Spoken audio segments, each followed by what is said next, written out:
Welcome to the first Acton pitch competition here at UFM Madrid. My name is Heather Crossley and I'll be conducting the competition. This event is hosted by the University Francisco Marroquin here in Madrid. You'll listen to current Acton MBA students and graduates of the Acton School of Business compete for awards up to $100,000 by pitching their business plan to a panel of 5 judges, which we'll introduce later. The awards will be based off of the decisions of the judges on their assessment of the amount of money required for the project. The grants are made possible today by the Giancarlo Ibarwen Segovia Fellowship.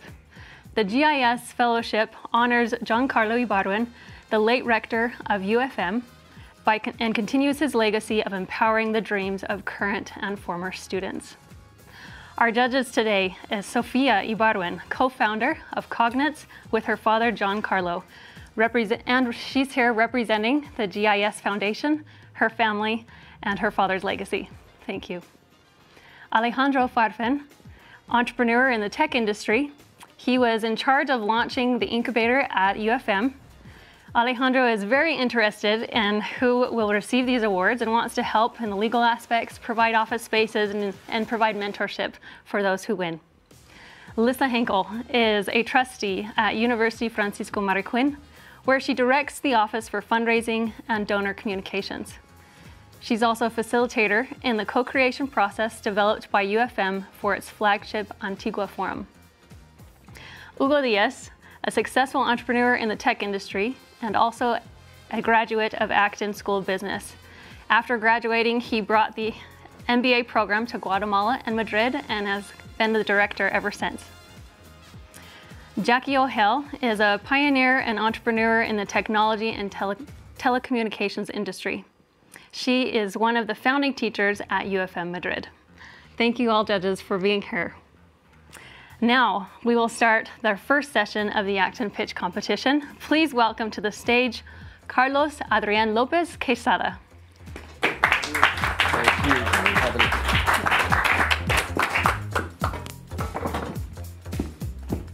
Thank you very much. So, we ready? Timer. So, once upon a time, there was a kid who was an only son child in marriage. This kid, from an early age, he understood he was accountable for his family because he had 6 cousins. Every day, this kid went to school. When he came back from school to his house, he talked by the phone with his mother. And he talked about everything that excited him, what happened to him during school and what made him afraid. Until one day, this kid went back from school and asked his mother, "Mom, why aren't you home, as all my friends have their mom when they come back from school?" And she replied, "Because I'm working." We know, adults, right? And responsibilities. Because of that, this kid decided that he wanted to spend his vacations with his parents working.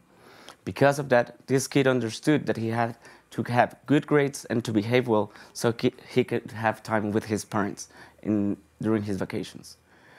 Until one day, he grew up and he understood the sacrifices his parents did for him. But he also understood how many other parents are out there doing the same sacrifices for their kids. This is me, age 4, at my mom's work. My name is Carlos, and I'm honored to be here with you to present you my story. Now imagine this. You live with your partner and you have 2 kids. You live in Guatemala City, a third world country.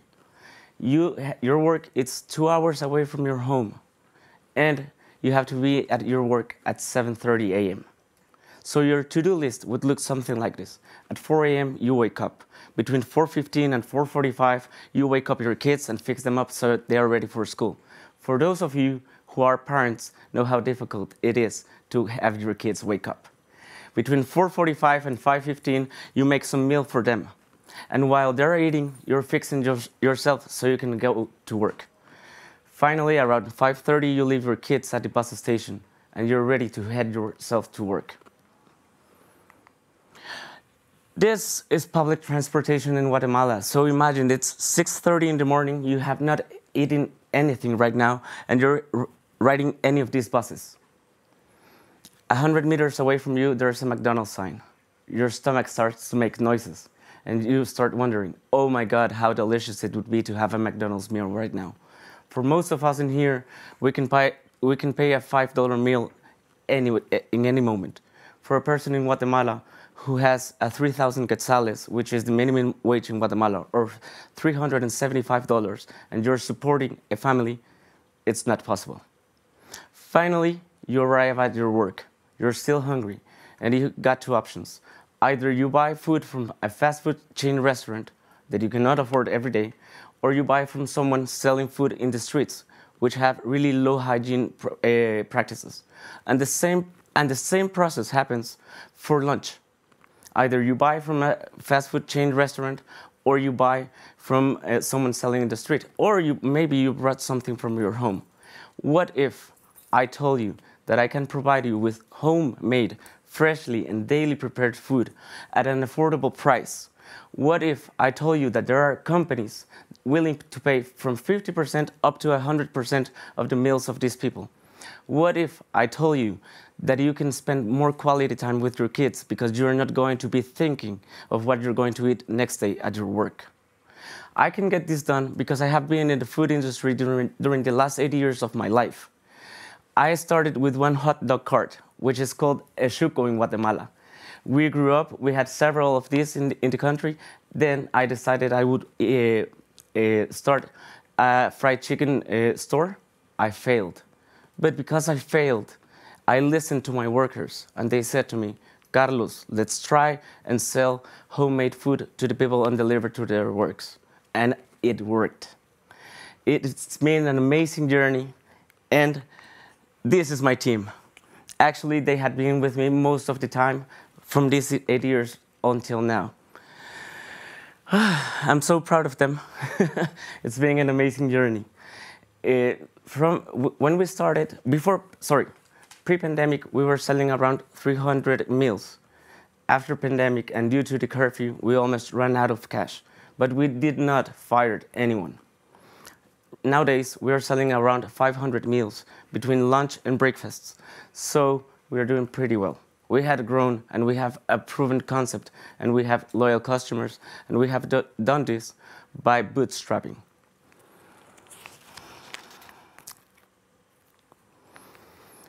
Sorry.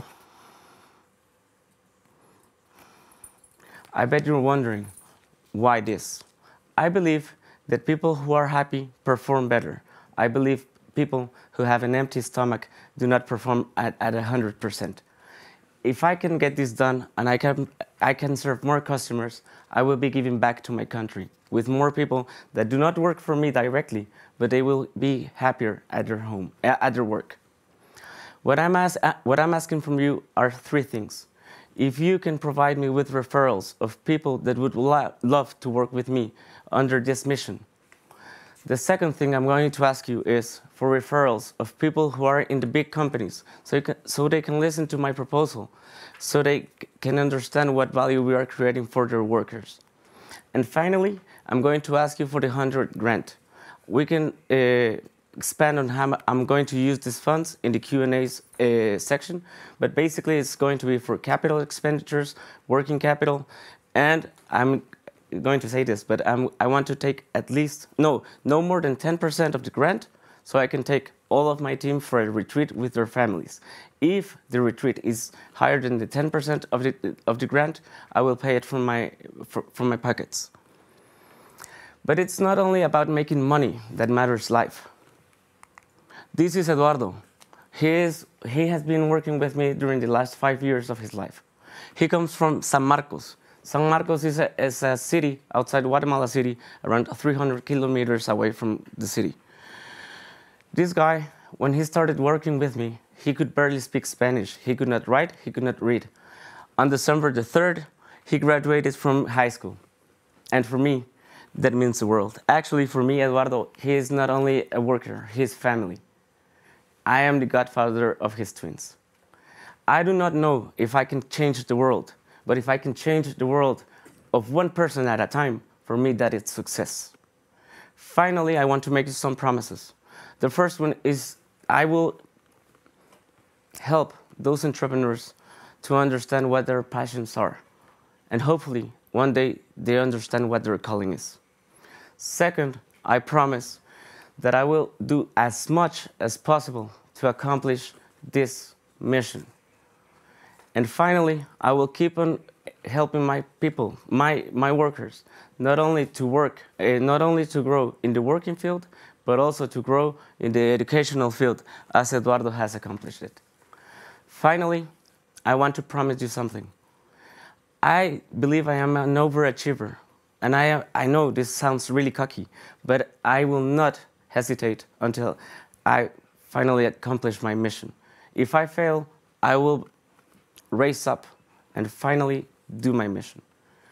One last thing, thank you to the panel, thank you to my friends, but especially I want to thank my parents for all the sacrifices they had done for me, and UFM Madrid, and all of the fellowships that are here with us today.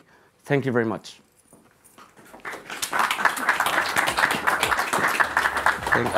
Sorry, this is our company. Judges, the time is now yours for 5 minutes of questioning. Thank you, Heather.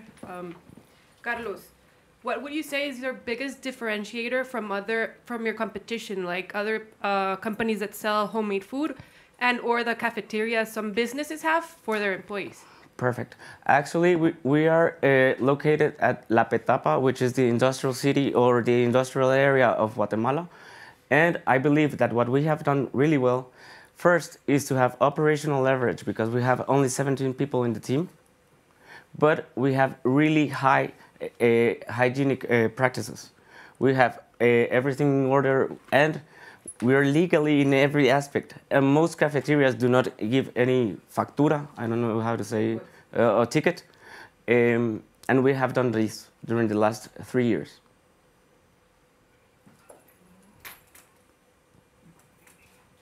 I had a question on, you said you went from 300 to 500. Yes. Pre-pandemic, post-pandemic. What caused that growth? How did you do that? And if you have companies, I assume this is company-based, basically, you go into companies. And do you have a pipeline of companies that you can go to? Perfect. For the first question, it was how did we grow from 300 to 500, right? Well, post-pandemic, I decided that our strategy was going to set the same price as we had pre-pandemic. We had grown in revenues not because we adjusted to the inflation, we did not adjust the price due to inflation, but we had grown because we have more customers, because we are selling at the same price before pandemic. This had allowed us to grow right now. The second is the question about who are my customers. I have two different types of customers. I have companies who are about 40% of our revenues, and we have people who come or ask by. We have a database about 800 people, and we send WhatsApps every day so they have the menu. We change the menu every day. And third, the pipeline. We had been growing like really bootstrapping, so right now I'm just finishing my Acton MBA. I will be focusing on this on January. Thank you, Carlos. You're profitable right now. Yes, okay. We have a 6% net margin. Perfect. And you said you would explain a little more what you want the money with the grant. You said CapEx, working capital, and 10% for a retreat. Can you expand a little bit more on what the CapEx and working capital needs are? Sure. First, for the capital expenditures, I will be expending in having a professional kitchen. This is around $30,000. The second, as we grow in demand, and by having this will allow us to have more operating leverage, because we will have better equipment. I do not have to have more people, but with this equipment, I can deliver more. When demand grows, I will buy more motorcycles. That is how we deliver to our people. To our customers, sorry. So for every 20 new customers that we have a new motorcycle, approximately. Third, I will buy a new car so I can deliver more to companies all of these launches that we are sending. For example, we worked with the unionized workers from Coca-Cola, and we sell about 30 lunches per day. We have other companies as Autopartes that they buy 50 to 45 lunches per day. So with this car, I can send more lunches to more companies. Third, for capital expenditures, I will also want to have I want to grow, but I want to do it slowly. I do not want to lose control of my customers nor my suppliers. I intend to open 2 new selling points in the future 18 months. And while doing this, I want to have money to have the right people in my team. While doing this, I know that if I have the right levels of control, processes, and systems, I will be able to exponentially grow the business after that. When I have these 2 new places, they will be also located maybe in La Petapa or nearby, because I want them to be nearby my current location. My current location will be not only a selling point, but a distribution center. So mainly that's going to be the money that I will be using. So 30,000 for the kitchen, maybe around 20,000 more in motorcycles in the future. One car, it depends, maybe it's going to be used and it's going to be $15,000 in this. And I'm going to have a reserve, as I told you, at 10% maximum to have a retreat with all my people, because I believe they deserve it. And, sorry. Oh. Thank you, Carlos. Thank you. And thank you, judges. Thank you very much.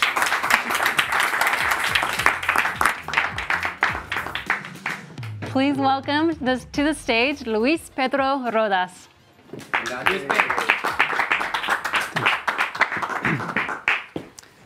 Okay. Once upon a time, there was a little boy who was born in Guatemala in a humble family with a hardworking dad. This hardworking dad was my dad. And I always admired him because he was extremely social, energetic, and people followed him.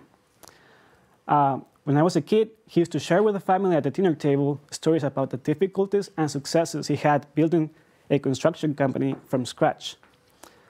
He looked to me like nothing could stop him, and I wanted to be like him. I always dreamed about being like him and being a successful businessman. But as I look at myself, I started to feel unfit because I'm different. As a kid, I was extremely shy, and I had a hard time making new friends. I remember one time when I was 14 that a friend of mine invited me and some others to a country club to hang out at the pool. My father drove me to the place, left me at the entrance, and I went straight to the pool, but it was empty. I was freaked out. I didn't know what to do. I was so afraid that I didn't want to go to look for my friends around the country club. So I decided to stay all day long at the entrance and wait until my dad came back to pick me up. When I got into the car, he asked me if I had fun. I had to admit that I didn't find my friends and that I waited all day long at the entrance. I remember his face. He was extremely disappointed, and he was also surprised that I had been all day long alone. So also, as you know, startups take a lot of their values and their culture from the founder. Because of this, I also started to feel unfit at the family business and being around the workers of the business. So when time came to work or start working, I decided to go outside the family business. I applied to all the big multinationals in Guatemala, and I had good grades. So in most of them, I advanced in the process until the last interview, but never got selected.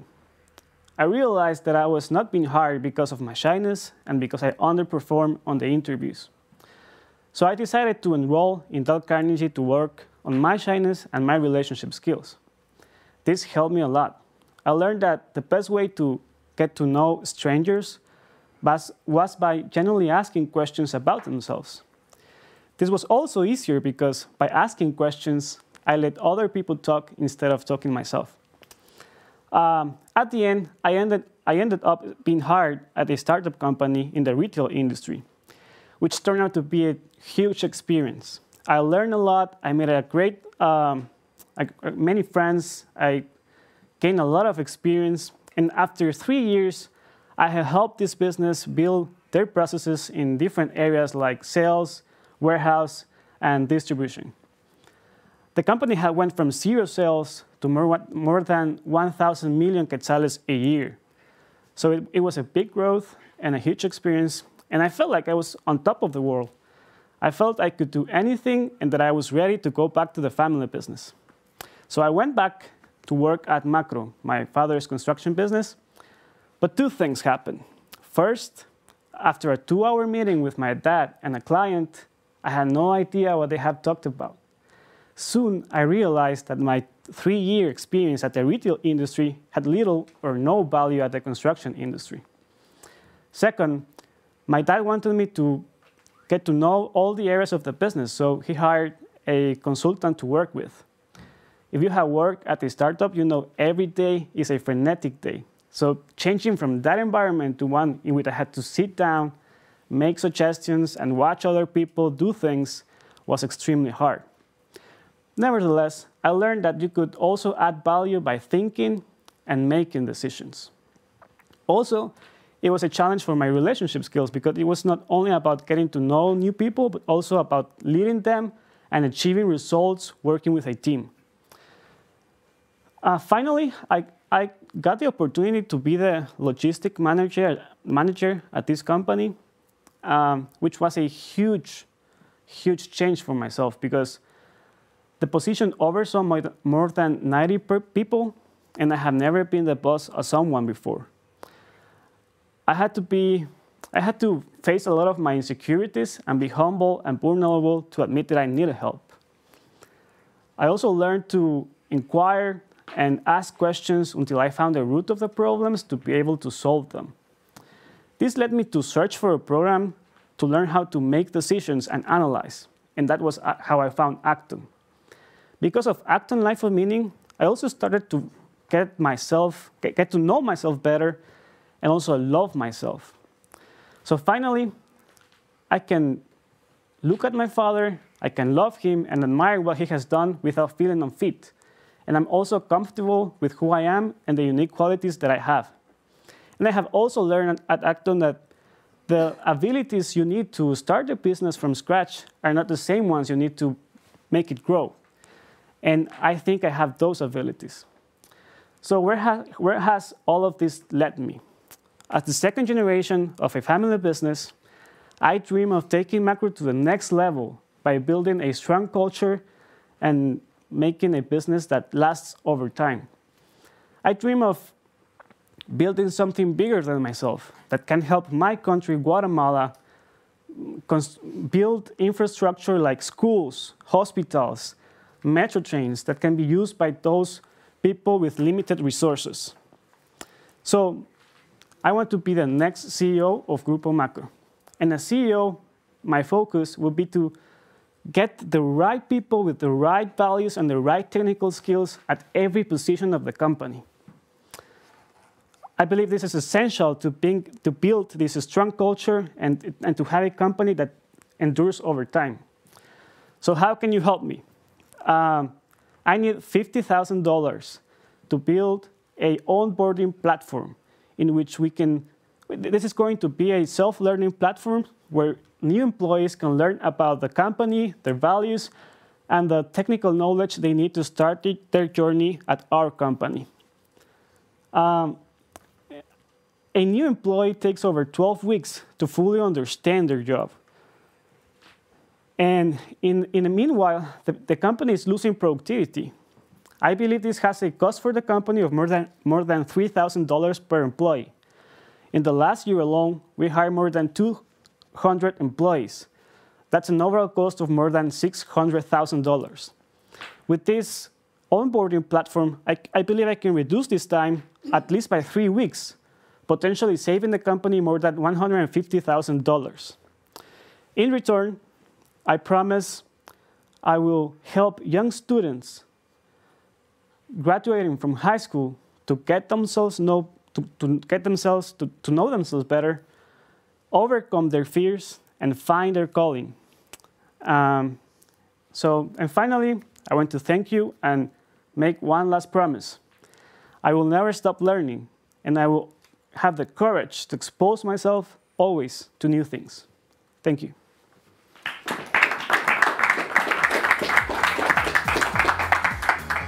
Judges, the time is now yours for questioning. Thank you, Despero. You said you want to build an onboarding platform, and if I understood it right, you need 50K, and you expect to have 150K return to your current company, Macro. Do you have any plans to expand it to other companies, or is that the sole scope of your project? Well, right now, I'm not thinking right now of expanding it. I mean, we need to build it. But if it is successful, and if we have good results, I think it's something we can then offer to other companies that have the same problem. And just to follow up on that, and I'll let other judges, does your current company have funds to create that platform itself? And if so, why don't you use that? Yes, we have funds. We can also use them. What I'm planning to use these funds for are to hire a professional team to make the videos and all the material that needs to be on the platform to help new employees. But yes, the company has funds. So could you just dig down a little bit into what you mean by the platform? Is this very Grupo Macro-centered content, or is this a more generic process of onboarding new employees? Oh, I mean, I want to test it and run it in my company, but it is a more generic. But I mean, the way I imagine it is like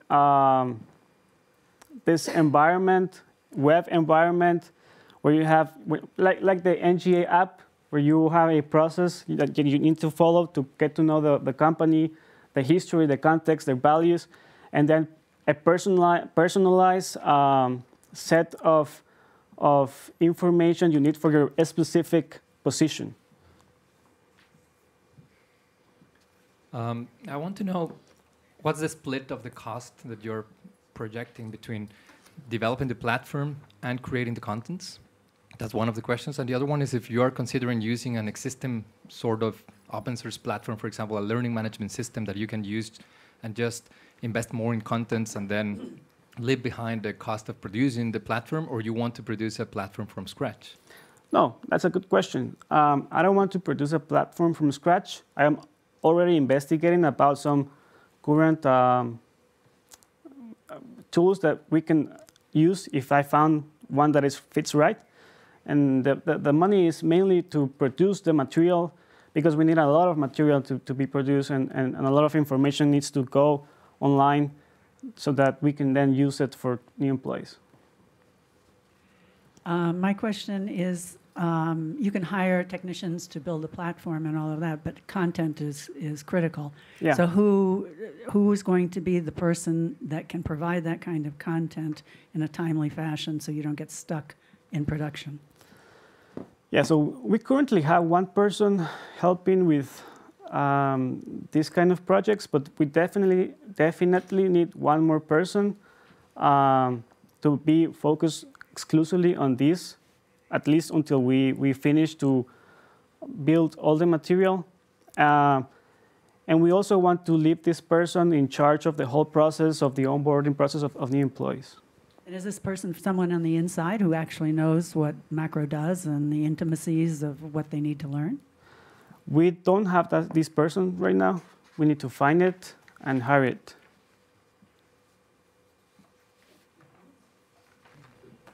Okay. Thank you, judges. Thank you. Thank you.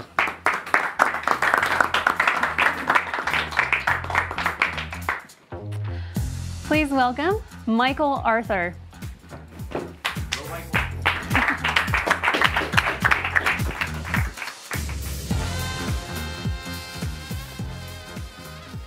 Once upon a time, there was a boy named Michael.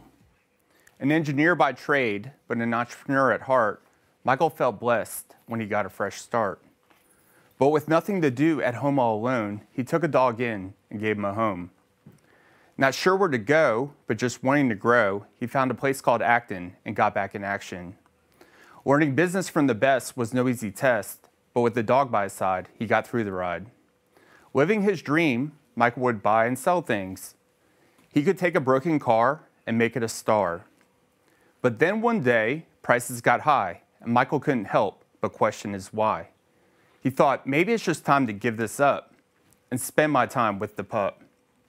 Every day, they would go on walks, and Michael would try to gather his thoughts. He couldn't help but think, what is my purpose? Is selling cars worth it? Or how can I change the world if I'm the one who's chasing a squirrel? Until one day, Michael got an offer he didn't expect.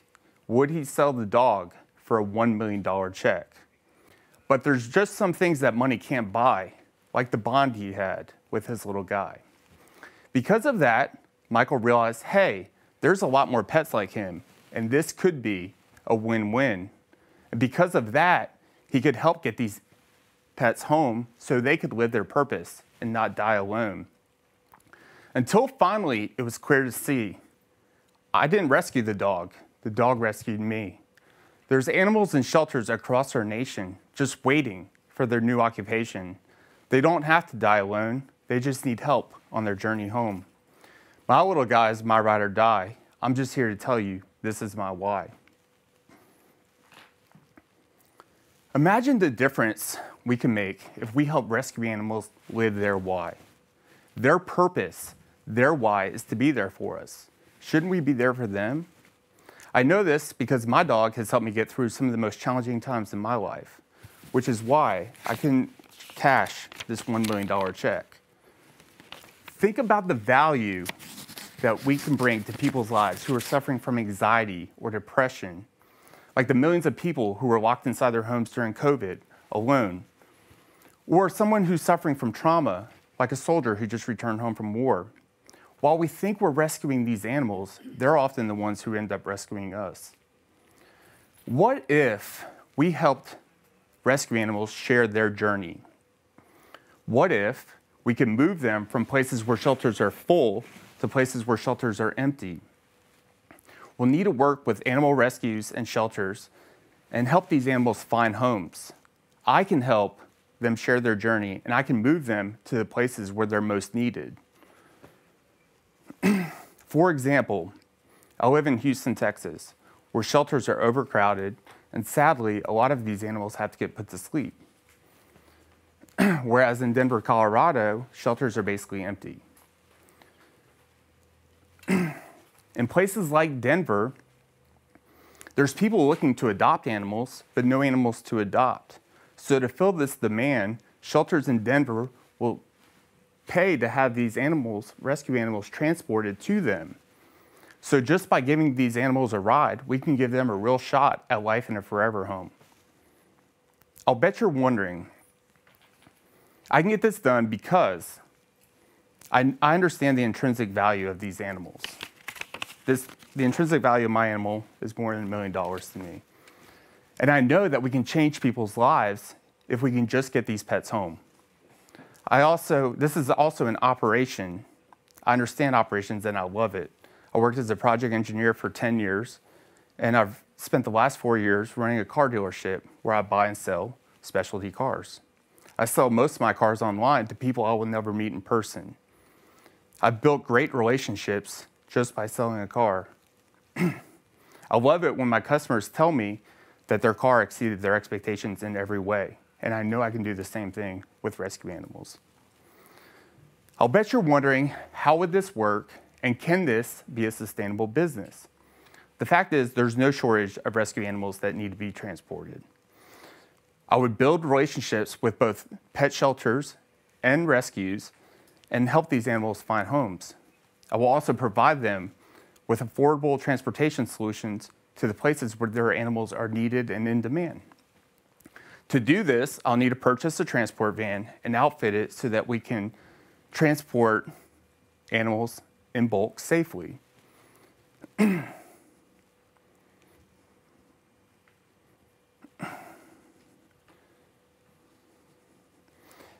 If we transport animals in large groups, by transporting animals in large groups, by transporting animals in large groups. I need your help because I need $100,000 in startup capital to purchase a van, and I need 3 months of working capital to help get me through until we can get moving. I'm also looking for someone to partner with on this journey, someone that can help me build a scalable business. In return, I promise to not take your help for granted, and I promise to build a system that will work. I promise to transport at least 1,000 rescue animals to their new homes. And I promise to pay it forward. I want to give back to both animal shelters and rescues so that they can continue saving these animals' lives. And if there's someone who wants to adopt a pet but can't afford to pay for my transportation services, I'll make sure to make it work so that they can. And finally, I want to thank you and make one last promise. I promise that I will stop chasing my own squirrels so that we can change people's lives, one pet at a time.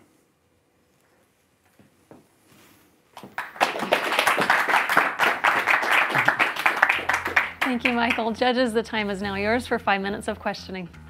Okay, radical transparency here. I'm a big dog lover.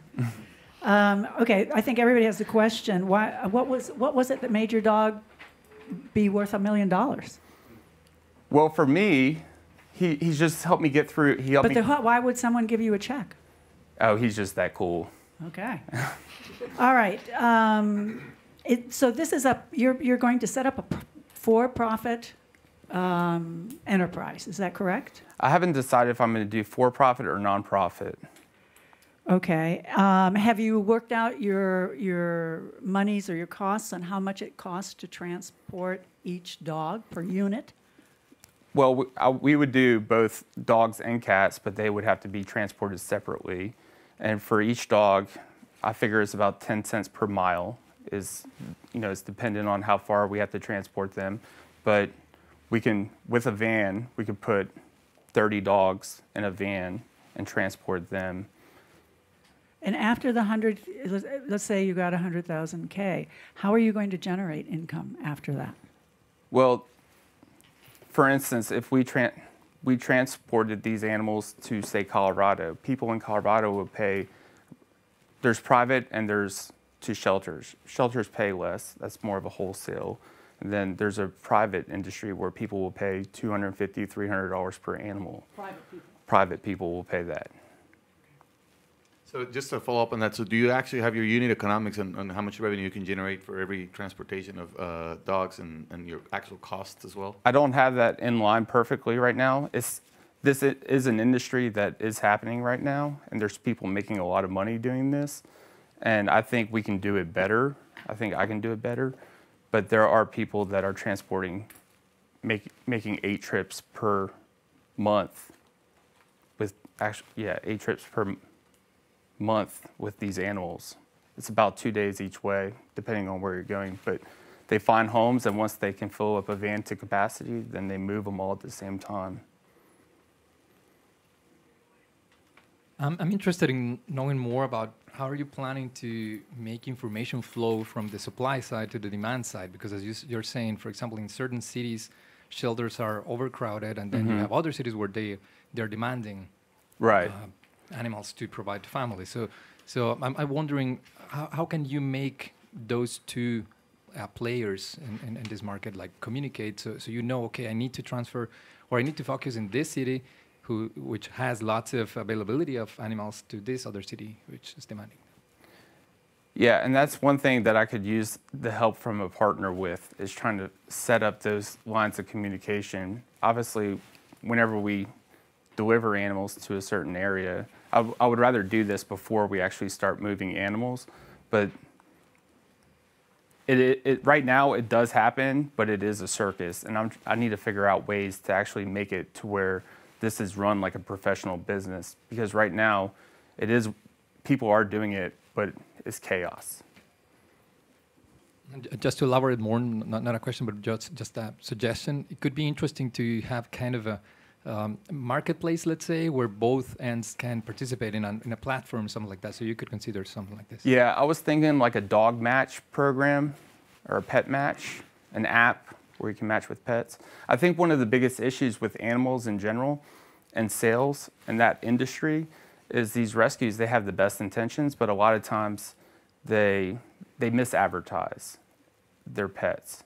And I think that's one thing that I do very well is I'm very transparent whenever I sell something, and that's why I get good feedback from my customers. Right now, are you alone in this, or you have a team? I'm alone in this. I have a friend that was actually involved in this service, and so I get a lot of help from him. And I really want to document the journey because I think there's value. There's a lot of places we can add value by documenting the trip for the animals to their new homes. Because once people have made that commitment, they really want to be involved with their pets' lives. Have you considered talking to some of the bid? I mean, it's, I don't know, an $80 billion industry. Once people have pets, then they pay a lot of money to buy things for their pets, to maintain their pets, to take care of them. There might be sponsorship opportunities or funding opportunities in those kind of companies. So that might be a good place to look for a partnership.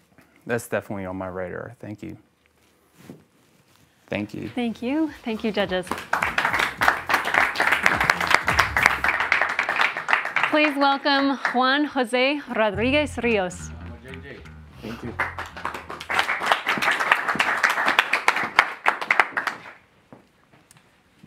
Once upon a time, there was Juanjo. That's me. I was born in Guatemala City to a loving and united family. I am one of 8 siblings. This is my family. I love them, and it's really fun being a big family. I have a strong desire to live a life of meaning, inspire others, and help my country prosper. I really love nature and practicing outdoor sports. This translated to my love for kite surfing, which is a sport that combines wind power to navigate on a surfboard.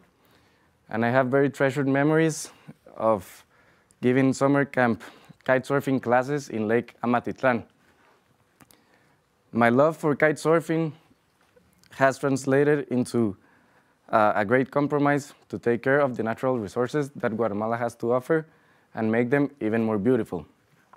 Every day, I used to wake up and do what others expect me to do. I feel like I always have done what I was supposed to do. I went to an all-boys Catholic school, and I come from a very conservative family. So I went on to college to major as an engineer because that was the smart thing to do. However, I had a sense that I was not being true to myself. In retrospect, I believe that I went to study abroad in order to escape the cultural bubble in which I grew up. Until one day, it was a late night in March of 2016, and I was working on a Calc 3 homework. It was really tedious work and really hard, and I was really struggling. And my roommate, Cordell, asked me, "Why are you doing all that hard work if you do not want to be an engineer?" And I answered that I didn't know. I guess I was doing it because I was supposed to. And Cordell asked me, "And what will you be doing instead?" And I answered, "Music." And he said, "And what is stopping you?" I had no idea. This was a turning point in my life. And because of that, I decided to change my major to music and marketing. So I grabbed the phone and called my parents. I told them, "Mom, Dad, I want to change my major to music." They were hesitant at the beginning, but I was committed to make it work. So, because of that, I had to fill my schedule with many classes and work really hard, but I managed to do it. I graduated successfully with a BA in music and a minor in marketing. Until finally, I realized that when you have a strong why you're doing what you're doing, great things happen. Changing my major, working with passion, and being true to myself was the beginning of Cacao and La Cabaña, my 2 entrepreneurships that have provided me with many, many, many lessons, great joy, and they have positively influenced many people. Okay, so imagine this. It is a really hot day, and Tania Hernandez, the lady that works at my house, she has to walk for many, many miles, take the Transmetro and 2 public buses until she's able to get to her house. What if she could get a free bottle of water on the go? And what if Tanya didn't have to go out of her way and pay up to $5 for a Voss bottle of water, but instead get it for free? We'll need to bottle water and distribute it at key locations, such as the Transmetro stop, which is used by more than 210,000 Guatemalans each day. I can get it done because the Acton MBA and my previous entrepreneurships have provided me with the administrative skills to run a successful business. I'll bet you're wondering, how is this a business? You're just giving away water bottles for free. How are we making money with this? And that's the beauty of, that's the Transmetro. And that's the beauty of Amaragua. We're able to do this because the packaging of the bottle is the advertisement space. The ad space covers all of our costs, allows us to donate half a quetzal to Locos por Amati to clean Lake Amatitlán and still make a profit. As you can see on my unit economics, by charging a price of $1 per bottle, it can cover all of our costs, and we still make a profit of 0.58 cents of dollar, which is a 58% gross profit margin. So the beauty of this business is that it resolves 3 needs in a single solution. It resolves Tanya's need for free water, which allows us to work toward our mission that we believe that water should always be free. It resolves the need for businesses to provide them with a not annoying ad space, and it resolves the need for taking care of the natural resources of Guatemala. With the 50 cents that we can donate per bottle, we're gonna give it to Locos por Amati, which is an organization that has the goal of cleaning Lake Amatitlán by the year 2033. As you can see on this picture, Lake Amatitlán has suffered of a lot of contamination. The water is green, but we can save the lake, and we will do it. So with Amaragua, businesses can choose what to include on the ad space. They can put the QR code. The QR code can include discounts. They can redirect them to the web page, promote a song, promote possibilities, and are endless. Businesses also choose the distribution model. They can also choose if they want to pay the whole dollar for the whole bottle, or if they want to share the ad space with other companies. If they share the ad space, you can get it as low as 33 cents per ad space. And this is $1 cheaper than the cost per click, average cost per click in Guatemala, according to AdCostly. Businesses, this business has been proven successful in the US. This picture is actually from a company that Josh Clifford started in Austin, Texas. And they claim that this business model gives businesses an amazing 26 return on investment for their advertisement investment. They also claim that they have 10 times more impressions than direct mail. Josh's company, in just a few years of operations, it's currently evaluated at 10 million and growing. They have also shown interest in expanding internationally, and selling to them could be a great exit in the future for us. I love this idea because it combines my 3 passions: taking care of Guatemala, providing innovative marketing ideas, and making money. So what I need from you in order to make this happen, it's $100,000 in order to run the beta phase of the business. I need to prove the Guatemalan market. I will use 10,000 of these for legal fees, 20,000 for capital, and 30,000 for 1 year of operations, 10 for accounting, and 20 for marketing. What I promise in return is to have the first prototype by January 2023. I also will work really hard to reach the goal of getting our first customer, paying customer, by March 2023. And finally, I just want to thank you for being here and for your time. I know that a lot of you have come from really far, and I really appreciate you being here. And I want to make one last promise to put all my talents and skills that I have learned throughout my hero's journey in order to accomplish my dream and in order to make water free and available a reality.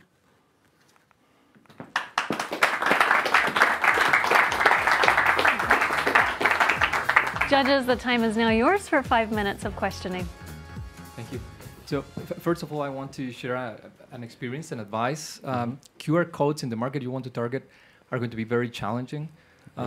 People in that specific market, their cell phones are not, their cameras are not capable of just reading immediately QR code. Yeah. That's something that I just learned in the hard way just very recently. So I will advise to seek something differently, even though that's going to help you like really develop some tracking advantage because you're going to know exactly if people are seeing and using the promotion or whatever. My question is more about competition. Big brands are going to try, they are used to using like more traditional media, like newspapers or big billboards and radio and TV. And in the other end, they are moving towards social networks and pay-per-click strategies. So how are you going to compete against that, especially now that people are developing like this advertising blindness and people could get the bottle and just ignore it and just drink the water and throw it away. So how are you going to fight against that challenge? Yeah. First of all, thank you for that advice. That is great advice. And I also want to expand there that the target customer, it depends on the business. So for example, if you are a running shoe store, we will distribute at a location like Calle Las Americas, which it's closed every Sunday for people that likes to run, and distribute the water there. So the target customer can be from any segment. And then I love that you said that people are developing this blindness for the advertisement, and that's exactly what's happening. When you open a YouTube video, something pops up that you do not want to see, and it's annoying, and that's why people do not want to see the advertisement. And that's what this is solving. When you get a free water bottle, you will be more likely to appreciate the efforts of the company because they're basically sponsoring the water for you. And even though if you passively see it, well, you're going to have it in your hand. So it's like holding a billboard in your hand, and it's more effective than just seeing it on social media where you just will scroll it fast and you do not want to see it. I mean, I think certainly the whole social media, there's so much fraud. Nobody knows what they're paying for in the clicks. So I think tangible things are a great idea. My question is, if you have a woman who's taking, whatever it was, 4 buses and spending a long time, and it's great that she can get free water, how are you going to match the advertising, the brands that are paying for this, with the data set, with the actual consumer? Who wants to sell what to her, and how are you going to do that on an efficient basis? Yeah, that's a key part of this business is distribution, as I was saying. And so the model, we're going to talk to the companies if they want to distribute the bottles of water themselves or if they want us to distribute for them. And it will be in a place that will best fit their target customer. So it will vary where we're going to distribute depending on the customer. I don't know if that answered your question. Are you going to produce these boxes? Because it's not actually a plastic bottle, as if I saw, right? It's, are you going to produce them? And if so, a second question that's related is what stops a company from producing them themselves? And if they're going to distribute it, why couldn't they just go and hire that service and print their own logos and stuff? Well, so the first question, I'm currently talking with companies for getting the carton bottles. Right now, it's plastic, but I want to change that to be carton water carton bottles, but that's part of the beta phase that I need to work on. And then your second question was... what stops a company that what likes stops the a idea company? instead of hiring you, just, Yeah, and just doing themselves. Yeah.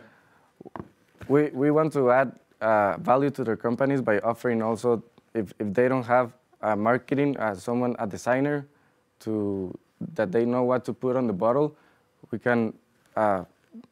we'll offer them designers so they can match the service, and we can distribute it as well. So that's the two add values that we will produce for the companies, instead of they making the work and well, we already, like, all the process of finding which bottles, finding the printing and everything will be done easier with us. Thank you. Yes, thank you, judges.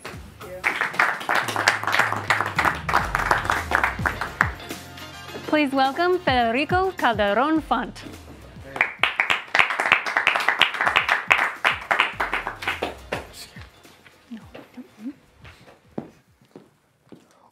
Once upon a time was a child that born in Guatemala City, but born in a farm that is inside of Guatemala.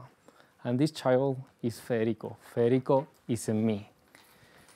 Federico grew up around nature, forests, and mountains. They love stay in the nature, but they also love do business.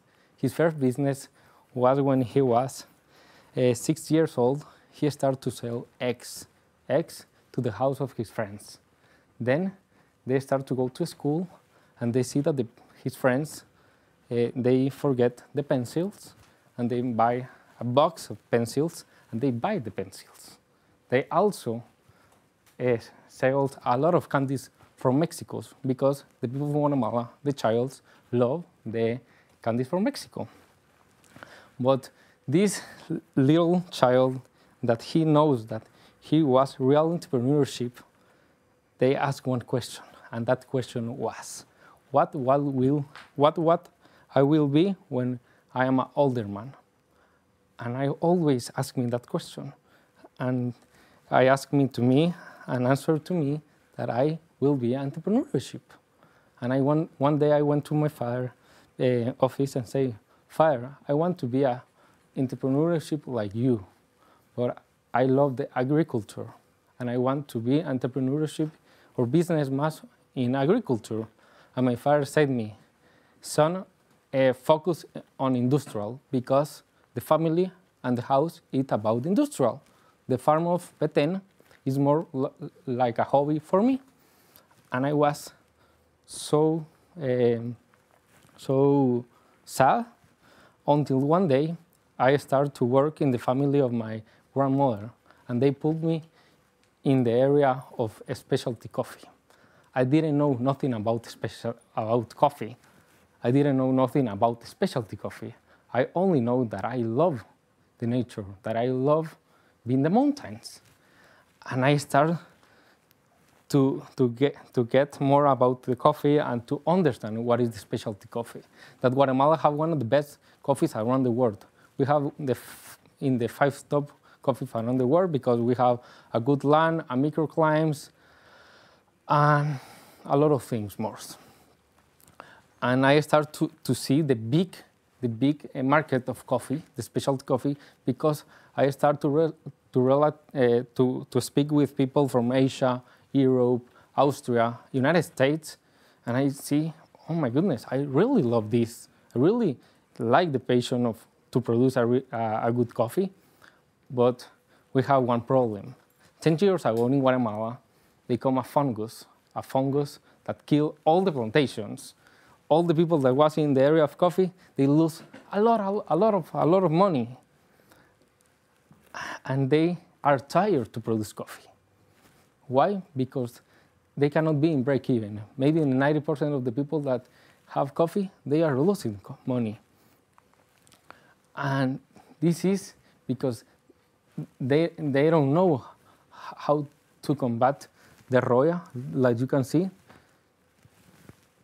This tree is not profitable. They are losing a lot of money. Until one day, I meet a man from Costa Rica, and this man gave me a formula to be profitable. And when it was happening this in my life in coffee, I have the decision to be in Acton, to have this challenge. And when this passed in my life, I was on Acton and with this man from Costa Rica, and they give me the tools to produce a lot of coffee, and Acton give me the tool to how to make money, how to learn, and how to have a life of meaning. Say, oh my goodness, I really love the coffee. The coffee, they can be a good business. And why I don't took the thing that gave me the man from Costa Rica and the tools that Acton gave me and put it in one box. I say, oh, this is amazing. The people don't believe in coffee. I really believe in coffee. Produce a good coffee, I can do. Why I'm not going and rent one farm of coffee? Because the people, they don't want more processed coffee. And I say, okay, why I cannot rent a coffee farm? Because I have more than 7 years in coffee. And I decide to divide the farm in 3 steps. Why in 3 steps? Because if I rent a farm, the farm will be losing money 2 years. To be profitable in the 3 years. You can see in the paper that I give you, the first years I will lose like $130,000. The next year I will lose like $2,000 in the same scenario. And this is because I divide the farm in 3, the rest 40, and I said, why I cannot rent a farm that have 127 hectares and divide in 3? And this is the first area will not producing money, will not producing nothing of coffee because they will be like in the recess. The next one will produce 0.5 kilogram per tree, and this is so bad. Why? Because the farm was so bad. The next year, the first step, the first area that was not producing coffee, they will produce me 2 kilograms per tree. And the next one will be producing me 0.5 kilograms per tree. And this is because I am making a cycle of 3. And I only have one cycle that is producing me more coffee. And in the third year, they will produce me 4 kilograms per tree, 7 kilograms. The next area will produce me 7 kilograms per tree, and I will produce 2,000 quintals in the farm. And the point, if I make this, I can make in 10 years a rent with one IRR of 32%, focus, not sale, less than $300 the quintals. And I know that you are asking you, but the price talk is so bad about the coffee. But I don't care the stock price for coffee. Why? Because Guatemala is one of the best coffee around the world. I know the people that buy $30 the pound, that is $100 the quintal or more. And say, why I cannot do this?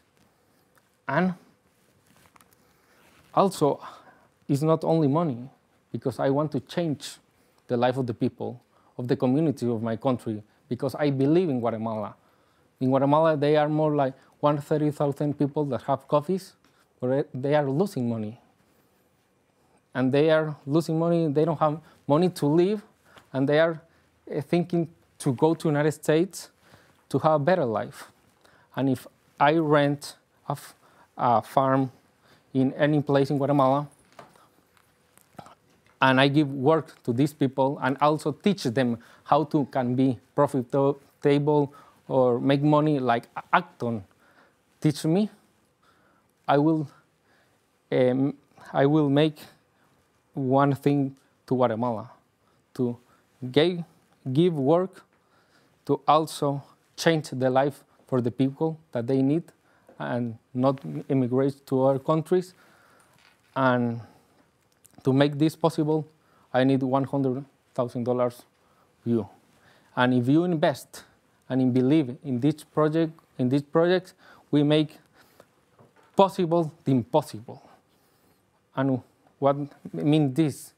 That the people didn't believe in coffee, and we can make money in coffee, and we can change the life for 1,000 or million persons that live about coffee. Thank you.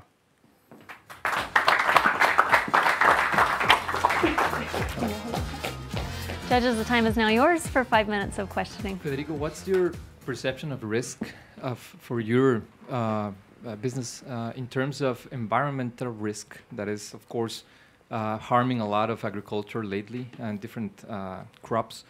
And especially, I'm interested in knowing what's your perception about this organic trend. There is forcing producers to start to use lots of different tools, speaking about chemicals, to fight against pests, to fight against diseases. And that's giving a hard time to growers of, as I said, different crops lately. So what's your approach, what's your perception of this risk combined, environmental and being forbidden these chemicals in the destination markets? Okay, good question. A lot of people always ask me, do you know, I don't believe that the climate change have a problem in the coffee. Why? Because, for example, if you are in the sun and you're still like this with nothing, you will, I don't know how to say, deshidratado. Dehydrate. But if you drink water, you can stay more hours there or not. It's the same in the plants. You give the medicines that they need. And this is the formula that I change the farms of my families with a specialty, I don't know how to say, agrochemical, that they give more strong the plant and combat all the things around the tree. And the other thing about the organic, I don't believe in that. You cannot be profitable if you not give organic things. If you say I will close the farms in 5 years because I will lose a lot of money, and the people in a lot of time, this is not be rentable. I don't know how to say this. Profitable.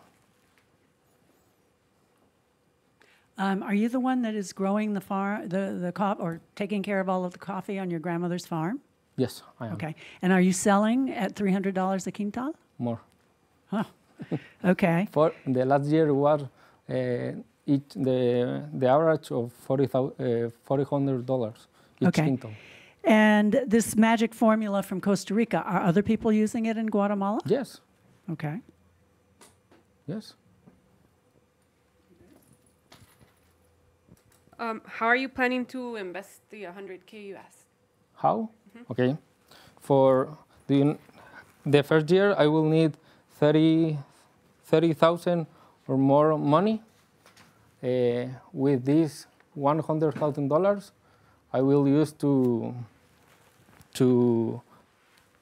make the first year to run, but I will need more $2,000 for my family. But my question is is it for renting land? Is it for rent land to pay the labor and also the agrochems?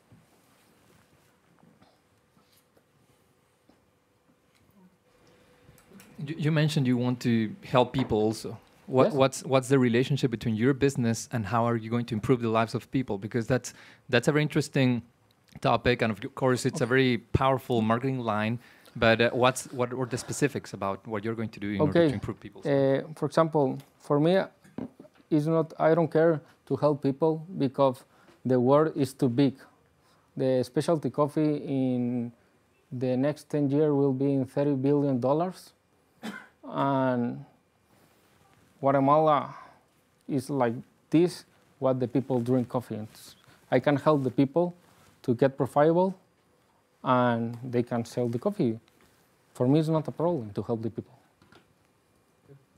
So if you don't get the money here, how are you going to fund this? Okay, good question. Maybe I will go to the bank and ask for the money. Because one thing is, yes, I am working in the family business, but I want to have my own farm.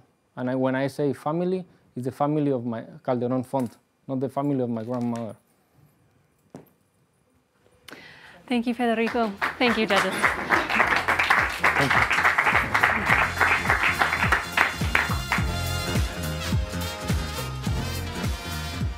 Please welcome Calvin Hunt and Matt Libby.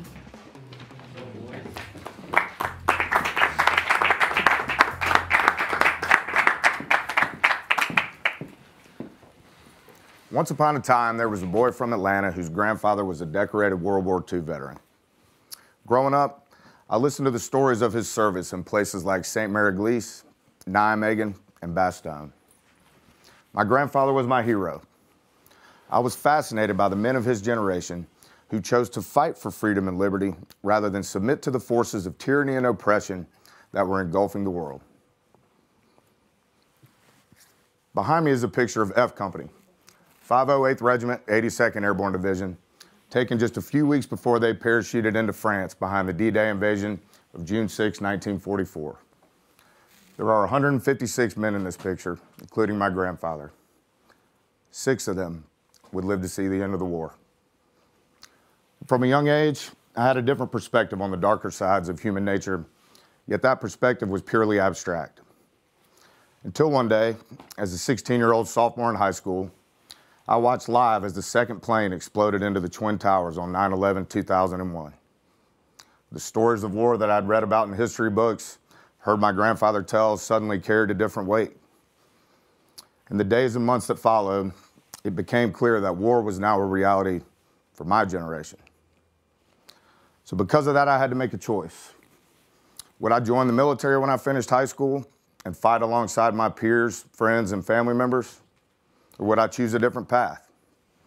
Could I choose a different path?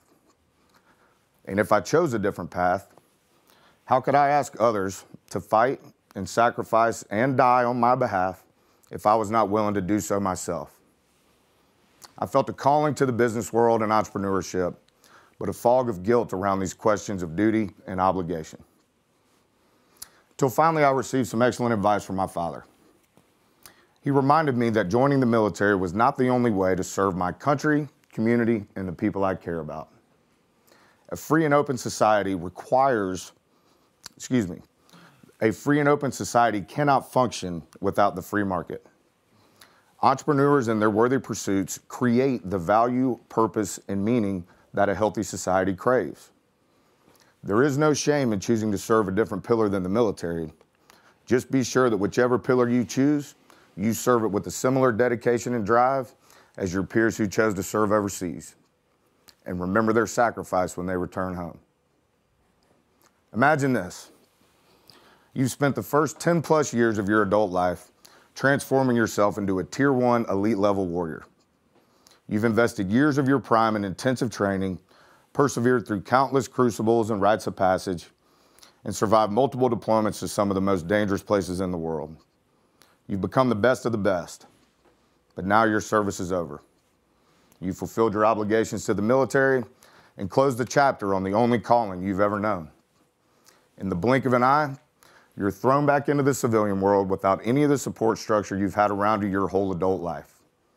Few of the skills and capabilities you've mastered as an elite level warrior directly translate. You're a proven leader with outsized amounts of intelligence, integrity, and drive, but minimal exposure to the nuances of the civilian business world. This is the reality that faces many of our Special Forces warriors at the end of their first career. Matt Libby's story is no different. He is a proven leader with outsized amounts of intelligence, integrity, and drive, and I intend to help him find alignment with his second calling and the resources needed to pursue it. This is the mission of All American Warriors Initiative. So, when I was 22, I joined the Navy to become a SEAL.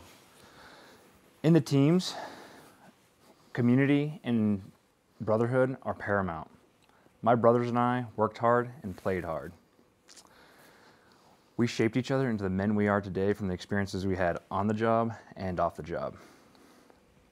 These are the most intelligent, hardworking, and trustworthy guys on the planet. And when it comes to planning the most complex operations in the US military, we're actually the best. But whenever we try to make a ski trip or go to any kind of party or anything like that, you would think we were a bunch of Army Rangers or Green Berets. So the format, you guys can laugh, it's fine. Military beef. The format we had for success just did not exist outside of our world. And the civilian world has the same issue when it comes to getting groups of people together, for the organizers specifically. Someone has to deal with the group finances. There are dozens of apps and platforms that you have to do to get everybody together. And someone will likely cancel on you in the last minute, which transfers their financial burden to everybody else. I'm sure many of you can relate. And so to address this, I drew on my experience from being a professional mission planner to create a very simple system to streamline the organization of group events. I wanted to create an easy button for safety deposits amongst friends, essentially. So what I did is I pulled together a team, a very passionate team, and a very experienced team who truly believed in solving this problem with me. The solution is Fuego, and we've been building and testing it for the last 18 months. The only difference now is I have a mentor. So when I met Calvin a few months ago, I was leading Fuego through the beginning or the middle of a $1.5 million round to get us to a one-year roadmap to break even. 12 months prior to that, we launched a company, we launched Fuego, got it through a B2C fintech model, and with $550,000 from angel investors. With that investment, we got the team together, we built a functional app, and we got MVP to the Apple and iOS store. Around the same time, unfortunately, our primary investor got devastating news about his health, and secondary investors pulled out at the closing table, citing mounting concerns over the building headwinds of the global economy. So we got to the point where our company was going to run out of cash. We're getting to that point now. So on this fishing trip, pictured behind me, I asked Calvin for help. For the last few months, Calvin has been helping me build out a plan to pivot to a B2B model from our B2C model by targeting revenue immediately and building enterprise value as we're going along this path. We plan to tailor the enterprise product with a subscription model to specifically serve, initially, climbing gyms, churches, and hunting and fishing outfitters to start with. If executed properly, we're going to be able to accomplish 3 tasks with this pivot. We're going to get to that first dollar revenue as fast as possible. We are going to execute on the SaaS math, which is 5 to 12x the AAR metric, or that AAR metric, and we're going to accelerate our growth through to our B2C model by getting our businesses we serve by onboarding customers for them. So, and I can do this with Calvin's help and other people's help, because I have been planning and executing complex operations for the last decade where the consequences of failure are literally life or death. So win or lose this awesome pitch competition, I'm going to promise you guys that whoever Calvin picks for next year's AAWI, I will mentor them and help them through this process as well. I'm committed to helping Matt achieve his vision for Fuego, but he is not the only operator who needs our help. There's a sustainable model here that creates significant value for both sides if we stay true to our hybrid direct investment structure with dedicated mentorship for the operators we serve at the core of this mission. I can get it done because I've been involved with the veteran community my whole life and have been financially committed to this mission for a decade already. In 2013, my father and I founded the Paul Henry Hunt Commemorative Scholarship to this very MBA program in Austin, Texas. To date, we've funded 3 full scholarships for recently retired combat veterans who served as enlisted operators in America's Special Forces. We've also made 1 successful investment into this network already, injecting growth capital into Mike Connor's premium cigar shop on Camp Lejeune called Pop Smoke. 2 years on, Mike is excelling in his role, feels in alignment with his calling, doubling our annual revenues since the acquisition. I bet you're wondering where their military skills will translate. While there are some complications that need to be worked through, in my experience, these guys are hyper prepared for leadership roles in the business world if given a bit of assistance with the initial transition and some guidance as they learn the fundamentals of operating a business. I need your help because this mission is bigger than me. All of my available capital is already deployed, and there is far more value embedded within this community than I can unleash with my own resources. I need $300,000 to take a responsible cut at this with enough runway to prove out our model. If I'm fortunate enough to win this competition, I've secured a match commitment from my partners at AAWI for another $100,000 to be invested in our platform alongside my piece. If you can see this vision, I'd like to ask you to consider another $100,000 as a match. And together with these 3 pieces, that will fund a 12-month roadmap with all critical resources necessary to make this happen. So with this investment, I'll drop myself and my team at AAWI into Fuego's operations, combine forces with Matt's team, and secure the revenue traction necessary to validate our story in the eyes of the competitive marketplace. In return, I would also like to ask that if you guys decide to take this journey with us, would you consider a mentorship role for one of the key operators involved?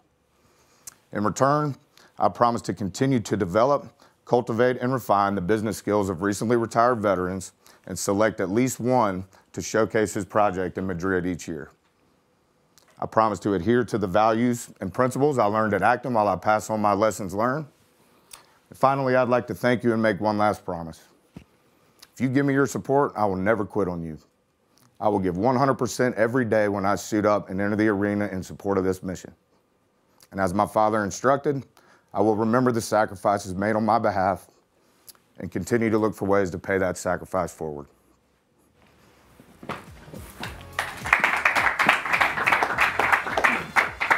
So we have a few numbers for you guys. We have a big pitch in Atlanta when we get back. And I wanted to make sure you guys had the same info we're going to give to those folks.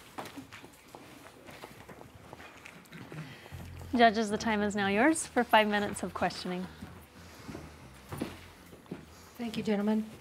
As Lisa likes dogs, I love our armed forces, so I will confess I'm a weak cop for that. I wish we'd had the numbers earlier. I'd like to ask a double question, but your hybrid investment model, you want to go into that? Because I didn't have your numbers, so I'm trying to figure out exactly what you're doing. So I'm asking for an investment into AAWI, okay? And AAWI is going to make an investment into Fuego. And what I mean by a hybrid direct investment structure is we're going to drop into this business with them and mentor them through this one-year runway that we're funding. So we're going to take this, point it straight at the B2B SaaS model, and go secure SaaS revenue to build enterprise value alongside. If you look, I believe in there we've got a little bit of our sales funnel laid out. We already have, by my estimation, roughly $150,000 to $160,000 worth of enterprise value teed up with some of the beta customers that we've already been speaking with in the climbing gym vertical, as well as the hunting and fishing outfitter vertical. So the hybrid, all I mean is dedicated mentorship for the operators as we bring them along and help them grow their business. So like an incubator that invests an angel, something. I don't mean to simplify it. I just want to understand it. I'm going to drop in full time, and I've got bios for my other team members at AAWI that I can call on as needed. So I'm going to drop in for a year and march through this roadmap with Matt. When we get to the point where we're ready to go out for the financing we need to complete the B2C model, there's a payment processor component in the retail model that takes some investment. And so we plan to prove our model with the B2B piece, onboard the retail customers of the climbing gyms and the hunting and fishing outfitters that we serve in that piece to start getting some user adoption. And then there's 4 or 5 different revenue streams that fall through the B2C model at a later date. Okay, so for the All-American Warriors, you're investing in this company and you're getting equity, or yes? Yes. So because there's kind of 3 different pieces of money here, I wanted to see who the investors are that come to the table, but we're certainly open. So one piece is a grant, hopefully. One piece is the match from AAWI. One piece would come from either one or a group of investors. And we would hope that it would come in as equity, but we're certainly open to whatever structure the group of investors feels is most appropriate. Okay, just so I have this clear, but for the long-term life of All-American Warriors, you are going to be helping companies like Matt's? Yes. And you will have an equity hold in that company? We will have a stake. We will have an equity stake in Fuego. And that's going to finance your future operations. We will have an equity stake in Fuego. I will be full-time committed with Matt for at least 1 year. That's what this roadmap gives me. And I will be committed to him as a mentor for the rest of our life. Yeah, to me, the mission of helping veterans is clear. What I want to clarify a little more is the actual industry that you're getting into with the travel industry. You said like you were going B2C first, and now you're pivoting to B2B. Can you explain a little bit more about what the actual customer need is in the B2B market that you're targeting now? So the B2B market on these specific verticals we're initially hitting. So the climbing gym. So the climbing gym, how we hit that one is there's a franchise climbing gym that I just kind of heard of called Triangle, and I'll try to be quick on this. And basically, the issue that them and the rest of the climbing gyms are starting to have is that because of a bunch of deaths, their auto belay, their single climber system is gone. So the climbing gyms are trying to use technology, but they're using very specific niche apps that people don't want to use to get people to the climbing gym, and then connect them. So that's how we kind of linked up with that one. So their customers, the auto belay machines, meant that you could go to the climbing gym and climb by yourself. They had to take those out because they had a bunch of deaths. And so now their customers can't come to the gym unless they have a partner. And so they need a way to communicate with their customers, help their customers find each other, and if they want to go climbing, have a way to, that's exactly what Fuego's designed for. Organization of group activities and bringing people together and keeping them connected. So just to dig a little deeper into that, and that's why you compare it with Meetup. So basically you're just putting people together to make sure they train at the same time. And how bad is this, the problem? I mean, they don't have those things anymore. Triangle lost 40% of their monthly active, folks who were coming into their gym when they had to pull that machine off the top of the wall. We're out for that. Thanks, guys. We appreciate y'all having us. This concludes the first session of the Acton pitch competition at UFM Madrid. We'll resume with the second portion at 2:45 Madrid time. The GIS Fellowship will be announced at 6:40 Madrid time. Thank you.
Welcome to the second session of the Acton Pitch Competition at UFM Madrid. My name is Heather Crossley, and I will conduct this competition.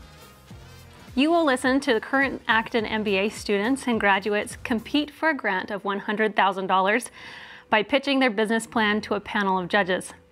Awards given will be based on the decision of the judges and their assessment of the amount of money required for the projects. The grants are made possible by the Giancarlo Ibarwen Segovia Fellowship. The GIS Fellowship honors Giancarlo, the late rector of UFM, and continues his legacy of empowering the dreams of current and former students. Our judge panel today is Sofia Ibarwen, Alejandro Farfan, Lisa Henkel, Hugo Diaz, and Jackie O'Hale. Sofia Ibarwen co-founded Cognance with her father, Giancarlo, and is representing the GIS Foundation, her family, and her father's legacy. Alejandro is an entrepreneur in the tech industry. He was in charge of launching the incubator at UFM. Alejandro is very interested in who will receive the rewards and wants to help with the legal aspects, providing office space and mentorship for the awardees. Lisa Henkel is a trustee at the University Francisco Marroquin, where she directs the office for fundraising and donor communications. She's a facilitator in the co-creation process developed by UFM for its flagship Antigua Forum. Hugo Diaz is a successful entrepreneur in the tech industry. He graduated from Acton, and after graduation went on to bring the Acton MBA program to Guatemala and Madrid, and has been the director since the beginning. Jackie O'Hale is a pioneer and entrepreneur in the technical and telecommunications industry. She's one of the founding teachers at UFM. Thank you, judges, for being here. Let us all welcome our first competitor of this second session, Alexander Barak.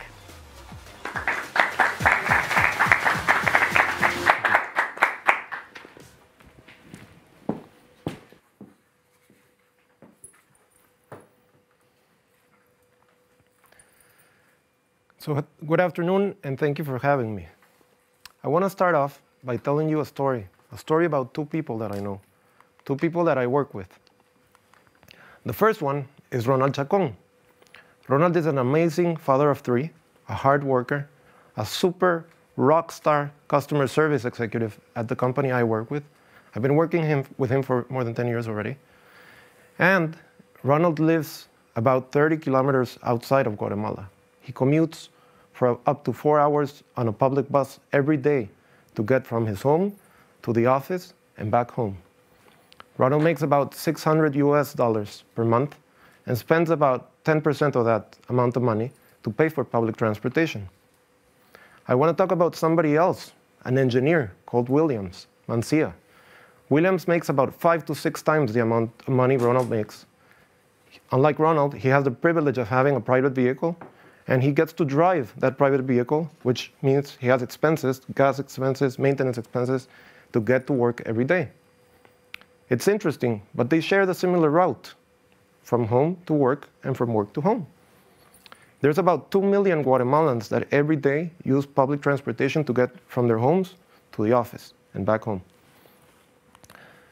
So I'll talk a little bit about myself, and I'll let you know my story. My name is Alexander Barak, and I was fortunate enough to grow up in a privileged family. And when I graduated high school, I went to the University of Colorado at Boulder. Every day, I would use public transportation to move from my apartment to school and back, until one day, when I was getting off the bus, I was assaulted by somebody wearing brass knuckles who hurt my jaw, broke my jaw, and this is what it looked like. And I had loss of denture, and I had nerve damage in my jaw. Obviously, there were a number of critical procedures that I had to undergo to fix this problem. But most importantly, what I lost was the experience of being a college student. I had to drop out of school. I had to sit at home for like 8 months. And this obviously cost all the positive energy I had, all that emotions. It brought some depression. During this time, I was sitting at home. I got to think a lot and question myself. And I said, you know, I want to change some things in my life. And I decided that to change, I wanted to change environments. So I applied to Babson College. A year later, I was able to move to Babson, and I got to meet incredible people, incredible faculty members like Len Green, but most importantly, friends and people that marked my life forever. But one of the things that I learned, the biggest lesson I learned from this whole experience, is that even in the hardest of times, there's always something positive that can come out. I would say that another thing that happened to me while at Babson is that I got bit by the E-bug, the entrepreneurship bug. From that day on, I've decided to become an entrepreneur forever. I want to ask you to imagine for a few seconds that you're in this bus. You have that sweaty guy next to you. Doesn't smell too good. Probably pretty cramped. And if you're a girl, you might worry about sexual assault cases that happen routinely. So now, open your eyes and think about the following. There's an author called Salim Ismail, if you might know him. And he wrote a book called Exponential Organizations. The book tells us to start looking for resources in an abundant type of way rather than in scarcity. So this story that I told you before between William and Ronald is one of them. We have millions of people driving their vehicles every day, millions of people that need public transportation, and why wouldn't we be able to create something, an exponential organization, by putting them together? So welcome El Aventón, a project that I have already started working on, which I think I can bring to fruition because I come from a tech background and a logistics background, which is what we require to put this business together. El Aventón is a two-sided platform, technology platform, that initially operates transactionally based. And it puts together those drivers and those passengers, Williams and Ronald, to be able to take advantage of the routes they're already making.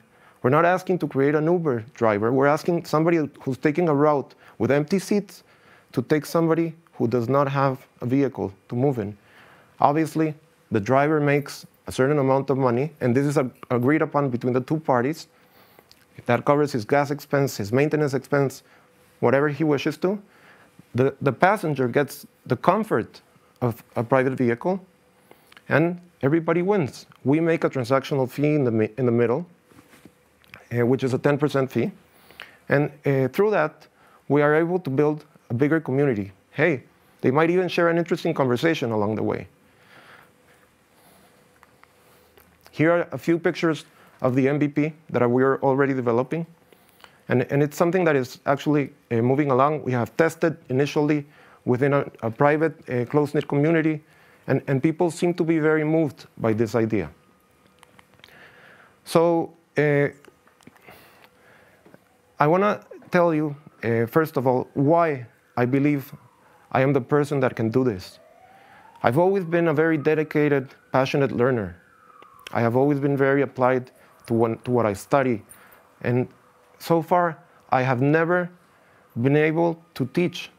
I believe that it is my time to move from learning to teaching.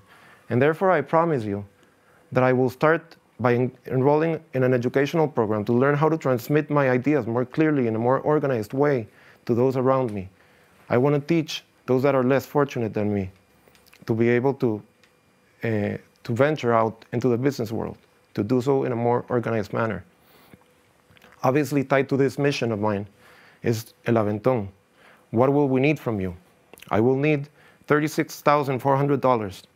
And that covers my first year of operations. It covers my development costs, it covers my support center, and it covers my marketing expenses, digital marketing expenses for the first year. Second, the second promise I want to make to you is I want to be able to see this through. And like I told you, I am a dedicated person, I am a motivated individual, and when I put my head to something, I don't rest until I get it. So count on me on seeing El Aventón launching in the future. Lastly, I want to ask you to trust me and to help me make people like Ronald and Williams and the other millions of people in Guatemala, and why not Latin America, who have the same problem that I've described to you, find a safer, more comfortable, and more secure way to transport themselves in the future.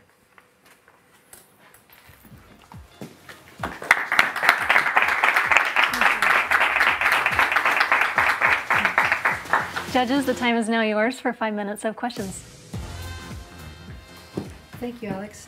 I just wanted to ask, have you looked into similar initiatives in other markets? And are you adapting those or completely going a different way? For example, here in Spain, we have BlaBlaCar. Yes. Yes, I'm familiar with BlaBlaCar. BlaBlaCar is more geared toward longer distance trips. So between cities in Europe, we have adapted what we are creating because the realities of developing countries are a little bit different.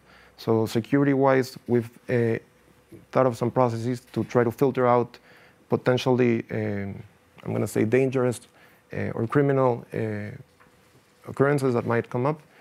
But it is based on something very similar. Actually, BlaBlaCar is a very successful platform with millions of users. So it is something that we've seen before, yes. I do want to share a little bit of my own experience. When I was studying at Universidad Francisco Marroquín 20 plus years ago, I would have loved to have a solution like this one. I didn't have a car, so I used to commute using public transportation, and some friends would help me with jalón, as we say in Guatemala, or aventón, as they would say somewhere else. So I completely relate to the need of this. I am aware of the existence, for example, in Guatemala, of a Facebook group called Jalón Guate, I believe is the name, with thousands, or if not dozens of thousands of members. So it's interesting that the need is definitely there. How do you see, because you just mentioned how BlaBlaCar, for example, as a successful case of this application, might be different from what you're offering. And I see the difference because I guess it's going to be more frequent. If I'm going to kind of marry someone who is going to bring me to my office every day, that can make a difference. Can you talk a little bit more about that difference? Yes, of course.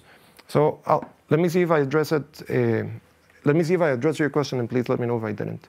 So what I've thought about is this is a platform to do many other things. Among these, for example, if we share a ride every single day, we could turn this into maybe an advertising opportunity. And we could have some sort of a group on here. So we enjoy, I don't know, breakfast at McDonald's while we're driving to work together. So I think there are opportunities to differentiate this opportunity from Jalón Guate, which I'm familiar with as well. And it opens up an opportunity to build something much larger than an app. I don't know if I addressed your question. Yeah, it was in that sense, and of course, recognizing the opportunity of these people being like a loyal customer every day because they are going to be traveling in a very frequent way. Of course. Thank you. You mentioned that the price is going to be whatever the driver and the user agree upon. So how does that work? And then how can you forecast your financial projections if the price is unknown and you'll earn a transactional fee from that price? It's a great question. So the forecasts we have built, or the financial projections that have been built, are based on 10 quetzales per ride, which is $1.27 roughly. From that, we make a commission. And I foresee, and the price that I use to build projections is based on what we have seen in this test environment that we created. So people are charging themselves 10 quetzales to give each other a ride. So it's a number that I just used from our market research. The other part of the answer I would give you, and I didn't give those information yet, is I'm projecting customer acquisition costs that range from 85 cents per customer in the beginning and drop down to around 25 cents per customer later on. The logical question is why? So we are projecting that through social media, we can convert 0.04% of the impressions we make per day. That's 65 people signing up for the app per day, 1,900 per month. That we are contemplating that will create some sort of organic growth as well. So as time passes, those organic users, that organic user growth, will decrease the customer acquisition cost in general. Yeah, I want to clarify more about the relationship between your calling or your desire to teach and this venture. I know you said they tie, but I'm not sure if I get it clearly. So the way I would answer, and it's a great question, the way I would answer that is my calling is to help in general. I think that's a more general way of saying teaching, but yes, they're related. So by helping other people, I would be able also to have the flexibility to dedicate my time to teaching. So I want to create this opportunity, I want to be successful in it, and then be able to pass along that experience from my Acton MBA, from life experiences in general, to other people. Thank you.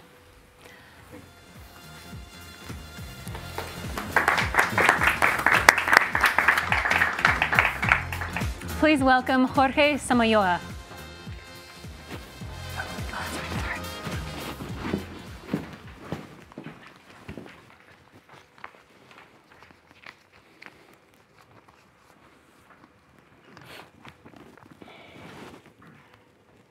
Good afternoon and good morning to our viewers in Latin America and in the United States or wherever you are. So, once upon a time, there was a boy with huge aspirations. As big as his aspirations were also his fears. Uncertainty in the future led him to freeze. Academically, he was below average, I would say. An academic disaster of some sort. After graduating from college, he found himself stuck at a job at an import-export company, working mindless hours, just like a zombie, typing away, scrutinizing the receivables and the payables, amounting to not much. His parents always insisted that he should go out and change whatever circumstances of life he didn't like and to explore the world. They always insisted, you can be anything you want and you can do anything you want. You just have to believe it. Till one day, in a very important MBA course called Life of Meaning, there was a knock on the door. His calling was called to question. From that, he started analyzing what his next steps would be after feeling stuck for 2 years in this import-export company. From there, after starting to take the beginning steps to changing his course, he was fired from his job because of a corporate restructuring. This led to a really strong self-esteem realization in which I had been unfulfilled for a large amount of time, and therefore, when I started interviewing, I felt unprepared to take on any job. After being in this self-employment trap, it was tough for me to feel prepared and believe in myself to take any job opportunity. After some while, I decided that I was going to take my parents' advice and believe in myself and do anything I wanted to do. I wanted to be happy. I wanted to take a job in which I could prioritize my happiness. I luckily landed a couple months later in a venture capital private equity firm. Week in, week out, we received pitches. There was one problem with most pitches. They were focused on areas or solutions that didn't provide real context to the problems that the region or Guatemala has. On the private equity side, we acquired a company that happened to be a reseller of a medical ERP. This ERP is already, we have as customers 3 of the largest hospitals in Guatemala and many other clinics and sanatoriums.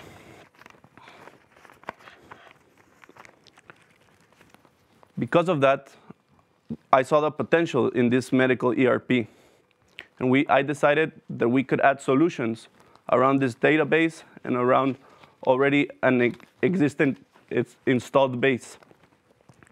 So it also led to a coincidence. I had some medical problems, and after going back and forth with some doctors, I discovered there was a huge pain point in the doctor-patient relationship. There isn't one, really. And there is another problem in Guatemala.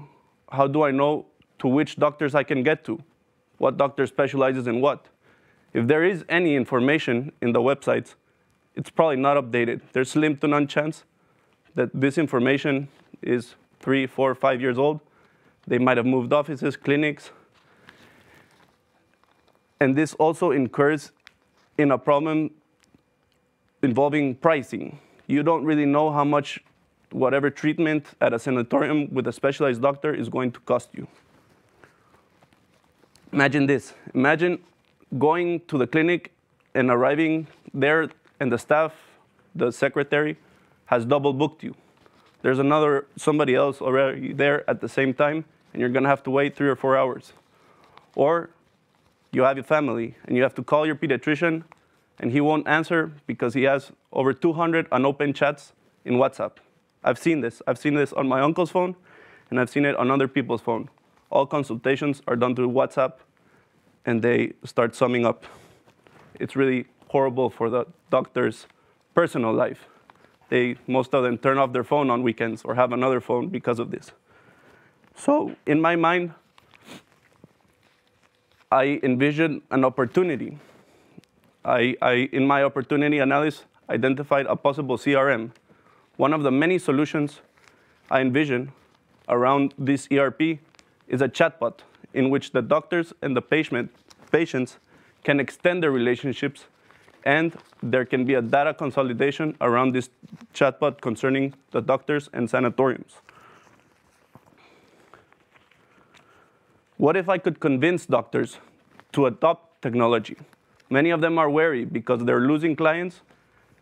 Hiring new people, new staff is cheaper in their heads.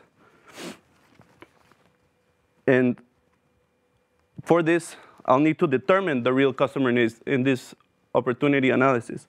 I need to determine what could be automized and what still needs human intervention for this MVP.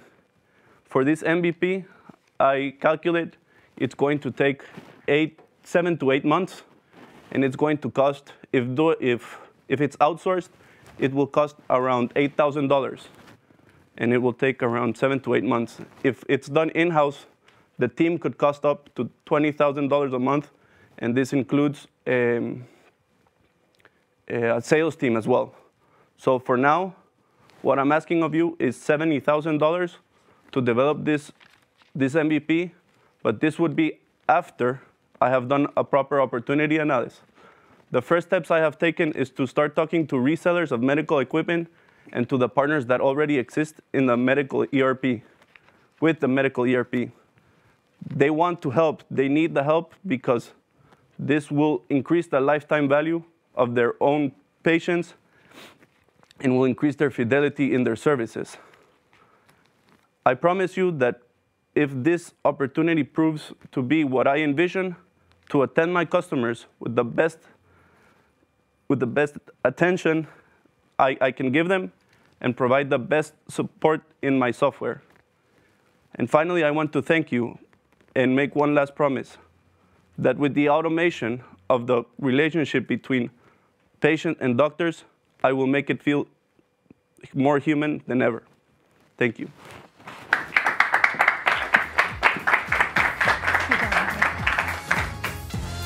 Judges, the time is now yours for 5 minutes of questioning. Thank you, Jorge. As you know, I built a company in this space for 10 years, and I can share with you a lot of war stories after this pitch and insights. But I want to understand specifically which parts of the patient engagement or patient-doctor relationship are you automating? Because I'm not sure if I'm clear. Is it appointment reminders? Is it scheduling? Is it prescriptions? Tell me a little bit more about the problem you're actually solving. What I envision in the chatbot is first the reminders. I think that's critical. Patients have to first get to their consultation to start the relationship. But I also envision a place in where las recetas, the prescriptions are also automated in this chatbot. The prescriptions can be sent directly to the pharmacies or closest to your house, and therefore that service is already almost seamless in Guatemala, where you can call and you receive the medicines at your house. So for me, I think there can be an automation with all the players involved around this doctor-patient relationship, insurance providers, pharmacies, pharmaceuticals. We can provide data, which medicines are selling for the pharmaceuticals, how much fidelity there is towards your products, and increase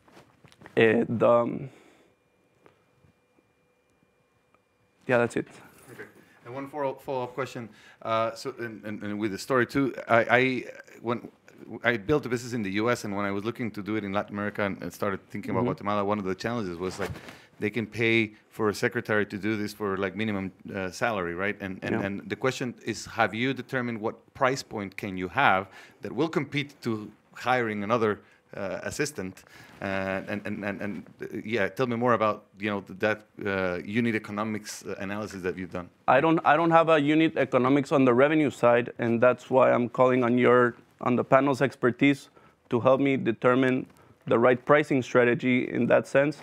I have an idea of what the doctor might be willing to pay, but I think there's about to be a technological transformation because of the generational switch that's happening. And young people are calling on more, they don't want to talk to the secretary, they want everything to be automated.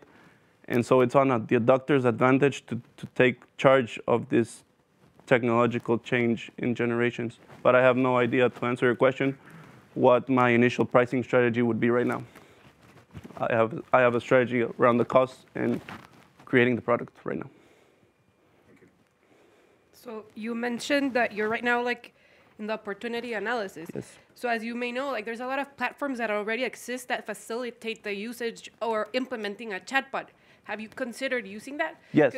Like Yalo, for example, Yes. that can really help you like just start testing the needs. Yeah, for me right now, I think the chatbot is just one of the many solutions.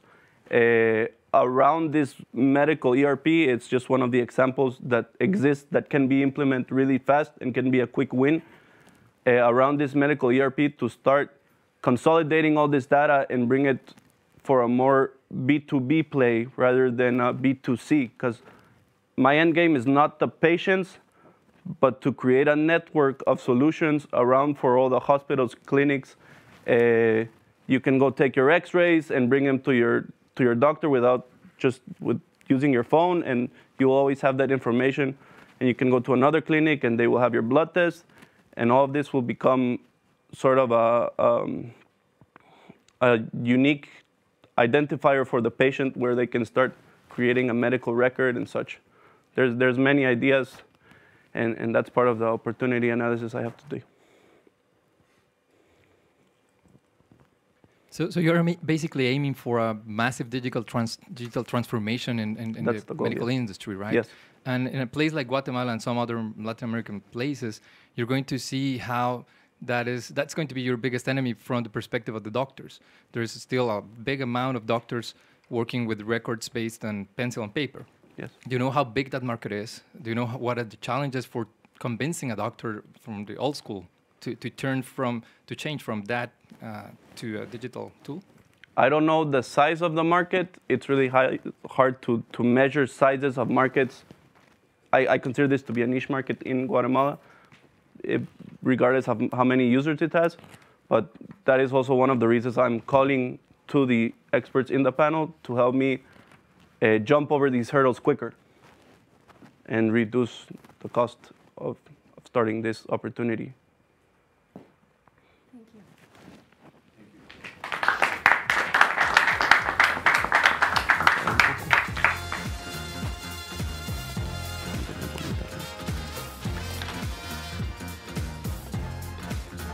Please welcome to the stage Marcelo Ramazini Tobar.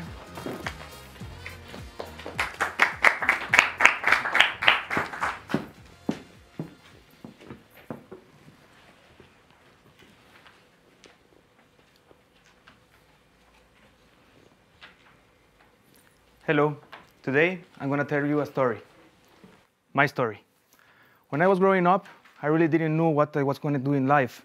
But I knew one thing for sure. I wanted to give the world something back. Me and my two little sisters were blessed to have two amazing and hardworking parents that provided us with all the opportunities we had. When I realized that, I knew I had to give something back. When I was 16, my first big life dilemma presented to me. It was a simple but powerful question. What was I going to study?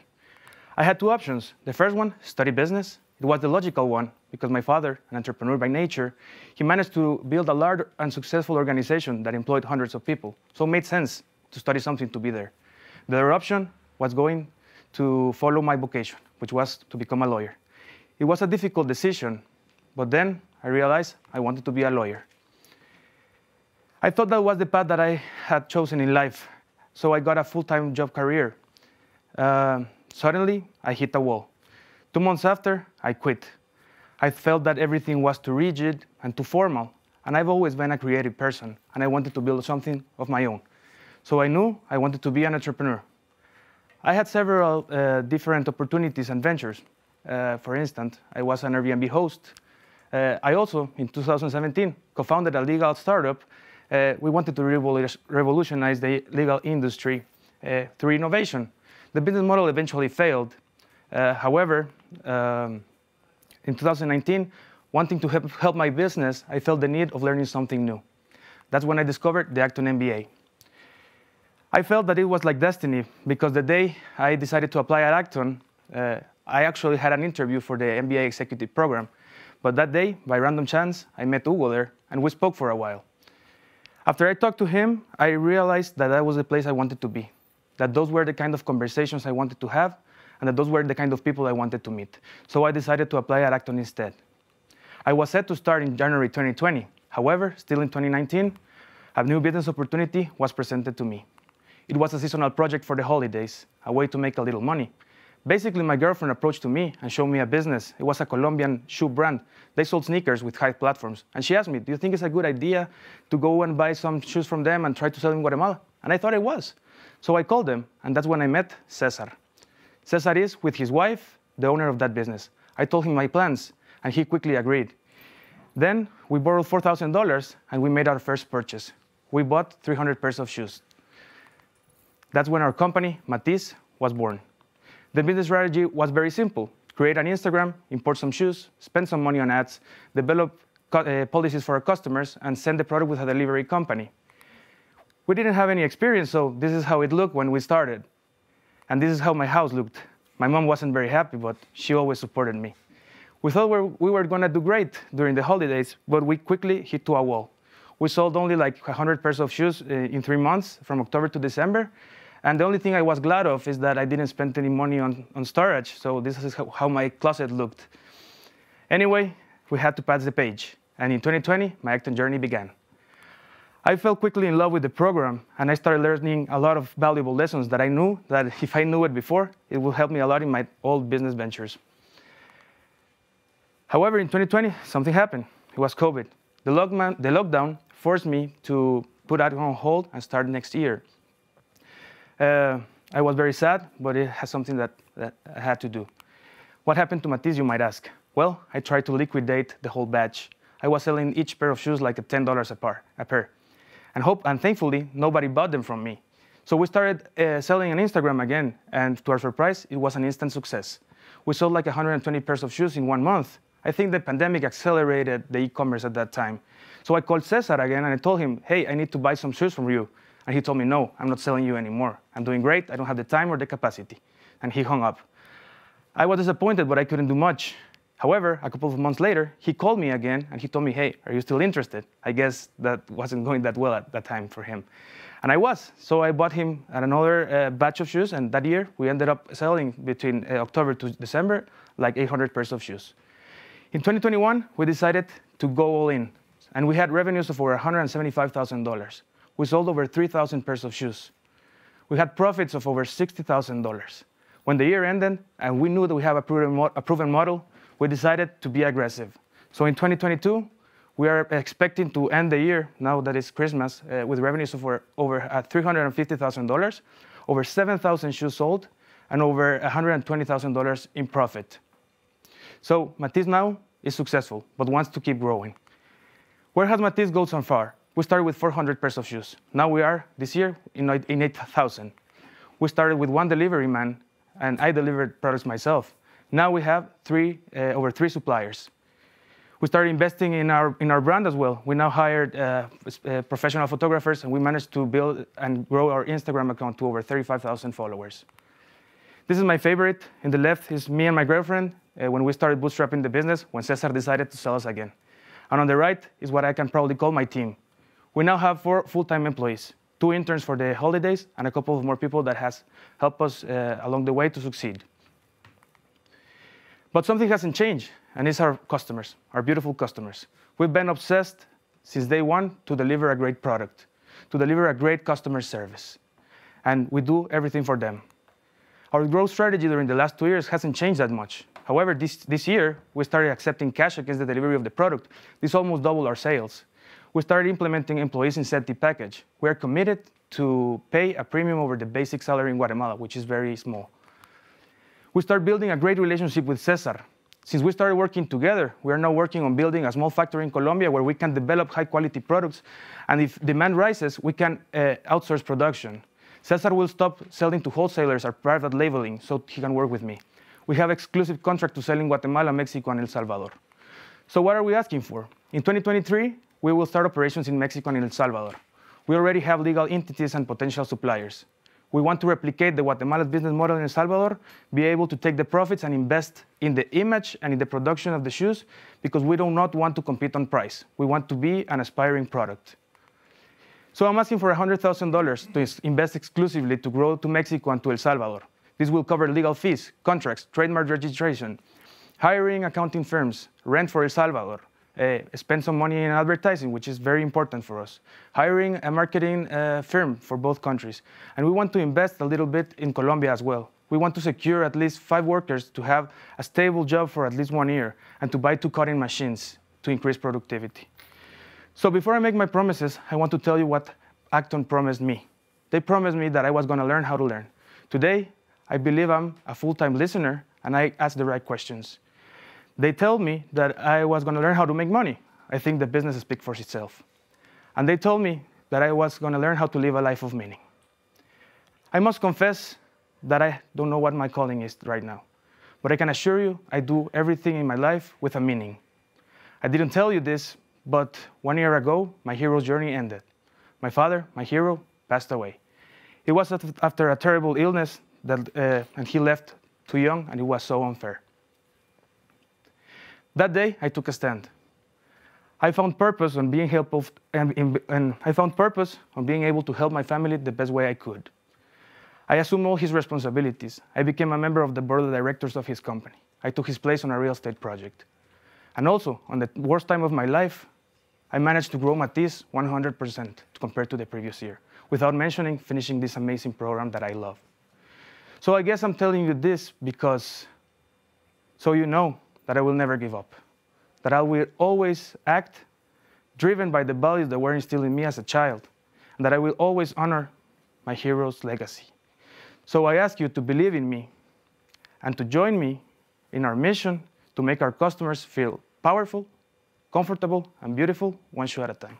Thank you.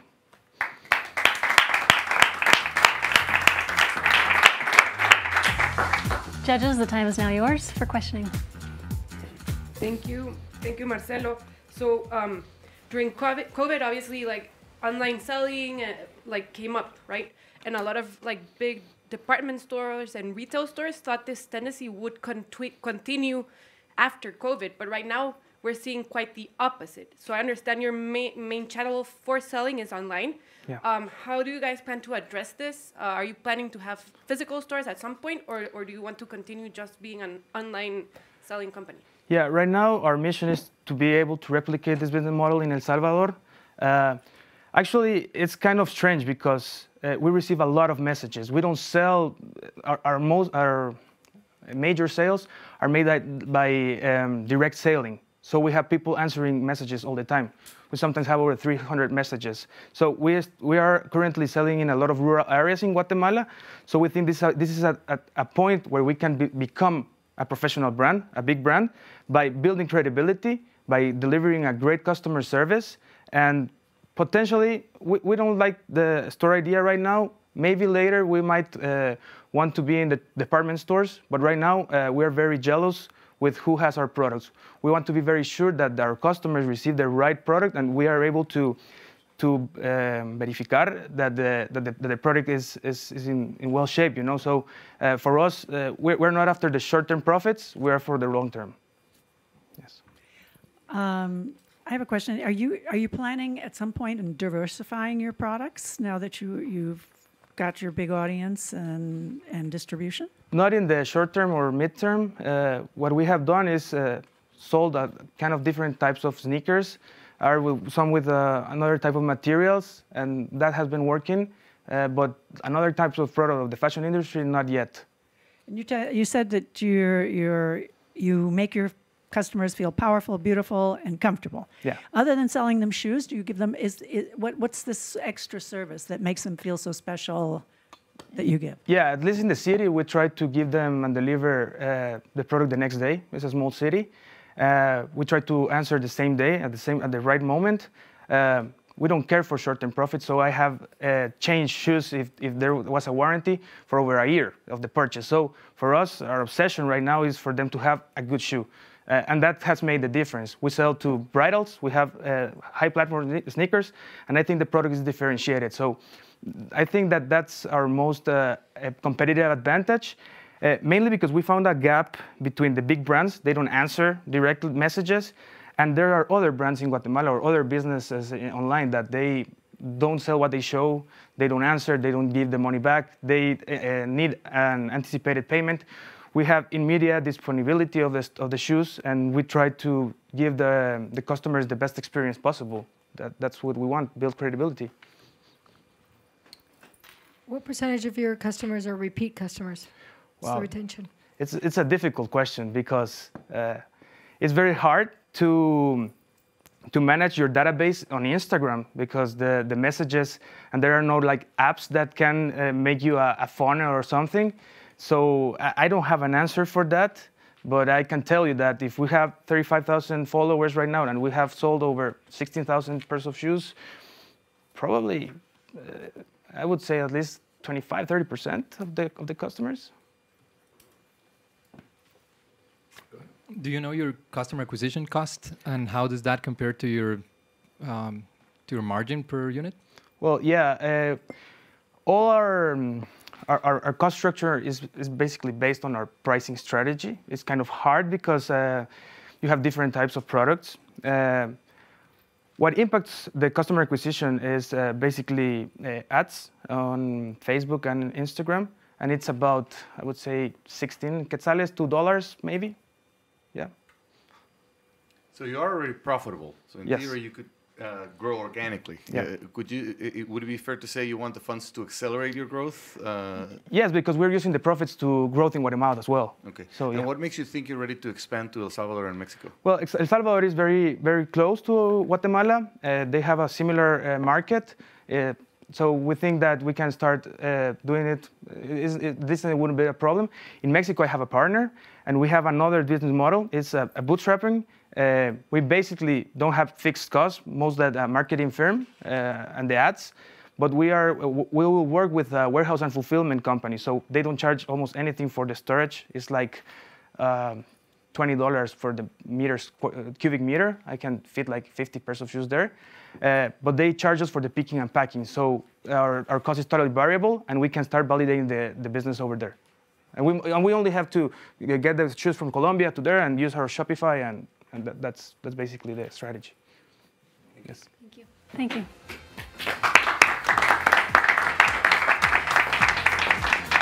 Please welcome Jose Rodrigo Carrillo Rodas.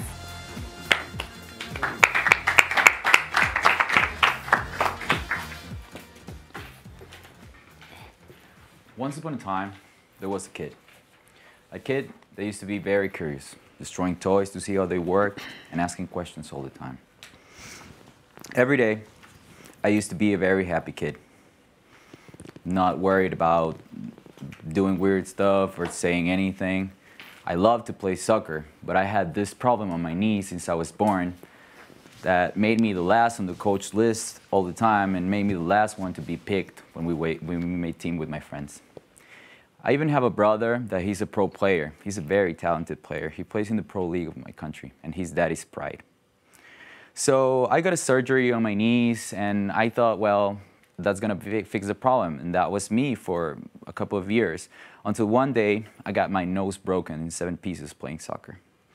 So I headed to the hospital, and I got surgery, and not even my girlfriend showed up at that time. So because of that, I couldn't see the world the same way. It was like my brain was changed. I started acting different, thinking different. Everything was different for me. So because of my I felt like it was like a power that I was given, like the overthinking power. And because of that overthinking power, I started developing fears and insecurities about myself. I started feeling lost. I started rejecting all the social activities that my friends actually invited me to. I became a really lonely person. After finishing my college degree, I was lost. I didn't know what to do. After finishing the college, I thought, well, I have already a job in my parents' company. Well, it was nothing like that. They started making excuses like, we think you should go learn some experience in some other place, or, well, you should go and it's not the same thing if we're gonna be your bosses. At the end, I found out that they just thought I couldn't fit in their company. So that led me into my first job. I started working in a big company that owned a smaller company called IVN. That company is in the business of constructing and repairing molds for block machines. I hated it over there. It was like a boot camp for me. Like, they were always on your back. Like, I just didn't want to be there anymore. So I quit it. And there I was, lost again.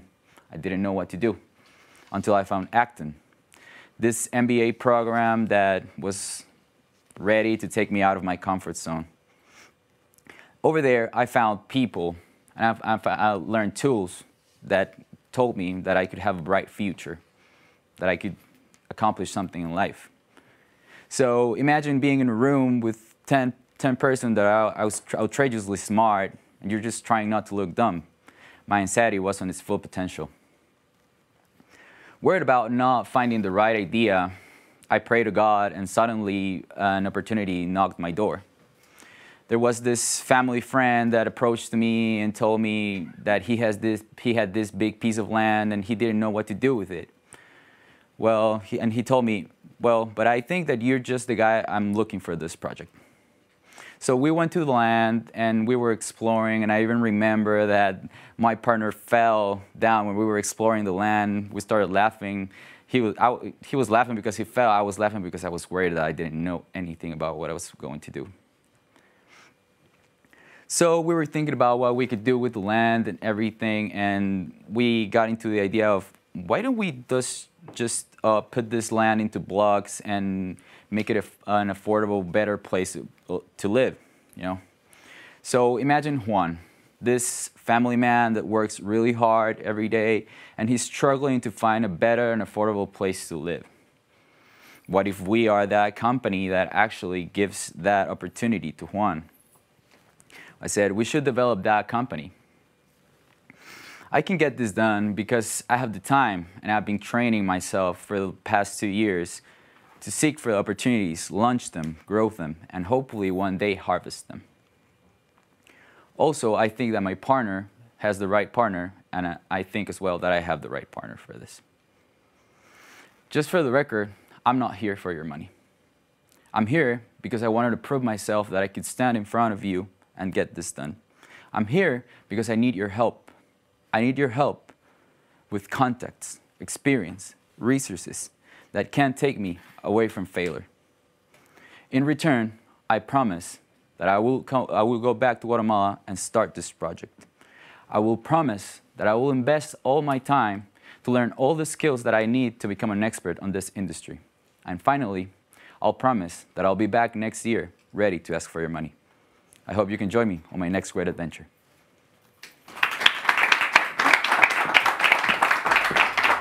Thank you. Judges, you have 5 minutes for questioning.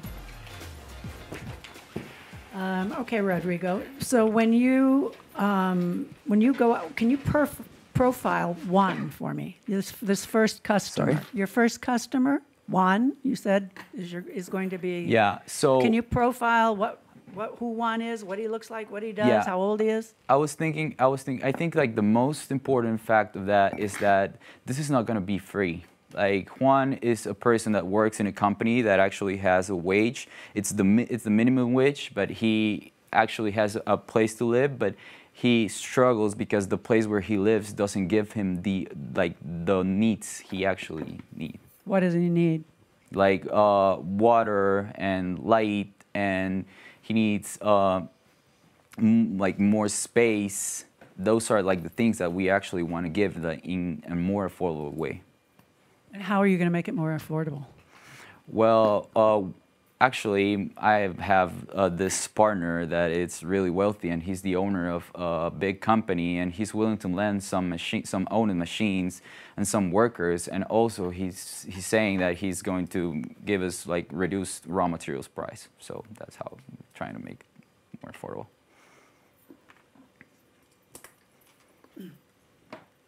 I'm not familiar with the Guatemalan real estate market at all, but I'm wondering if they have programs like opportunity zones. So in the US, if you're building affordable housing in certain zones, there are actually quite a bit of tax benefit, and otherwise it doesn't sound like a for-profit venture necessarily, but probably it should be structured that way. Otherwise, you might not get to the end.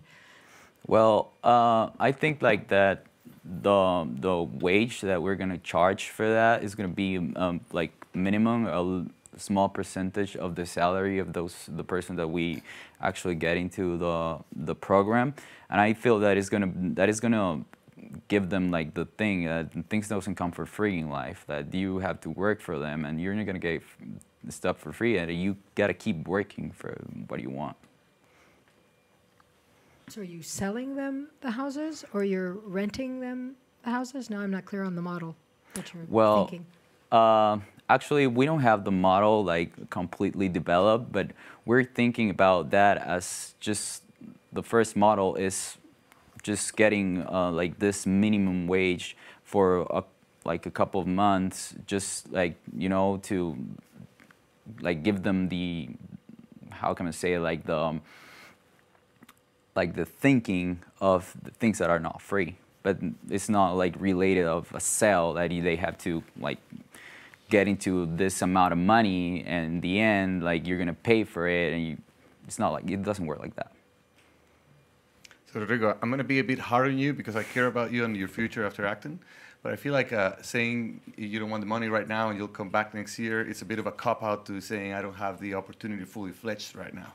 Yeah. So I want to know, what is it that about this opportunity that is strong enough of a calling for you to really spend the time on it and all the struggles that it may take to really figure out how to make it work?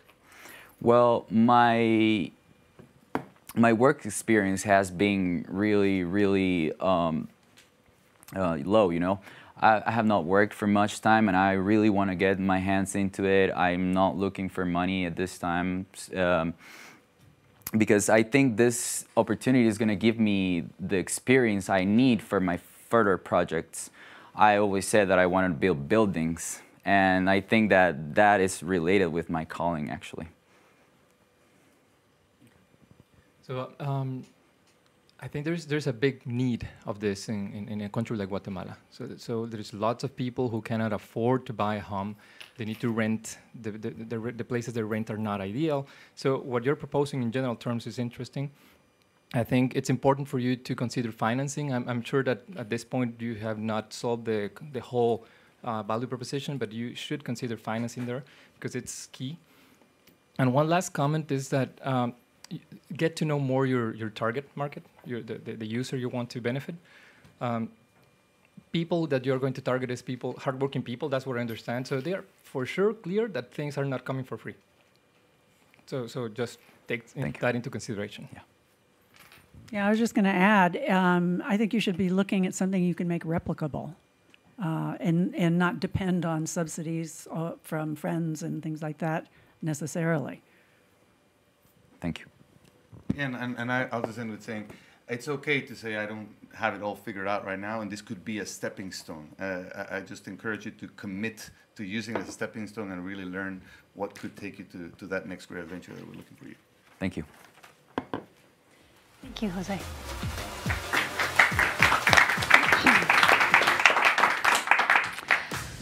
Please welcome to the stage, Jose Guadalupe Samayoa.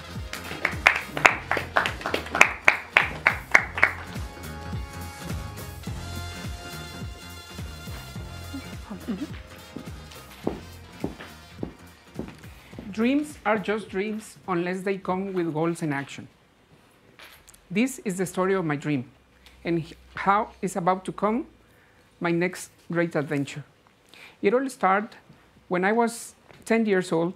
My dad took me into this beautiful lobby of a bank in Guatemala. I was amazed, and I thought, how great would it be to fund a business out of nothing from an idea that was initially in your head and create wealth, as it was evident for me being there at that time. Regular path in life is that you first learn and then go out to the world. In my case, it was the opposite. I was the first in my family to get a university degree. I had plans to continue learning, improving my English, getting a scholarship, studying abroad, until one day I received a call.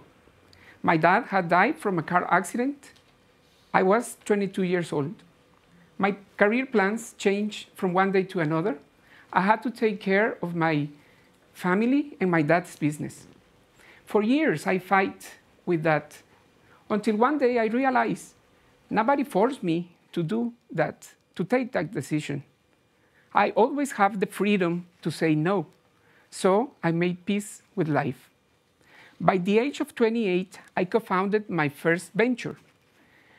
It was very successful and profitable. We managed to sell almost $10 million during the 7 years, until one day, after an Acton's class, I decided to sell my stock. Why? Because the values of my partners weren't aligned with mine. I had to leave. It was a tough decision, and I made it. Thus, I come back to the family business. This time, I'm in charge of transport and logistics in all Central America. I've led a team that together we have grown revenue 8 times, up to almost $5 million this year. And there, I've seen an opportunity that has the potential to change clients' experience when booking for transportation. Let's imagine Fabiola. She's in charge of supply chain in her company. She does a great work having the goods delivered to the nearest port on time. Now she has to deal with taxes, customs, payments. She performed well there too. But when finding ground transportation, the history is different. She calls all her transport suppliers, calls. Unfortunately, none of them has availability, especially after COVID. On the other hand, let's imagine Don Jose. He has been a truck driver since 1995. He bought his first truck 10 years ago. He wanted to be his boss. He has bootstrapped and bought another 4. He now has 5. A total entrepreneur Don Jose is. He might have the trucks, but he don't know how to deliver to his customers or collect from them. Why? Thus, he has been working with a reseller as an associate for many years until now. Oil prices have been going up and down, and the reseller hasn't changed and adjust what he pays to his associates accordingly. So, despite the investment, Don Jose decided to retire his trucks, and they are parked at his yard. Why Fabiola knows Don Jose's excess capacity? Well, they know each other. They've been working through the reseller. But Fabiola doesn't trust Don Jose or truck owners because her cargo worth thousands of dollars. Don Jose also needs payment in cash, in advance, because he has to buy diesel at least. Let's bring them together. Yes, logistics has been a headache for centuries, but also has been creating marketplaces throughout the centuries, wealthy marketplaces. Now we have access to technology. Let's use it to create wealth, but this time online. GPV Plus, that's the name of the platform, will give real-time information about supply and demand to both sides. Our key success factors are based on technology, security and safety, and operations. Security, safety, and operations will be managed by a staff of supervisors and a 24/7 control tower that will monitor the operations all day long. Our mission is to disintermediate the supply chain, make it more efficiently by bringing together supply and demand into this online marketplace. Why me? I've been in the business for the last 8 years, as I mentioned, but especially more important, I know Fabiola and I know Don Jose. Those are their real names. And I've seen them struggling on both sides. But unfortunately, growing a truck company requires much investment. Thus, the industry is highly fragmented, with many small truck owners, very few large players. Most of them are resellers. I'll bet you asking why Fabiola will trust Don Jose, the platform. In this case, we can be backed by the company I've already worked in, GPV Logistics, and that will bring tranquility to Fabiola's mind. And you might be also asking, why will they be paying commissions if they can work outside of the platform? We will give incentives to both sides. We can give Fabiola access to reports, statistics, safety, and insurance, and we can provide Don Jose's main supplies like diesel, truck tires, and truck spare parts. My family business has been selling those products for the last 15 years. I need $125,000. $100,000 I am asking from you. The other $25,000 I can invest from personal savings. We can break even since month 1 if we manage to have 30 trucks and charge a commission of 25%, which is the industry standard, or perhaps more. I'm also asking the judges if I can have 2 meetings, one for presenting my business plan and one for follow-up, in order to get this idea fully potential. I know your time constraints, and if you can, because of your time, perhaps you can introduce me someone that can help me. I promise to have a business plan by the end of February, a complete flow design before coding the software by the end of April, and launching the platform somewhere between January and March 2024. By the launching time, I also promise to have at least 30 validated trucks on board our platform. It is the most challenging part. However, it commits me to start from day 1. But it is worth the effort, considering the customer lifetime value is almost $20,000 each. Can you imagine the opportunity this platform will give small entrepreneurs like Don Jose, who can grow by doing what they know best and letting the platform do the rest, as a promise to all entrepreneurs like Don Jose? And last, I want to thank you for your time. And I want to make you one last promise. As I mentioned in the beginning, this was the story of my dream. And here I am, 30 years later, with the same idea that has been whispering in my ears throughout this time. And I won't stop until I make it real.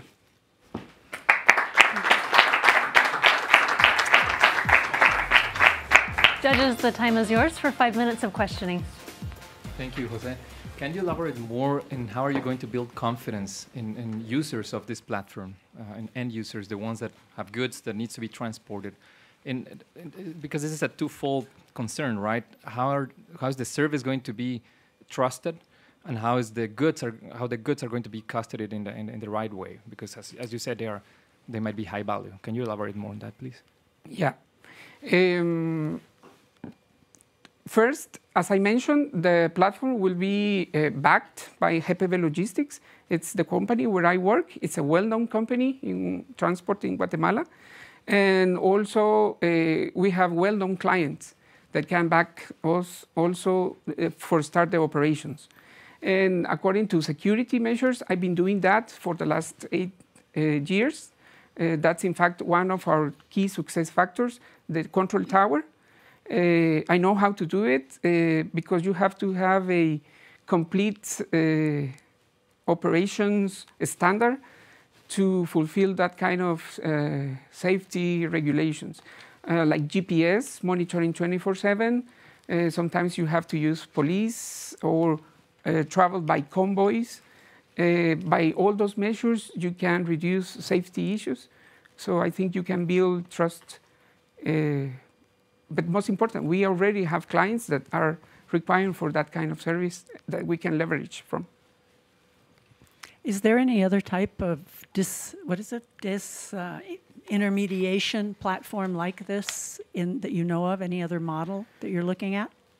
I would like to say no, but unfortunately 2 nights ago, I just went pitching the idea to one of my friends. He told me that there is one in Africa. So I start watching, and they do exactly the same that I am pitching to you. But I don't see it as a problem because the markets are really different. I think this platform has the potential to grow to all Central America, perhaps Latin America, but Africa, I think, is completely different.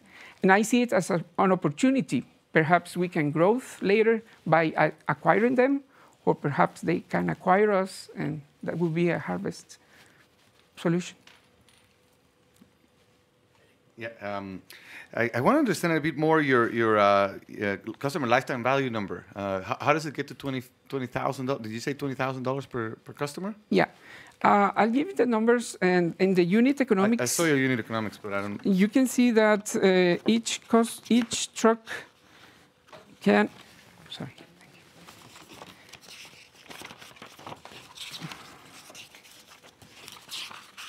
The most valuable clients we have are the truck drivers, because they are recurring customers. They have the assets and they have to be with us. We have a contribution per unit of 80, and we are charging 2/3 of the commission to them. And when we multiply that number by the number of trips they can make per month, per year, and the low rotation, you go with the number 20,000. Like if you get the $80 contribution divided by 3, multiplied by 2, and then you get the live customer. Okay, and one more follow-up question. What stops them from just finding each other instead of going through you as the marketplace? The two sides, like the demand side, because the lack of confidence. Trust. Okay, so yeah, you're solving the trust problem with all these other things that you mentioned. Yeah, because the cargo, it's worth thousands of dollars, and the clients don't know if they can control, for example, their drivers. They may be involved in truck accidents or robbery, stuff like that. Thank you. So I understand, is this going to be a branch of your current company, or is it a new outside company? And if it's the former, then why would your current company also fund the launch of this new branch? Yeah, it is going to be a completely new. It's going to be backed by the company I'm now. They must have some kind of equity on it because it's going to leverage from it. But I think it has to be completely new because it has the potential to grow exponentially. completely if we continue in the same business of truck, because I mentioned it requires a lot of investment to grow truck by truck. Thank you.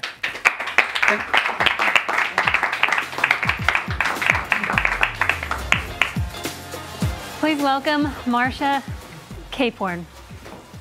Thank you, Heather. Yes, thank you.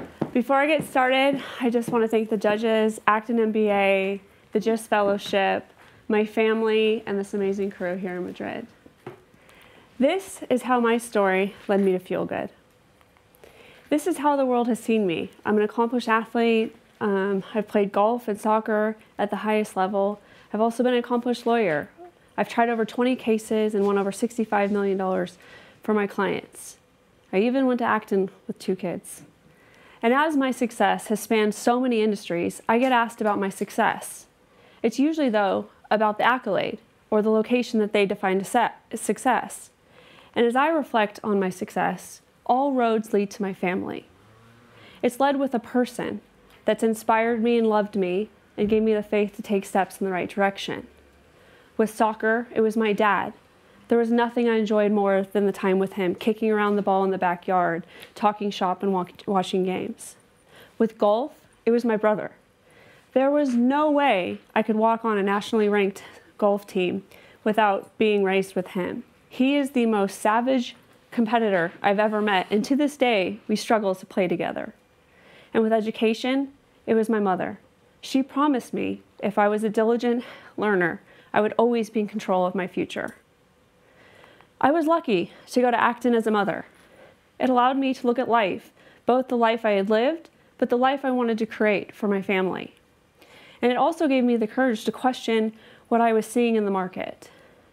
As I looked around, I questioned what I wanted for my family.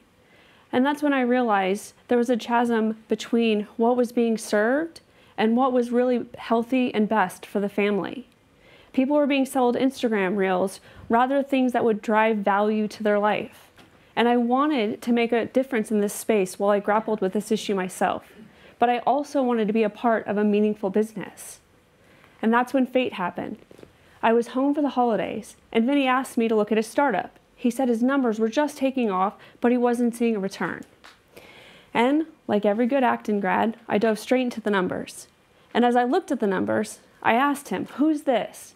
He had several clients with larger than average orders and that were regulars. And that's what he explained to me. He supported a lot of sporting families like Marty that struggled with mealtime with competing calendars. His kids were spread across the Bay Area from gyms to fields, and he was at the mercy of what was easy and on the go. And that's when it clicked for us. As 2 former professional athletes, we knew how time poor these families were and how the mainstream options were cheating these families. From McDonald's to Subways to pizza, there was nothing that was simple and clean for these families. And that's when we realized we could take the traditional meal prep he was doing and use it to cater to these families.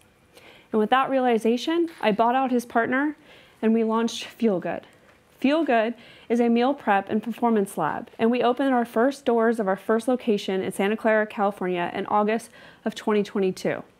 We create a Chipotle-like process where customers can grab and go for the day or the week, or order online. While traditional meals prep is catering to extreme weightlifters or program dieters, that is all about macros and shredding and strict diet intake, we're about unlocking potential.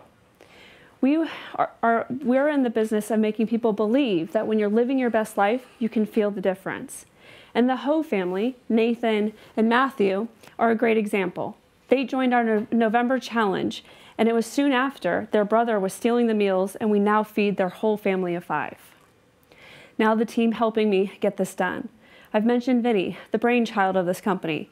We also have Iman, who's not only an experienced sales and professional athlete, but the director of recruiting and a coach at Deanza Force. Then we have Luis. Luis has been in meal prep for over 5 years and comes to us from a store location having over $200,000 in monthly sales. Now, during launch, we are all about getting revenue, testing, and learning. We launched the storefront to start generating revenues while we rebranded the look and feel of the store, as well as launched the website to support online challenges and the club program. Finally, just last month, we got on the Santa Clara Access Card system, which allows students to use their on-campus dining card in-store. So we have two clients, our custom and our walk-in clients. They build custom meals in-store or online and typically spend between $50 and $62 per week. Then we have our program.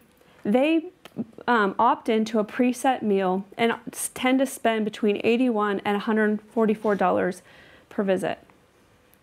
How do our numbers look? Our startup costs were about $80,000 and our monthly burn is $12,000. The average food meal is $14 and the food cost is 25%. Our sales have been just over $54,000 while our costs were $67,000. The great news, November, we broke even and we turned a small profit. So that leaves us in a position to fuel growth and build the blueprint that we can use to scale to our next locations. The following plan is how we're going to use the $100,000 to get us on track to making $600,000 in annual revenue. First, we need to get our walk-in clients up from 54 customers a week to 100. We're going to do this through flyers, gym events, catering, team events, as well as a marketing campaign on the Santa Clara campus to get students knowing that we're so close by. Next, we have our club program. On this, we have two strategies. We have a club-wide opt-in as well as a team-by-team. As the sales cycle for the all-in club is longer, we're focused on launching the team program. Here, how this works is we text or email the parents each week and we share the meal plan with them. Then in one click, they can opt in to the plan, and we work with a team mom that then picks up in stores and brings it to the practice location for the team. Our goal here is 36 families. Well, we're focused on the 2,000 athletes with the Forest Club. This is just a glimpse of how big the club market is in our area. Then January is a huge month for the health industry. Here we'll be launching a 3-week challenge with Carrie Walsh Jennings to run a mindset program as well as offer our food. To help, here we are focused on 50 people. Finally, we have our performance lab. We are going to add a TV in our eating area so we can now host team dinners and film nights in stores for local teams. So how will the money be spent? We have first on the technology side, we need to optimize ordering for remembering orders and automating and remembering past orders. As well on the store, our largest investment is adding a hood vent to support all-day cooking and another oven, as well as inventory to launch the club program. Finally, we will spend our first dollars in marketing as everything has been word of mouth. As a mom, there's nothing I know better than how hard life can be. It's going to be hard with all of the things taking us in a million directions. The years might be fast, but the days are long. And Feel Good is my opportunity to help these parents take steps in the right direction towards their best life. Feel Good, like everything great in life, is based on compound interest, taking steps in the right path and believing in an outcome you might not see for years. But the best thing about compound interest is the harder you work, the more your return. So let's talk about your return for investing in Feel Good. Not only will I pledge to pay it forward to the GIST Fellowship to help future entrepreneurs, Feel Good is also dedicated to feeding over 1 million families that couldn't otherwise afford to eat clean or afford our programs. And as I mentioned, all my other success, that brings me to my calling and who's inspired me. And there's nothing more inspiring than watch my husband serve the athletes and who he coaches and trains daily. And then that leaves me with my kids, who there's no one I'm definitely going to follow through with for. And I'll let them close it out. Joes, what do you think the message should be? It is wonderful that we are all extraordinary so we can have a fun life. Don't try to be like someone else. Just be you. Be the best you can be. Spence! Spence! What? What do you think the last message to the judges are? Okay. Please give my mom the money. Thank you.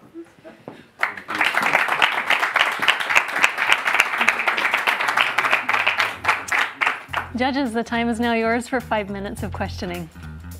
Yeah, Marcia, you have Santa Clara University there. Yeah. Are you working with any of the university teams? They must have a ton of teams in different sports and sort of get them on board so it becomes a thing within the university? Yes, exactly. We actually were looking at, we have a whole theme of what makes you feel good. And we were looking at actually having 3 buckets of fraternities, soccer teams, where a percentage of the sales go back to you use a token to vote for that team to then drive sales, as well as with the NIL, which is name, image, and likeness in the US. You can now pay athletes to help promote your product. We're looking at working with them. Actually, there's NutriSense, which follow your glucose. So the athletes can now wear it, eat our food, and show how well it works on performance, as well as Chipotle is like a 6 and we're a 10. Yeah. Do you have any processes in place in order for this business to be scalable? And have you considered like growing directly into other cities or franchising? Yeah, no, exactly. So the 600,000 is a key metric for us because that would give me the confidence of the profits for another location. We have someone in Idaho that wants to open a second location, and then we also have Walnut Creek and San Diego. And so the 2 models we're looking at as franchise, but also looking at an ownership that there's a local business in California that has 51% ownership with 49 with the other owner, a Togo's business. We're also looking at that model that's helped, maintain quality within the region. So looking at both. Yeah, I can't remember the name of a company in Austin that was doing something similar and was funded by Austin Ventures. And my question is, have you looked at the barriers to entry and other competitors that may get into the space? Yeah, I mean, there's definitely other meal preps in the space. A lot of them don't have a storefront. That is a big differentiator of where now we're straddling a Chipotle versus a traditional meal prep. Usually they don't. They work out of ghost kitchens.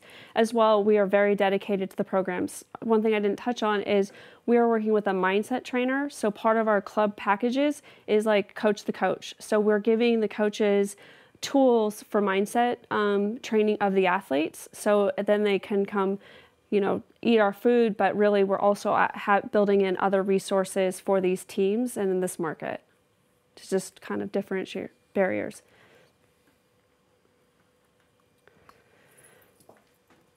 What's the size of the market that you realistically think you're going to be able to approach? I mean, given the waning economic conditions, the flight from California of many people and businesses.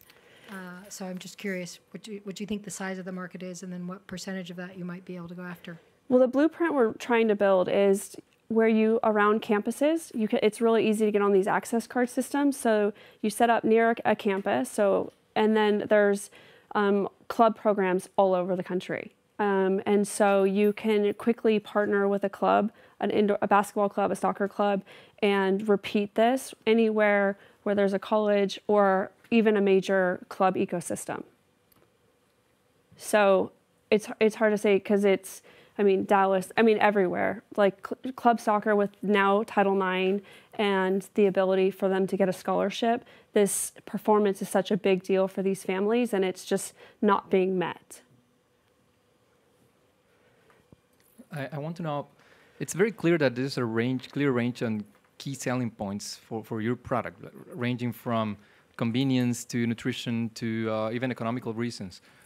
What's your aim in terms of positioning? How do you want to position yourself, and what's going to convince better and in a more effective way your potential customers in that sense? Our key right now with who we compete against, but not even that it's going against athletes, is that we use high quality smoked meats. You can usually kind of cheat with the quality, the taste, because these extreme weightlifters and program dieters are really just eating for function.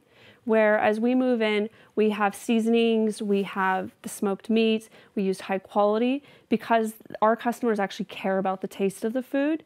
And if we're gonna have them use it every week, it's very important that we don't just give them, the way meal prep works, you get 5 of the same meal. We don't do that. It's a mix of steaks. It's a mix of meatballs. It's mixed meat. So we're making sure we cater the meals towards a range of what will make them happy versus what's convenient of a 5-pack, which is traditional meal prep. Real quick here, you mentioned something about a performance lab. Are you tracking in any way the before and after of an athlete or a club before and after? Yeah, we plan on testing with the NutriSense so we can give that data to them and doing chunk challenges with teams. Thank you. Thank you.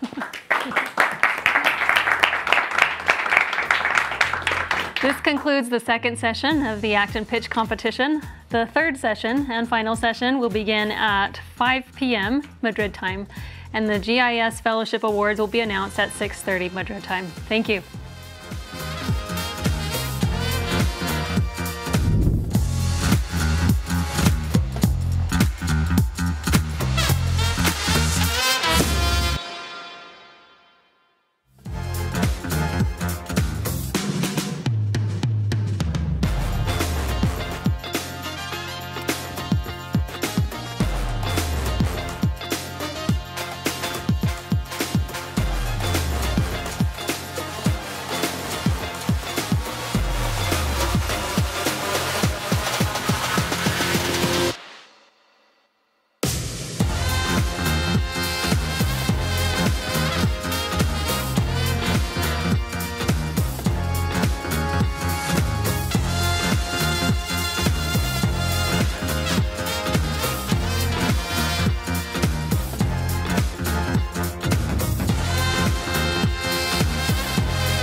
Welcome to the final session of the Acton Pitch Competition at UFM Madrid. My name is Heather Crossley and I'll be conducting this final session.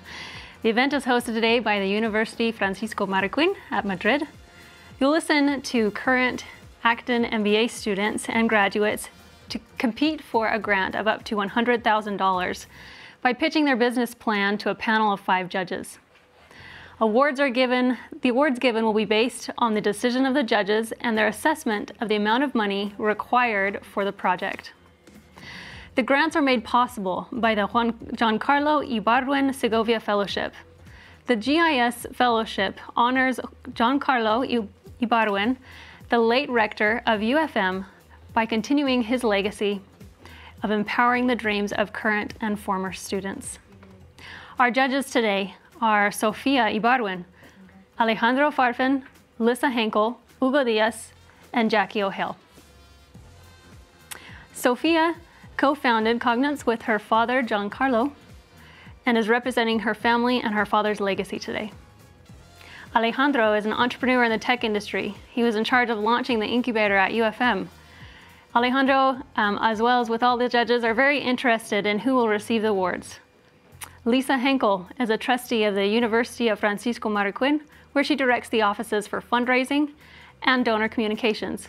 She's a facilitator in the co-creation process developed by UFM for its flagship Antigua Forum. Hugo Diaz is a successful entrepreneur in the tech industry. He graduated from Acton, and after graduation, brought the Acton MBA program to Guatemala and Madrid campuses and has been the director since the beginning.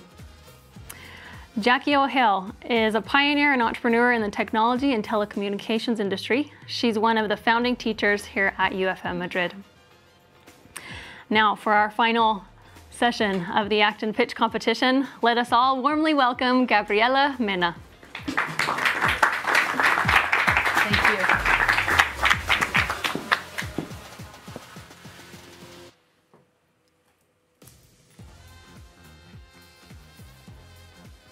95 centimeters is the average height of a 3-year-old.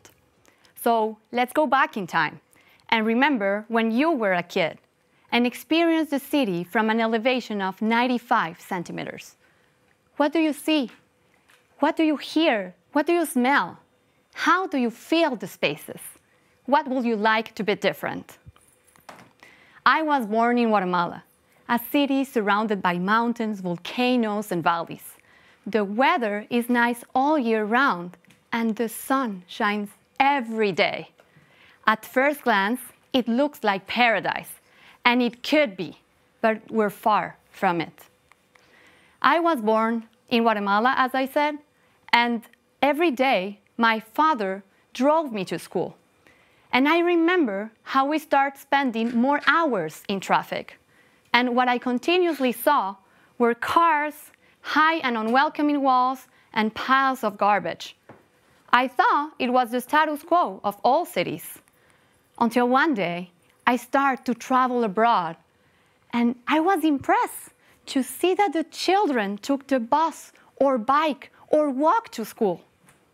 Public spaces, green spaces, and buildings were highly connected, creating vitality in urban spaces. The quality of the cities and the life of their people were better.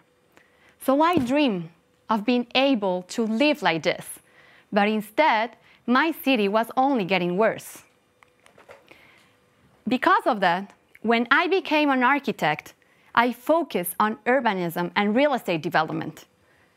I discovered that while humans design cities, they end up shaping our lives as well.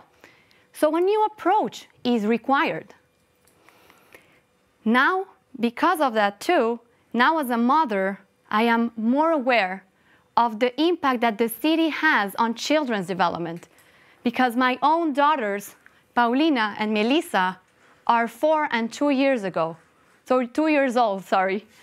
So again, if you could experience the city from an elevation of 95 centimeters, what will you do differently?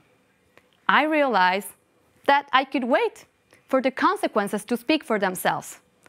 Or I could step up and follow the call and contribute to the creation of better cities and elevating the quality of life for our kids and future generations. In LATAM, urbanization is around 80%, more than most of the other regions in the world. These cities grew so fast and chaotically that they suffer from many problems: pollution, lack of mobility, lack of green spaces, lack of water and energy supply.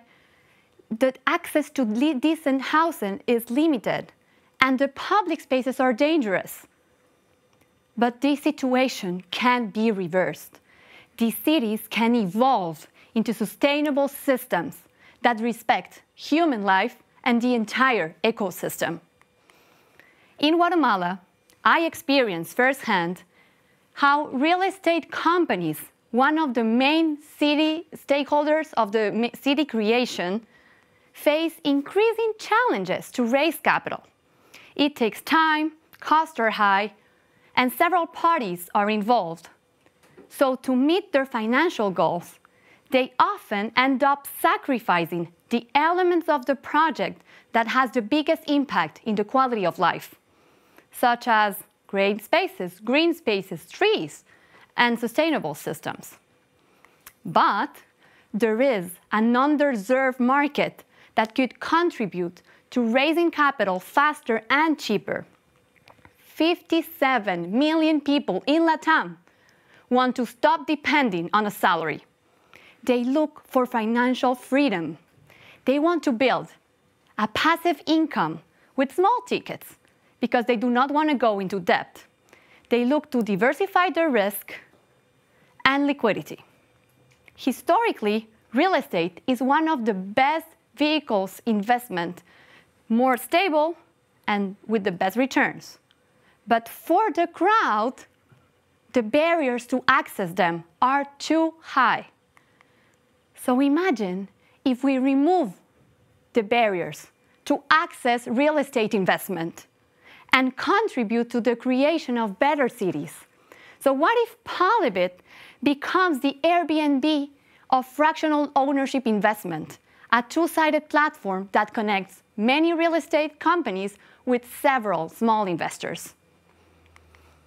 We'll need to build a marketplace to allow the properties to be fractionalized. These fractions can be sold digitally to investors with tickets as low as $500. The distribution of return is automated, and these fractions can be exchanged in secondary markets without losing track of them. This is the new version of crowdfunding, because for the real estate companies, it reduces the time to raise capital, and cost of legal and administration are cut to 50%. For the investors, it gives them multiple options of investment in a one-stop shop and allow to solve the lack of liquidity. And for the cities, the quality of the city and the life of the people improve because better projects are built, urban spaces are revitalized, and the environmental footprint is reduced. This is all possible thanks to blockchain technology. And these types of projects and offerings are growing in a compound annual growth rate of 59%, which could propel the whole market to a valuation of $2 trillion by 2030. This is already happening. I can get it done because solving this specific need in the market is my calling. I never heard it so loud and clear and never felt it so strongly as at this moment. Because I'm passionate about cities and their impact in the life of more than 80% of LATAM population. Because I have the experience, 12 years accumulated as an entrepreneur in innovation, tech, real estate, and architecture. And because I excel when ambiguous and complex problems need to be solved in a creative and innovative way. And I have built the grit to overcome the challenges and push through the unknown. Even so, a team of A players is needed, so I look forward to find the right companions for this venture.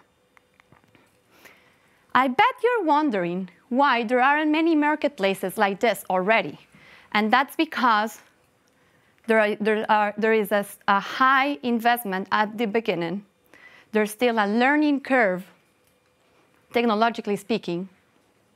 There are gray areas in the legislation worldwide, and third-party licenses are needed. That's why my next steps are to test at a prototype level, get insights and refine by iterations, then build a pilot with one project in order to make a success story, get the license, and then win traction in order to onboard more projects and more investors. To run the pilot will take up to 9 months. There are a lot of challenges to have to be overcome, and $8,000 are required throughout the first year. So I need your help. Please become my allies. I will be honored to receive radical candor along the way from a group that shares the same principles that I do from Acton MBA, and the $100,000 to go and run the pilot, as I told you before. I want to express my most and deep, sincere gratitude for all the people that is already part of this journey, for you that hear me today, those present and those on the live stream, and to this opportunity to start this new venture. I promise to finish my lunches, a list of 100 breakfasts, lunches, and dinners, to find a mentor, to become a professor at Acton MBA and give back to this community, and to stay relentlessly in love with this opportunity. So join me, and let's reshape cities bit by bit. Thank you. Oh, I have to say with this, right? Okay. Judges, the time is now yours for 5 minutes of questioning. Thank you, Gabriela. So, ticket size, I think the initial amount is $500, right? Yes. So it's small. Yes. Real estate developments usually require a lot of capital investment. So, why would this be something a developer find interesting? For one end, and the other end, like, how much big of a market? I know you showed us a statistic, but my understanding is you're planning to launch this in various LATAM countries in order for the market to be interesting, or what are you planning to do? Thank you, Sophia. That's a great question. So it's true that the number, that the $500, it's a small ticket, right? But not necessarily all the investors will only invest $500. The idea is to open the options for people that only have $500, they can still invest. But other people will be able to invest all too. And in the numbers that I shared with you guys, for example, I weighted a percentage that will invest in 500, others in 1,000, and others in 20,000, right? And I'm planning to go, if you only need, for example, for one project, and say you can not necessarily have to raise the total amount of the project. It can be a percentage, right? Like, for example, if a project is a $30 million project, you may want to start by 5 million, for example, right? And that can be very easily done with more or less 100 or 200 people.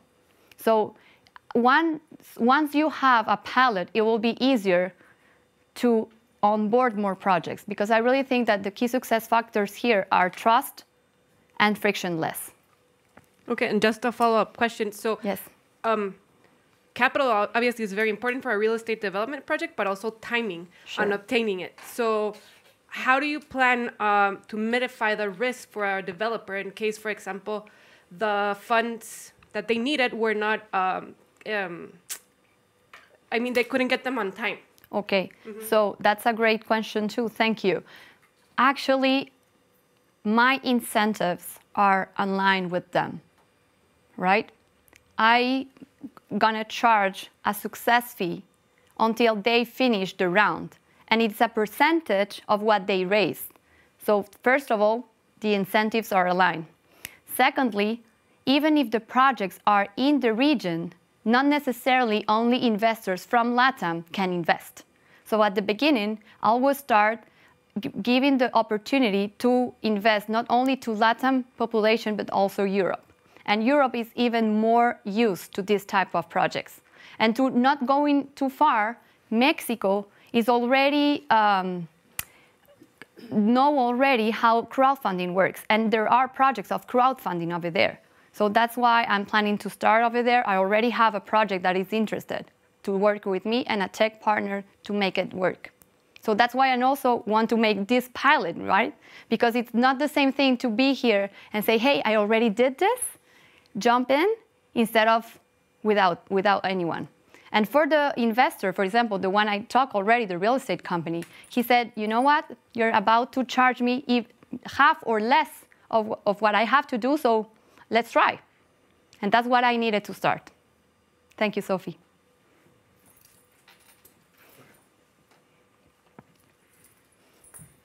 How are you going to attract the smaller and mid-size investors into the platform? What's your vehicle for approaching the customers? Okay, first, education. I am more than aware that this is not easy and it's not new, it's new, so there's a lot of education that has to be done. I will use digital marketing and I will ally with, and I want to actually bring to my team someone with the expertise in digital marketing. Then we will have an option with a custodial wallet. What is a custodial wallet? It's a way for people that doesn't know about blockchain or doesn't know about this infrastructure to invest without learning the technical part. So that's part of the way of the frictionless that I want to work with. And of course, I will start with friends and family to build the pilot and then to be able to open it up. Thank you. Thank you, Jackie. Thank you all. Please welcome Cristina Amador.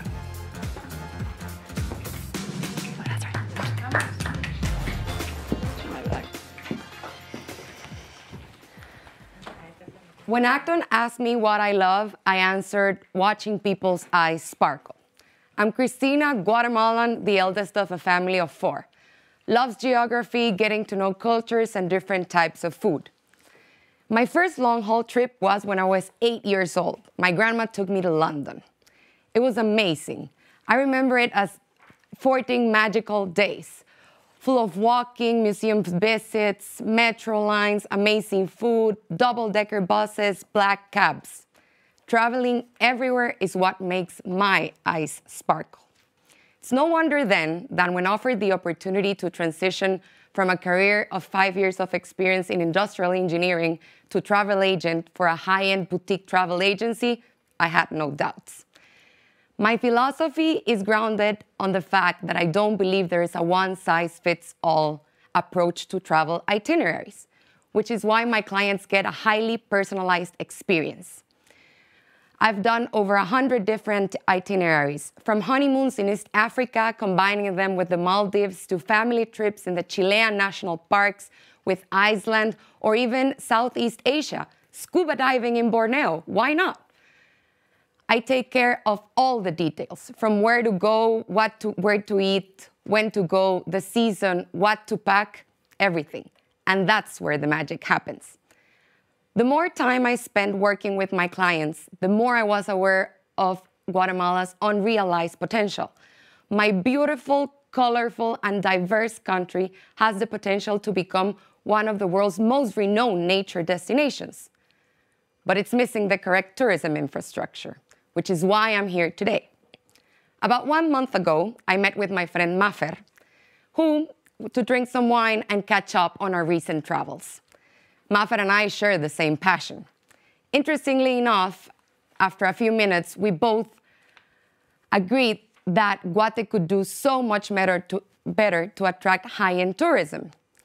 After a few cups of wine and a conversation about 3 hours long, we got to the conclusion.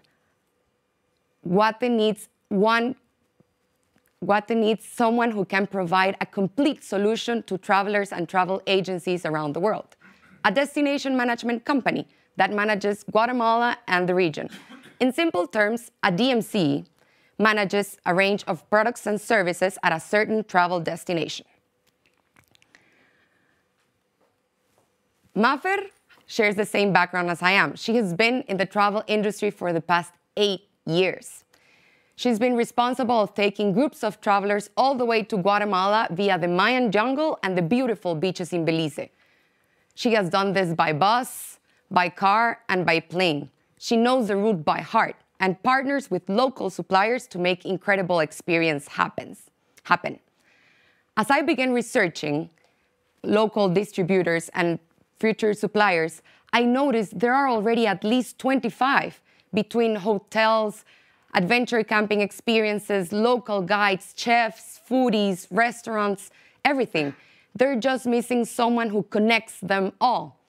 That's why Mafer and I decided to combine her knowledge in the local market with my knowledge in luxury travel expertise and create our own DMC. According to Guatemala's tourism board, Guatemala in 2019 received 2.5 million visitors. These visitors spend on average $100 per day in an itinerary of 5 days. When we compare it to Costa Rica, they received in 2019 3.4 million visitors. And according to data, mid to luxury travelers spend at least $200 per day and 8 days there.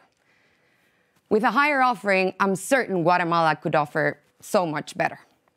For this to happen, we would need to attend global trade shows, partner up with Guatemala's tourism board, and work hand in hand with current local suppliers. In the future, we would also need to have our own vehicle fleet, chauffeurs, and guides. How will the business model work? We'll create a curated list of our own trusted suppliers. Per the industry standard, we will get negotiated net rates with these suppliers, and we will get a commission for each of the referrals. Then we will sell these services with a markup. Travel agencies around the world would then delegate the itineraries to us. We would create one-of-a-kind experiences for each of their clients, and they will get a commission too. To make this dream come true for us and for travelers around the world, we need $60,000 in funding to kickstart our operations in the next 12 months.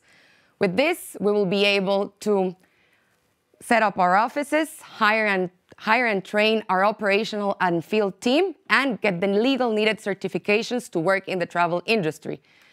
We would need money to travel because we will also need to attend global trade shows right now. I've been traveling for my whole life. I've been working as a travel agent for the last 3 years, and Mafer has been in the travel around Central America for the last 8.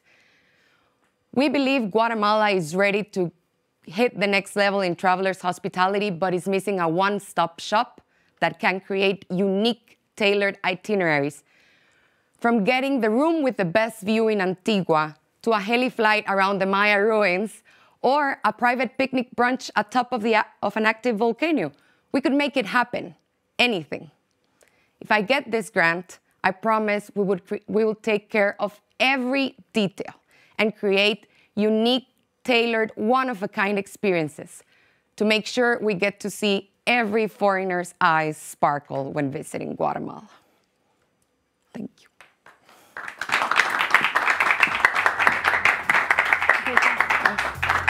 Judges, you have 5 minutes for asking questions. Thank you, Christina. So first I want to clarify, are there no other destination management companies in Guatemala right now? I've had the opportunity to attend global trade shows as a travel agent, and sadly, no one that can offer a solution like maybe a complete one. And to meet to luxury travelers. Okay. And your target market or your customer will be the travel agencies around the world that will refer you customers. Is that right? Basically, we're exploring that as our main market to discover, because I've been on this side and I've seen how there's no one who attends them in Guatemala. I've had Mexican clients refer to me because I lived 10 years there, and I didn't find anyone in Guate who could attend them. I had to do the itinerary myself. So answering your question, yes, that's the first big revenue stream that we see right now. However, we won't be close to saying, hey, individual traveler, we won't work with you. We're just open to anyone who reaches out. Okay, thank you. So how are these upscale foreign tourists going to know that they're going to go through agencies? They're not going to get to you directly, right? You mean the travelers? The travelers. Nowadays, how I've been working lately for the past 3 years is that I get a client's referral, or someone reaches out to me and says, for example, I want to do a family trip next summer. So the travel agent is in charge of doing some of the work and data mining to say, okay, how many are you? Are there kids traveling? Do you want to go here or somewhere? And yeah, the travel agent will be the one reaching out to us. I have another question. Via Venture is not at that scale that you are looking at, right? Via Ventures in Guatemala? Yeah. No. Okay. So I'm familiar with some similar DMCs in Guatemala that are pretty much trying to do the same that you are mentioning at this moment. And the biggest challenge that they have mentioned to me is that many people in the luxury travel market, they are not coming directly to Guatemala, but Guatemala is like an appendix to their Mexico trip or to their Costa Rica trip, or sometimes to Belize trip, for example. How are you planning to fight back to that Guatemala at some point is seen as like the last 3 days of a week-long trip? I believe that's a marketing problem. When you attend global trade shows and get affiliated with, for example, Amex Concierge or Virtuoso, you get to work with cohorts internationally where you need to market and educate a customer that he can come to Guatemala for the same amount of days that he's going to Costa Rica, or even more. So we're planning on attending these global trade shows, working hand in hand with the Guatemala Tourism Board and making a boost to local tourism, to foreign tourism. More than a question, I just wanted to add, you probably know, but the World Tourism Organization, the UN organization, is actually here in Madrid. It's the only one we have here.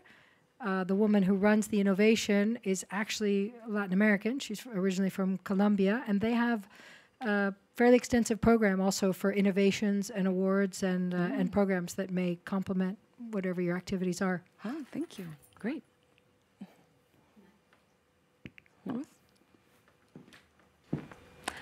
Thank you.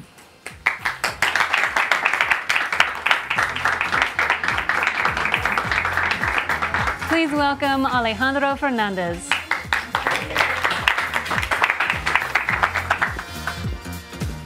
Hello, thank you all for being here. Thank you all for listening to me and all my colleagues give their pitch. My name is Alejandro. I work in real estate development in Guatemala. It is a job I find extremely rewarding, but at the same time, sometimes extremely conflicting. From a young age, I was a very shy kid. I was very introverted. I didn't have many friends, and it also didn't help that I lived in a very remote place deep in the forest. Most of my childhood was spent walking around the forest, walking my dog, hiking, reading. It was a lot of time spent by myself. However, I found deep comfort in nature, which gave me a deep appreciation for it. However, that is a situation no kid wants, and after speaking with my parents, I decided I needed a change. Because of this, I decided to study abroad, one of the most beautiful cities in the world, in my opinion, Boston. There, I got a civil engineering degree. I always loved construction. And because of my appreciation for nature, I adapted it with courses and certifications in sustainability. During and after studying, I complemented my education with jobs in the real estate and construction sector. I am a US citizen and I had that possibility, so I actually worked in Boston, Dallas, and Las Vegas. And I was actually fascinated by the practices that they had there. They were so much more advanced than us in some ways, and I vowed to myself to eventually go back to Guatemala one day and bring these practices back home, especially their sustainability practices. 6 years ago, I was recruited to come back home, and Guatemala is a beautiful country. As most of the pitches here said, and it's focused on, Guatemala is known as the country of the eterna primavera, the eternal spring. And it is not hard to see why. It is a beautiful country filled with life, with an extreme good weather and ecosystem. However, as I said before, I find my job very conflicting. And why is that? Real estate development in Guatemala is a very competitive sector, a very competitive market. Most of the time, we have to be very efficient to bring the best possible return. And when we buy land, it unfortunately means that we have to look at land as if there is nothing there. When a project normally starts, we scrap the land to its bare essence. And that is not only extremely detrimental to the environment, but it also normally means devaluating what can be one of its greatest assets, the local trees there. Which brings me to why I'm here today. This is a very normal machine in most developed countries in the world. It is what is called a tree spade. This particular one is called a truck-mounted tree spade. And unfortunately, no one offers this service in Guatemala. And it is not hard to know why. A machine like this costs $220,000. Most of the people there look at that price and say, no way. There is no way this can work in Guatemala. However, I believe that is not so. I believe there is a market for this machine in Guatemala. However, because of its high cost, it comes with a high problem. It's high fee for other developers. I believe, doing some calculations, that the cost to move a tree in Guatemala or to offer this service is going to be about $7,000 to $8,000 to other developers, which can be seen as high. However, I believe when I saw that number myself, I was immediately taken back and thought, there is no way this can happen. However, after valuing it more deeply, I saw that it's actually extremely cheap and can actually be an investment that has a return. Why? There is a governmental agency in Guatemala that has control of all the trees there. To take down a tree, you have to submit a study. That study costs about $3,000 normally and takes 2 to 3 months to get approved. And as we all know, in real estate, time is money, both in opportunity and financially. There is also the cost of the time spent. There is also great marketing potential and benefits to selling a project and a company as sustainable. And there are also very many advantageous conditions given to developers that are sustainable, from banks, suppliers, and customers. Just banks, through their third world partners, international partners, give better financing conditions to developers that are sustainable. Imagine what just a 0.1% better interest rate can mean at the end of a project. Sorry, it's a little small, but I wanted to exemplify here. A normal project costs about $15 million, let's say. It can vary drastically. Normally, the marketing budget for a project is about 6% of the overall construction project. The cost to move one tree, if $8,000, is 0.9% of the marketing budget. It's really nothing. I wanted to give a real-world example. This is a project, if you're from Guatemala, you may know it. It's called Cuo. It's a project in Zone 4, one of its most up-and-coming areas. From the moment this project was starting to be planned, a requirement for the architects was that the tree in front had to be saved. It was not an option. And to the credit of the architects, they came and did a project around the tree that was truly magnificent.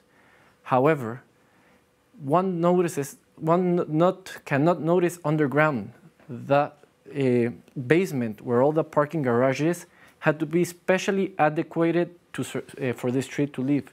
And that cost tens, if not hundreds of thousands of dollars. If we had been able to move the tree 20 meters to the right, that $8,000 compared to that would have been nothing. And nowadays, under this tree, there are fashion shows, outdoor dining, entrepreneurial events, yoga that is done. So if you ask me, even though it cost us that much more, it was an investment worthwhile. It has become an icon for this project.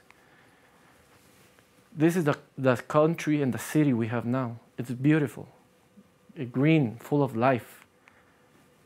Should we not be careful and continue our construction practices as they are now? This is what we can end up with. It's urban hell. It is naive to think that construction and development will stop. There are more people every day. However, we do have a responsibility, not only to each other and ourselves, but to future generations to better our construction practices, especially now that we have the tools to do so. Thank you.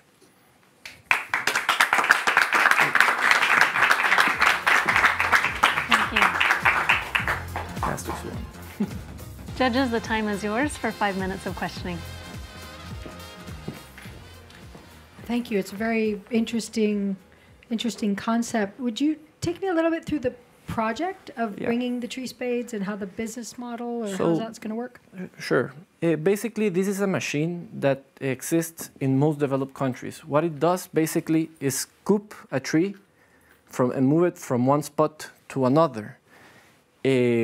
The important thing about moving trees is protecting its roots. And that's why most machines that are already in Guatemala can do that. How I think it will, like it said in the model, basically what I expect is to charge developers $8,000 to move the tree. That is very low direct cost. It's mostly about paying back the machine and the depreciation. So you're talking about bringing in one tree spade and actually operating it rather than myself. Renting them. Well, not sorry. And or renting it out to projects or. I imagine the business model to be, if it's only one tree, just charge to move the tree. If they want to move plenty of trees, there are I know of a lot of developers that are doing master plans, for example, big projects. And I figure that for them, a more interesting business model is to rent for a day or a couple of days the machine. And I will have to do the numbers as to how to calculate the fee for them to do so. It would depend on how many trees they want to move, how much time they want to have it, and where they are located. How much market study have you done for demand among developers for this? And do you have developers who have expressed interest? Not much. I know that this is something very common abroad. My interest in this comes mostly from my internal need. Like I saw this in my ventures, in my development as something that I needed. I have expressed and talked to some developers and construction managers about this, and they see some validity to this, but the fact that this is a service that has never been offered in Guatemala makes it difficult to measure how needed it can be. But just to get deeper into that, if you measure just in your own development company right now, how many services would you have a year? If we are actually doing a master development that's many acres. I can't go into a lot of detail now because it hasn't been opened yet, but we are planning to move about 200-300 trees because it's a very big project where it's currently a coffee plantation and we want to save as many trees as we can. So could you sell this to your own company right now for that just one project? And if so, would that pay for the machine? That would almost pay for the machine, but like many of my ventures, I'm trying to, that will take a lot of time because it's a development that will take like 20 years.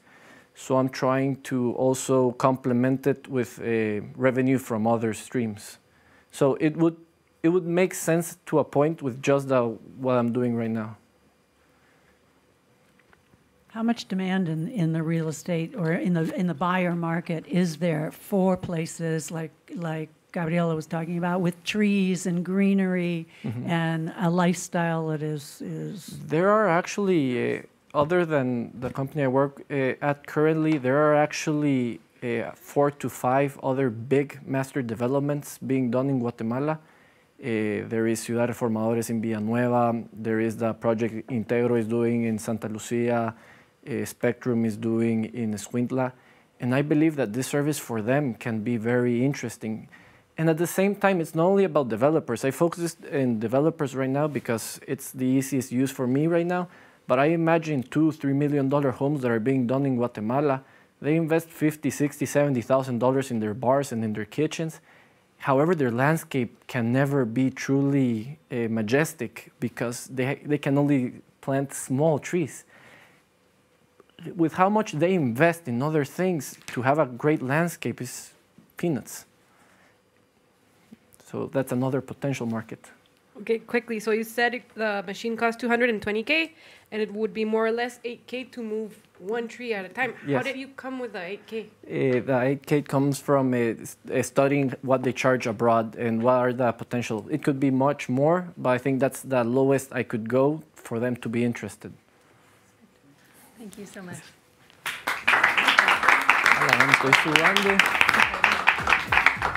Please welcome to the stage Isabel Bueno and Carmen Rodriguez.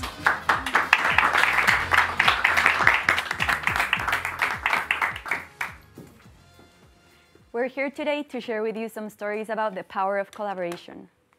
Before we start, we want to acknowledge that we're standing on the shoulders of giants, and would like to thank Giancarlo Ibargüen, Jeff Sandefer, and Universidad Francisco Marroquín for providing us with amazing learning experiences, friends, and mentors. Without them, we wouldn't have met, and we wouldn't be here today.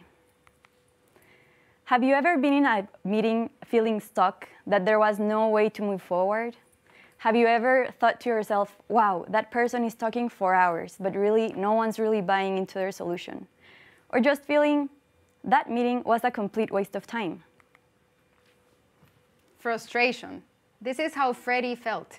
He's one of our first customers. He had recently retired from a CEO position at one of the largest companies in Guatemala and had joined the board of directors of an innovative K-12 school. He's a numbers guy. And when looking at the numbers, he was concerned about the amount of scholarships that the school was giving out. It was in the school's mission to give out as many scholarships as possible. The intentions were good, but not sustainable. If the school kept giving out scholarships at this rate and not getting enough donations to pay for operating expenses and to pay off debt, the school would be bankrupt in the next 3 to 5 years. Freddie was feeling really frustrated because he was the only person from the team and from the board who was looking at the numbers and who could understand them and who saw that there was a problem. He kept communicating this in meetings, but he kept being dismissed with, we'll get more donations, but no action plan as to how they might fundraise for more. He wasn't feeling heard. He needed a third person to come into the room and facilitate a dialogue where the board could really look at the numbers along with the school's mission and vision and come up with a game plan to fix their challenges. And that's where our anti-consulting company, Emergent Innovations, emerges. Our customers are usually desperate when they call us because they tried everything else and nothing seems to work. Think of us as the homeopaths who offer an alternative approach to consulting where within the team's knowledge, we facilitate purposeful and productive collaboration to drive innovation, change, and action. Usually, companies spend between 3 to 5 million on outside consultants to tell them what to do and how to do it through action plans. Sadly, most of those plans barely get executed because they lack the team motivation and their knowledge. We've identified 2 problems. First, with those grandiose plans, the team isn't motivated to execute. And second, a lot of time and money goes to waste. Solutions prescribed by an expert or the outsider don't drive execution. You might be wondering, why do we even care about this problem? And why are we a good fit to try to solve this problem? Well, that's a picture of the Michael Polanyi College at UFM, and that's where Isa and I met. And that's where we're sitting next to each other. We didn't know that we were going to be here today. Before MPC, we were used to a traditional system of education. And this system is very top-down. I'm sure you're all familiar with it. We were A+ students, and that meant that we were excellent sheep following orders from the teacher. And that also meant that whenever we were assigned group projects, we were either managing and becoming little dictators within the group, telling everyone what to do, or doing all of the work ourselves. We simply didn't get why working in groups was valuable. We hated teamwork. However, the MPC is different.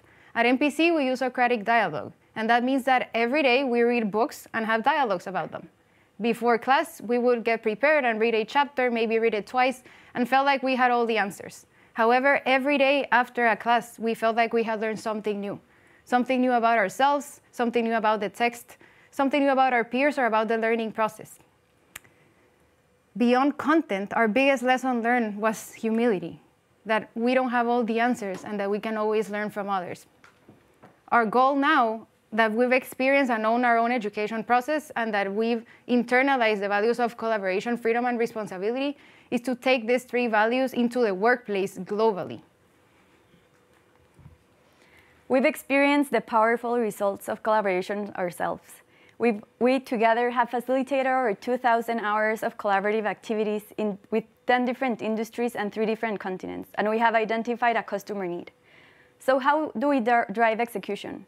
First, we come to terms with the customer, understanding what are their challenges and objectives, and based on that, we design a series of collaborative activities where we get the team together so the team can give ideas, share questions, insights, and even challenge what's currently being done to offer alternative solutions and insights. After that, we land all these ideas and insights into an action plan where we specify who's going to do what and by when. Essentially, a timeline, owners, and clear next steps. And that drives execution. Why? Because it takes into account the team's local knowledge that otherwise probably the CEO wouldn't have learned about. So what were Freddie's results? Freddie's results, he invested $6,000, and with that minor investment compared to other consulting agencies, he was able to develop an action plan for the next 3 years to essentially stay in business through different strategies. Also, the team was able to develop accountability systems. For example, they started a financial committee to review periodically the numbers so that wouldn't happen again. Now the team has clarity on what to execute and who's going to do what. Another team member that participated in that session hired us to do the exact same thing with their own team, and the results were exactly the same. The team felt energized and enthusiastic about executing their own ideas, and because they include their own local knowledge, so they know what to commit and what they're capable of doing. These are some testimonials of some of our customers. This is Rodrigo Arias, director of Luis Banan Foundation, who is the founder of Duolingo, and we invite you to read them.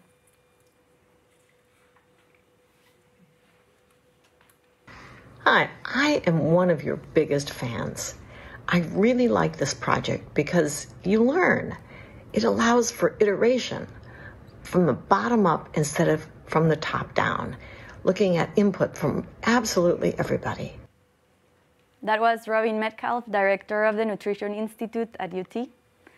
And finally, we have Eddie Weber, who is a member of different board companies, and we invite you to read that as well.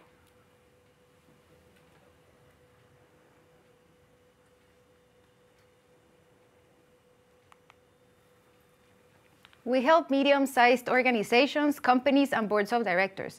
In this last year, we've served 5 different customers. Our clients are really frustrated when they first call us and happy when they pay us. Our Net Promoter Score is 9. That means people are literally recommending us to their friends, and we're very grateful for that. We've also found that there's a customer need because we're not doing much to advertise, and we keep getting these phone calls, which is great. Our 2 biggest challenges in advancing these 3 values is our processes and our systems. There's a book and our time as well. There's a book that we read at Acton, it's called E-Myth. And E-Myth talks about the importance of creating systems and processes in order to create companies that are scalable and lasting. So we would like to create these systems for emergent innovations. You have a chart on your desks, and it shows a detailed action plan for how we plan to develop these processes. So here we need your help as well. We need to find mentors or Yodas in our journey, people who are good at sales, operations, people, and marketing, who can help us and guide us. Either we can apprentice with them, or we can observe what they're doing, or have conversations with them to figure out what their best practices and challenges are. After this learning phase, we'll develop prototypes, working prototypes that we'll test with real customers. And our third final part of this process, or this journey, is to create systems, or to master our systems, so that we can have everlasting or long-lasting systems that can work for this business. With this 60K investment, we're paying mostly for PSI, primary sunk investment. That means that we'll be using this once and needing this money once, and our operating expenses will pay with finding more customers. So don't worry, you won't be paying for our operations. And now let's talk about our return of investment and how do we make money. This chart shows our expected monthly revenue, and we've developed a best case scenario and a worst case scenario. The variables here are how much we charge per hour and how many projects we can manage per month. In the best case scenario, we would pay out for this grant in 3 months. And in the worst case scenario, we would reach payout in 8 months. Our break even is at 2 projects per month and 3 projects per month, respectively. We would also love your help in getting customer referrals. If you know people in Guatemala, Europe, or the US who you think might benefit from working with us at Emergent Innovations, we would really appreciate. The customer profile we've identified is someone new in a leadership position who has identified a pressing challenge and really needs buy-in and local knowledge from their team.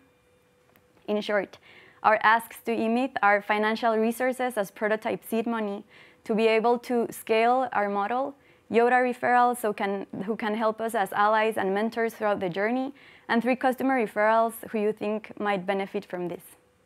In return, we promise and commit today to the Giancarlo Ibargüen Fellowship to facilitate the next future competitors with collaborative activities so that they can better shape their next great adventure in collaboration. We also promise, beyond this competition, to continue to serve more customers from different industries who are struggling with this. We believe that our impact can increase with serving 36 projects per year. We can reach about 1,000 people. And we believe that, as we all know, we spend most of our time at our jobs. And we've seen that whenever we experience more these values, it's going to be a ripple effect to our neighbors, our friends, our family, and that's how we can better move the ideas of a free society. And finally, we want to share the tangible results and impact that responsibility, freedom, and collaboration have on building a better and a more free society. If you want to go fast, go alone. If you want to go far, go together. Thank you.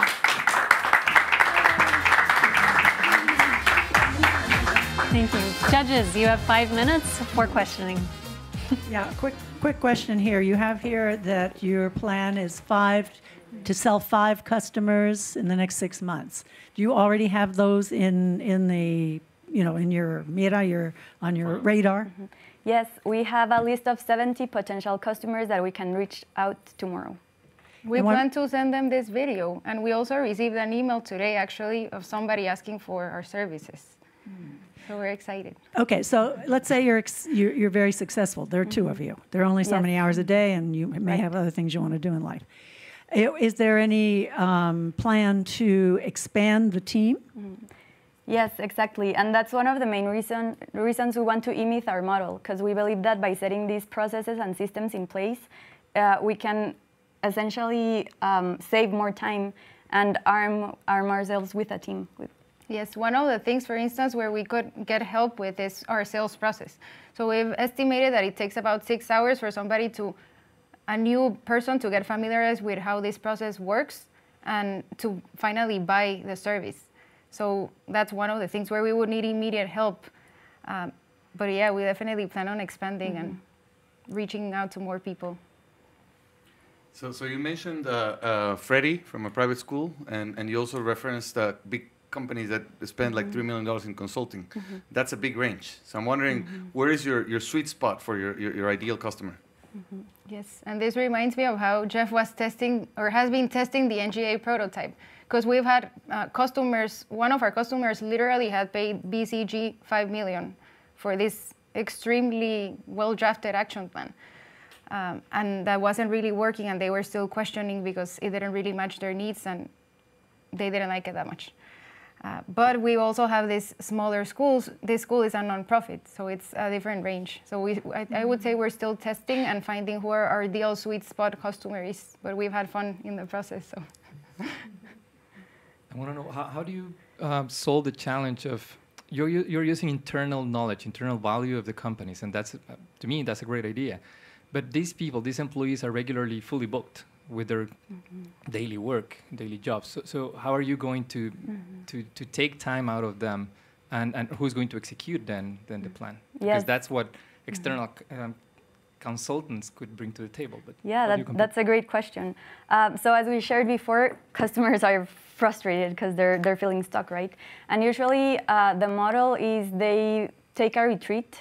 Usually it's a half day off from their daily operations, and they do have a champion or someone who is appointed as a follow-up, and that's something we also want to test. We want to build champions within the team that can follow up and essentially be our main point of contact to make sure that the things that are getting executed. So that's something that we've talked and discussed with the customers before implementation of the process. What happens if you don't get the money? What do you do?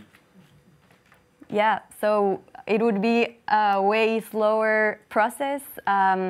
We could potentially serve between 4 or 5 customers per year, decreasing our impact. And yeah, we would be very sad because we want to increase our impact and expand these values, because we believe this is the way that people can replicate and live by themselves, as we've experienced, and all of our classmates that graduated from Acton and the MPC replicate these values of freedom, responsibility, and collaboration within their network. So yeah, probably, in short, a way slower impact and growth.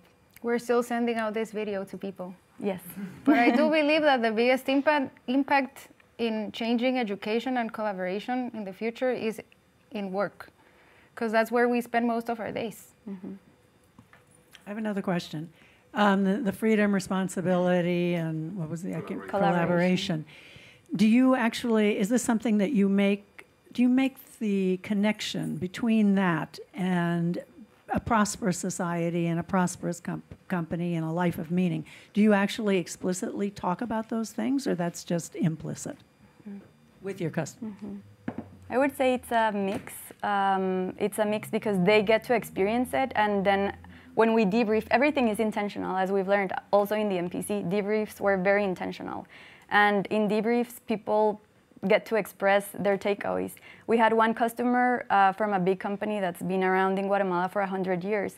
And we worked with them 2 months ago, and he said, wow, I've been working here for 30 years. This is the first meeting that I get to express my mind. Thank you. Thank you. Gracias.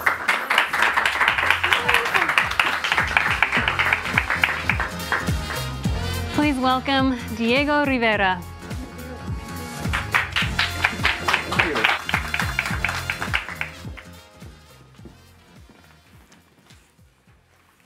All right, so I know it's been a long and tough day, so I'll try to make the best out of these next minutes for you.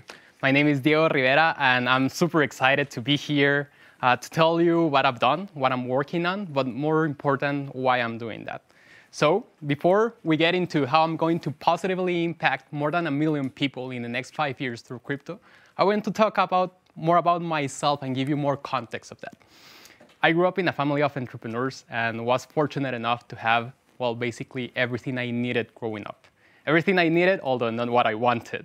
So every day I was taught to work really hard and to work for the things I wanted in life.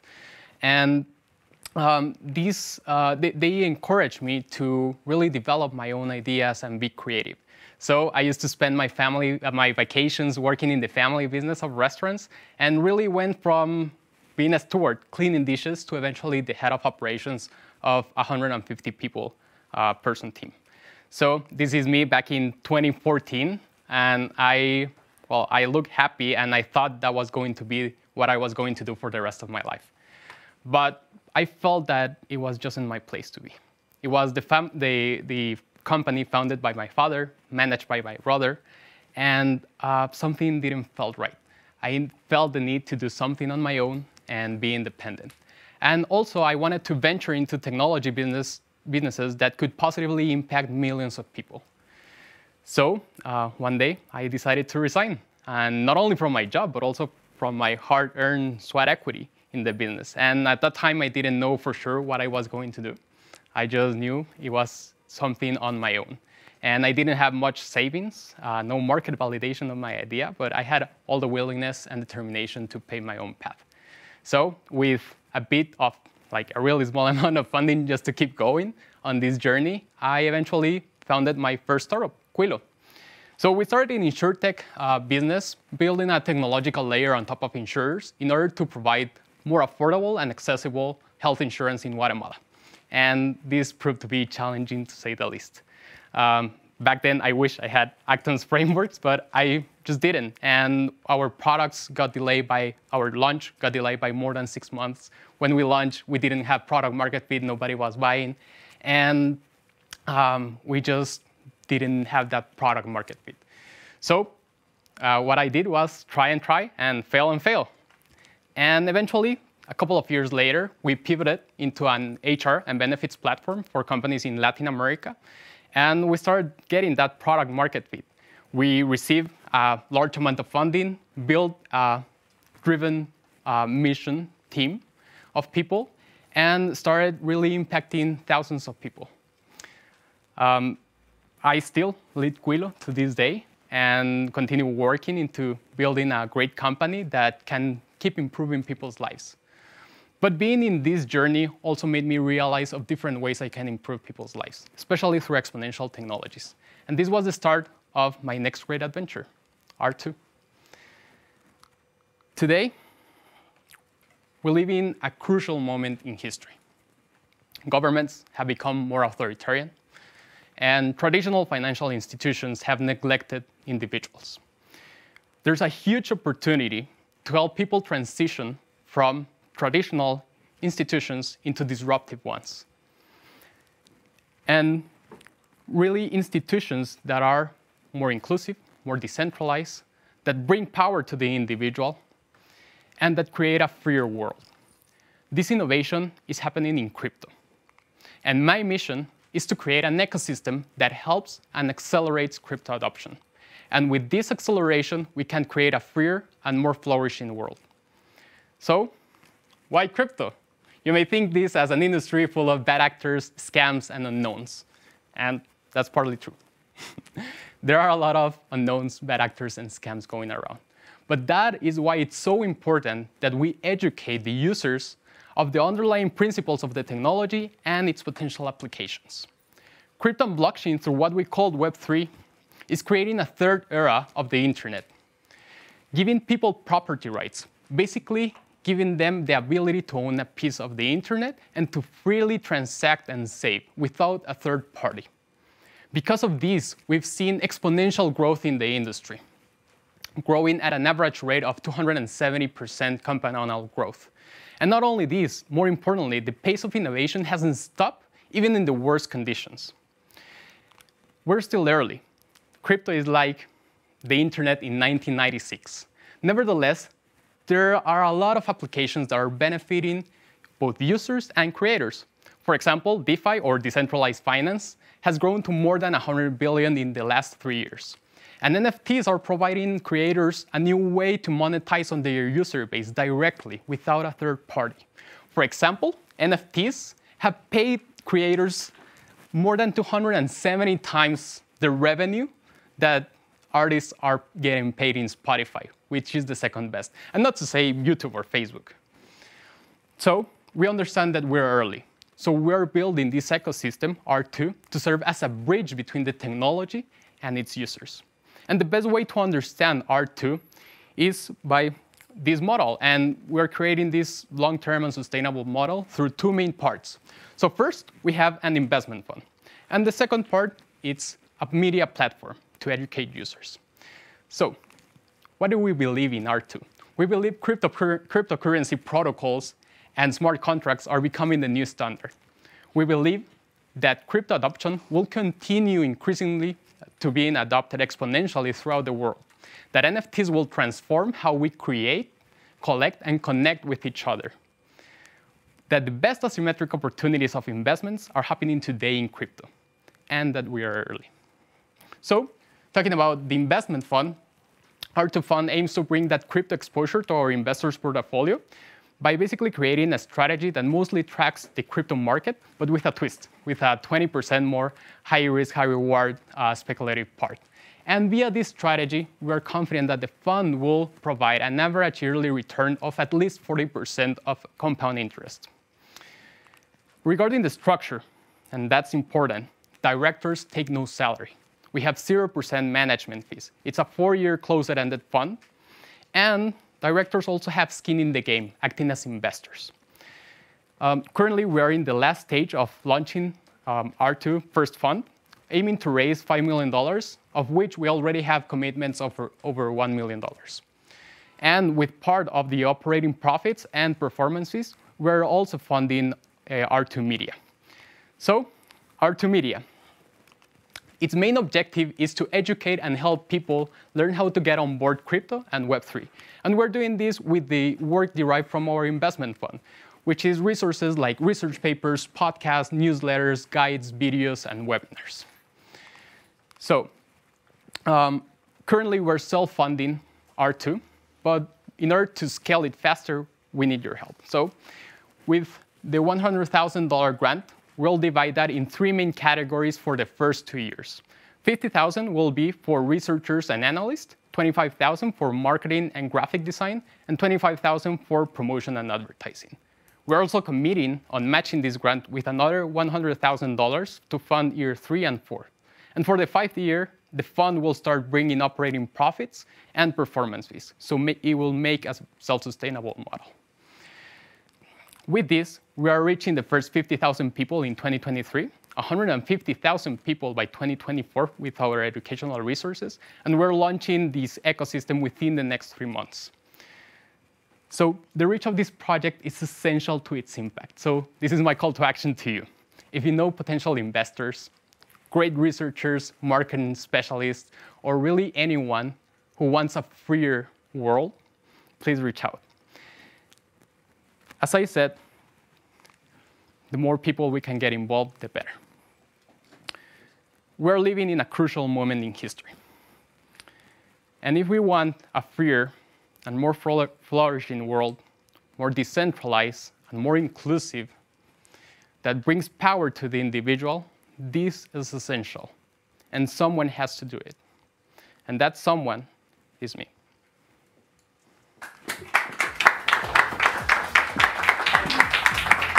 Thank you. Judges, you have 5 minutes for questioning. Thank you. Thank you. Can you elaborate more and go more into the details on how are you going to convert people curious about crypto and investing in these new markets into investors, into actual investors? How are you going to bring this 50,000, investors in 2023? So it's not only about bringing investors, but it's about bringing the financial tools that they might need. So they don't necessarily need to invest. They can send remittances, for example, and we can teach that. They can bring their own money under control, like things we're seeing in Argentina, in Brazil, in Nigeria. It's about taking control of your money, of your resources. So how I'm going to approach that, we have a lot of resources that we're building, such as podcasts, newsletters, guides, videos, and very down-to-earth resources that are very easy to understand and follow up on that. Just a follow-up question. Yeah. So it's not only investors in your fund what you're going to attract. No, you're going to educate people, right? Yeah, so it's two main parts. I'm sorry, my question regarding that is, so if it's not only your investors for your fund, then what's the return on the investment that you're going to do in this media company? Yeah, so the media platform, it's non-profit. We are making a self-sustainable model through the fund. But the $100,000 is for the media part. We want to educate and we want to accelerate crypto adoption. And that is why it's so important to do both. We can provide great returns and we're sure we're going to achieve that. But what I'm interested is in educating people and to get more people on board. Yeah. Well, so in light of recent events, there's a lot of lack of trust, or generally in the crypto market, right? So how do you plan to address this? How can you ensure to your investors that market is safe, especially taking into consideration not only recent events, but in the last couple of years we've seen some crashes. So how do you plan to address that? Yeah, so crypto and blockchain technology isn't going anywhere. We are historically passing through a tough moment, of course. We've passed that also a couple, 2-3 times in the past, and this is not going anywhere.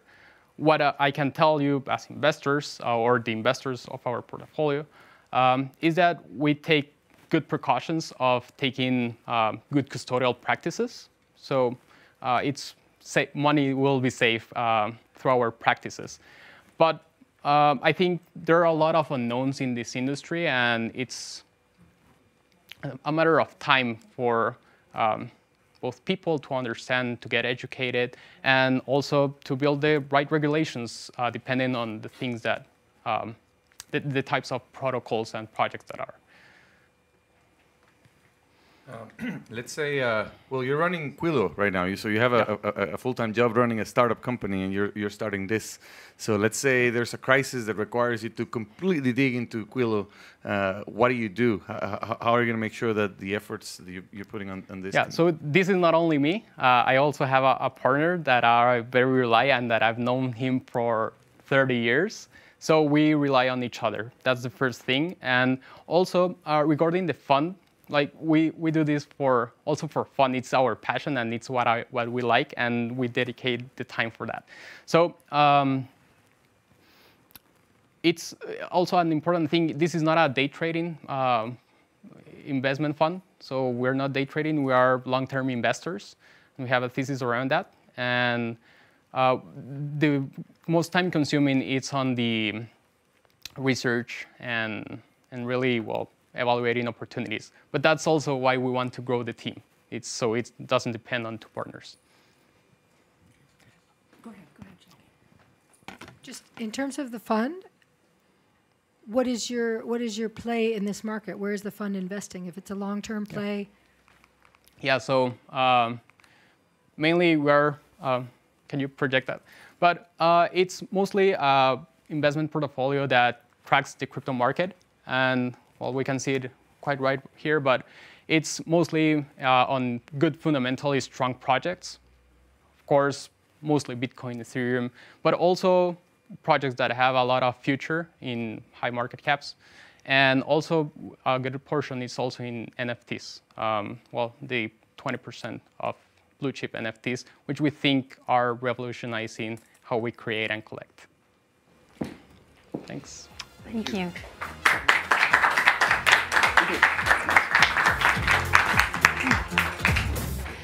This concludes the final session of the Acton Pitch Competition of 2022.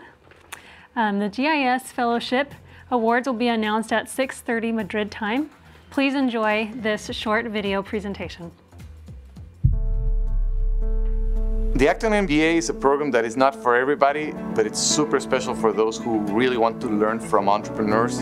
And it started in Austin, Texas. They realized that most MBAs were designed to train managers who would manage a company that was already running, but there were no programs to help students who really wanted to start something from scratch. At Acton, our mission is to prepare talented and dedicated individuals to live extraordinary lives as principled entrepreneurs. The way we do that is by fulfilling 3 promises. We promise each student that they will learn how to make money, and learn how to live a life of meaning. And that is why students choose this program.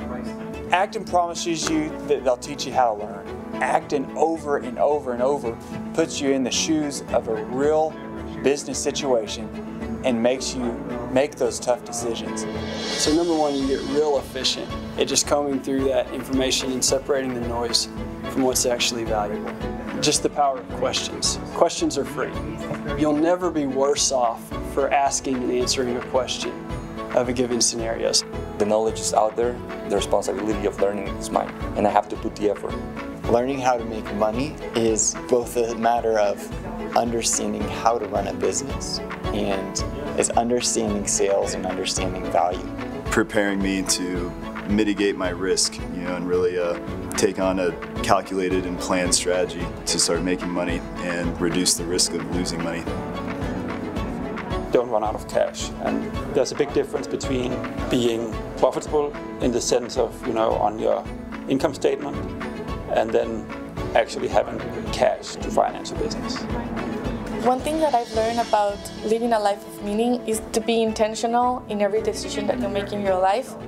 Constantly reassessing who I am and the direction I'm going, and if that's aligned with how I know myself, and if it's not aligned, then what can I do to fix that? It forced me to be introspective and dig deep and really think about myself, reassess my priorities, and really outline my goals and what was most important for me and what I wanted to pursue.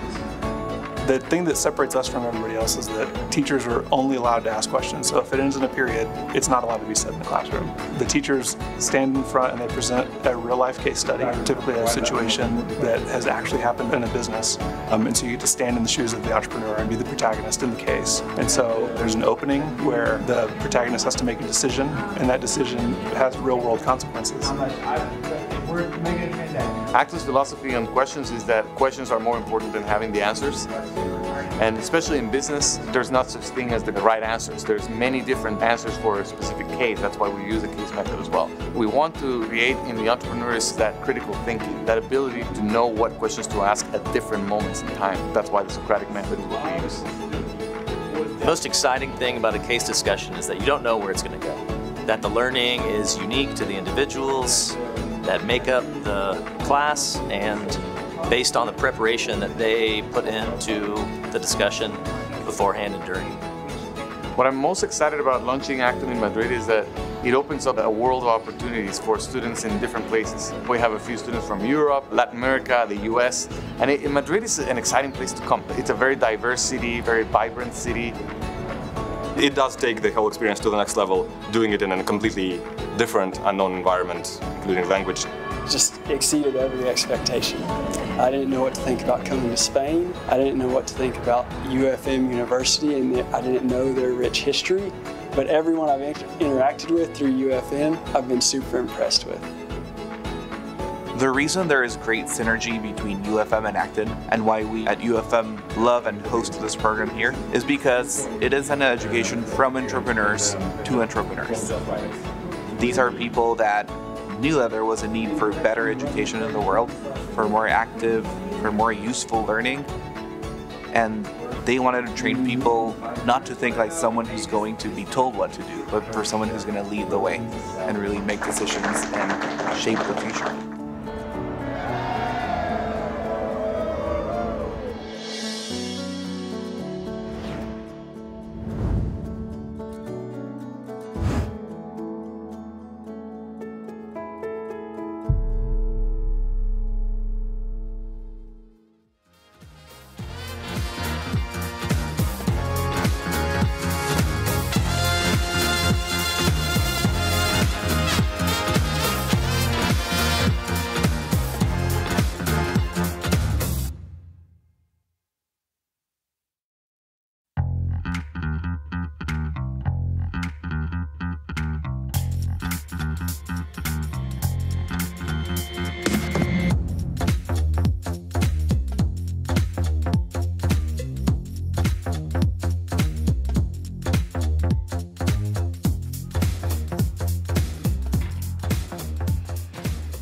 Acton School of Business is in the business of changing people.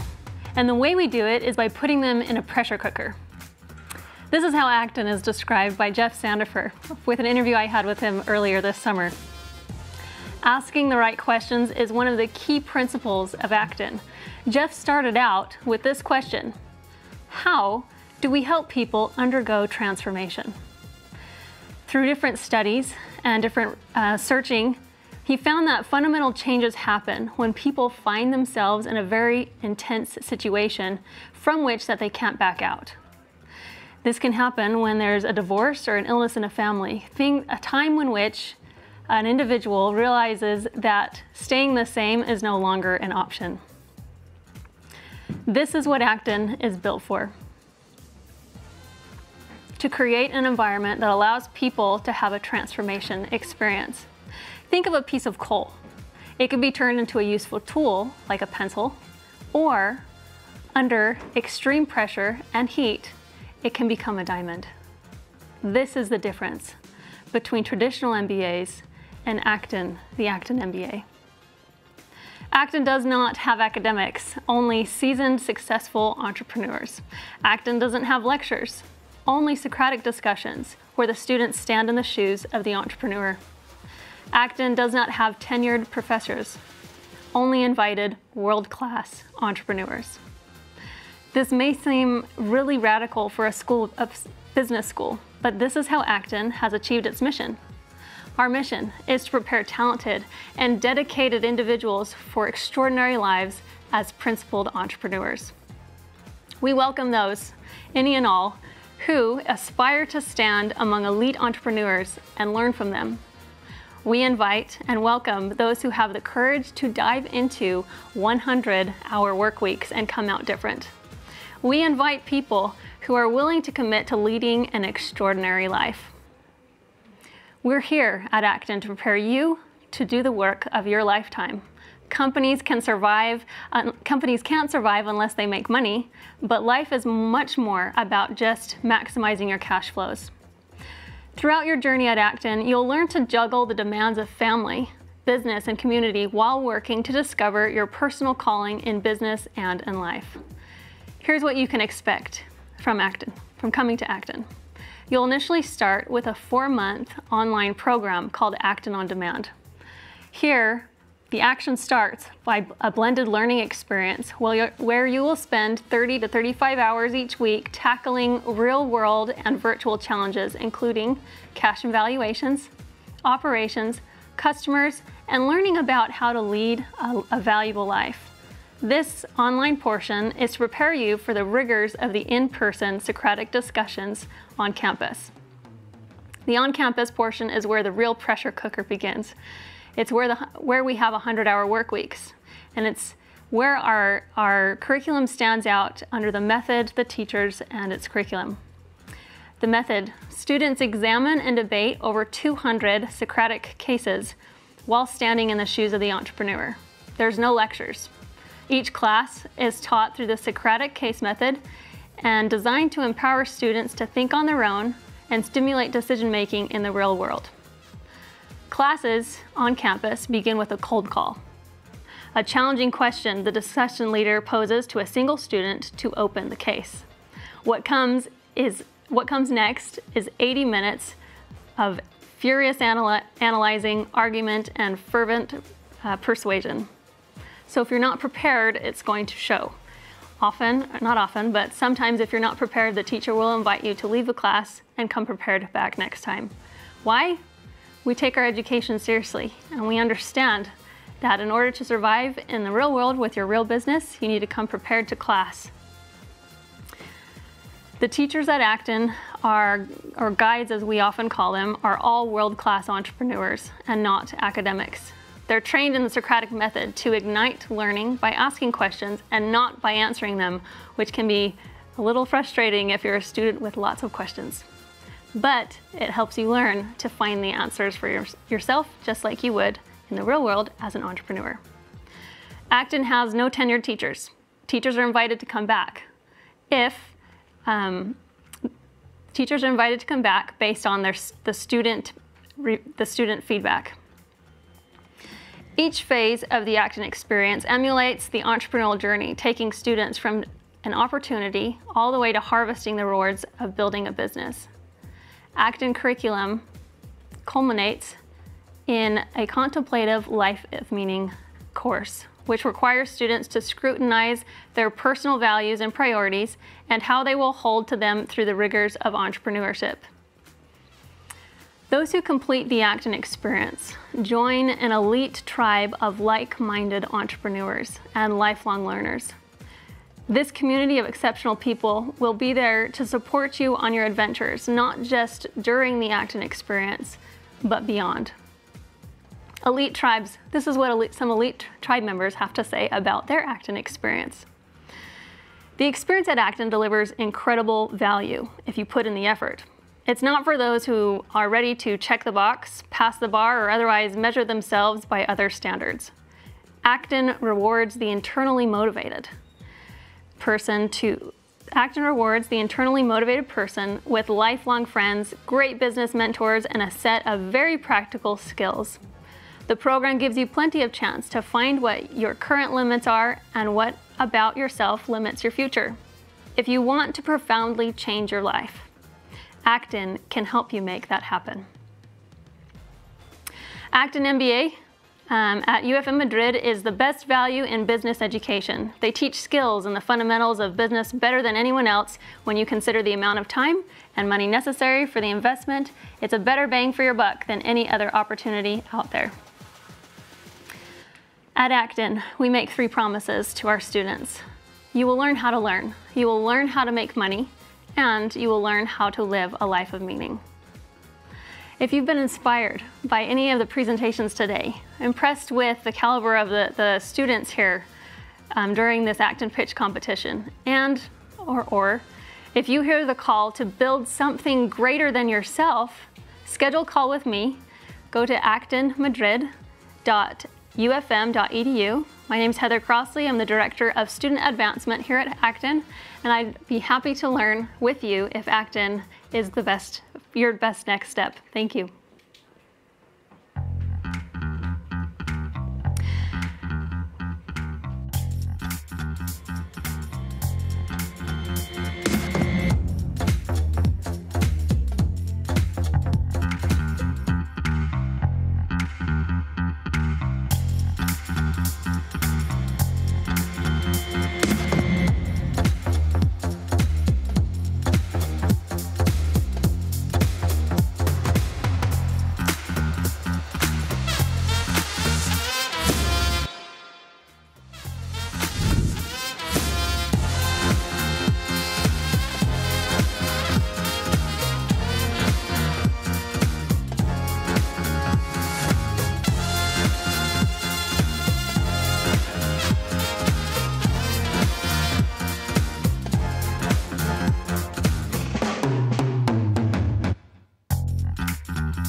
We want to welcome the Acton Pitch Competition students in for the final award ceremony.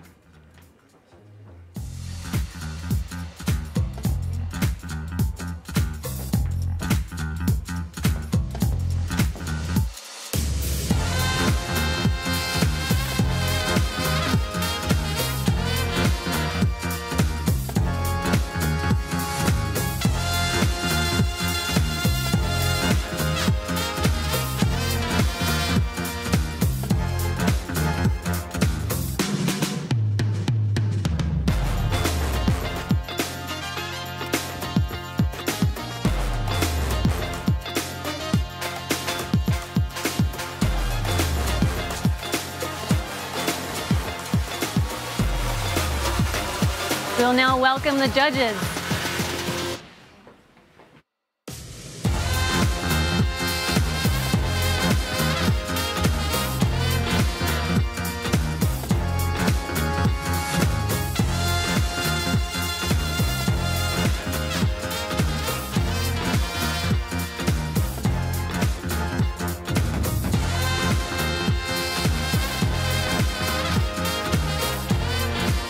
So how are we doing this? Everybody's on our back. I want to see their faces, but the camera's there. Is that all right? We'll see. Well, first of all, let's say thank you to everyone for doing this. I know it was hard work, and you practice a lot. It was great to see the progress between the 1-minute pitches and what you presented today. We were very proud to see all the things you learned being applied into these pitches. So congratulations. I want a big applause for everyone.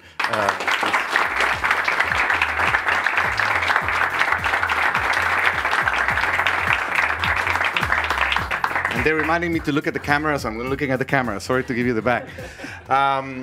Well, since this is the first time that we're going to be awarding the GIS Fellowship or his fellowship, I want to clarify that this is a trial for us. It is a pilot, as we've announced before.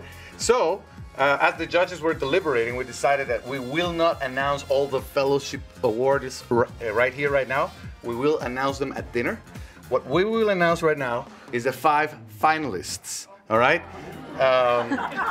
There is a lot of work that needs to be put into the analysis of this, and as you know, there's money to be put into this, and terms and all that. So that's what we will need. The judges will need more time, and that's something we're learning for next time to have the ability to take the time to work on these details.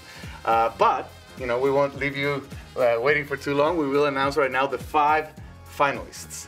Now, before I do that, or before Heather does that, because she's the one who's going to announce them, I want to say that even if you are not a finalist for the groups who don't turn into finalists, you know you can come back next year. That's one of the beautiful things about the GIS Fellowship. You can come back again next year if you have improved your pitch, if you have made more progress. That's a great opportunity to apply again and come back. The other thing I want to say is there are many projects out there, even some that did not make it to the finalist list, where we as the judges have some valuable contacts and ideas that we'll provide. So we will be reaching out to you with those, because we identified as we were talking, and some were mentioned, but some it was just as we discussed after.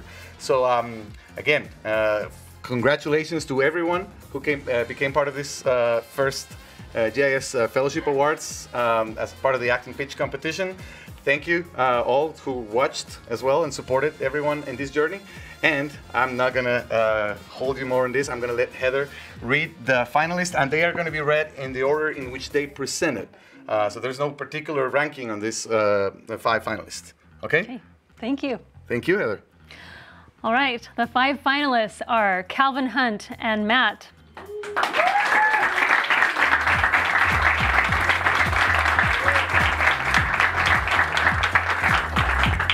Jose Guadalupe.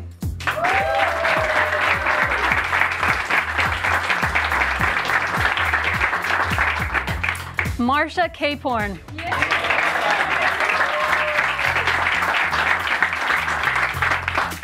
Gabriela Mena.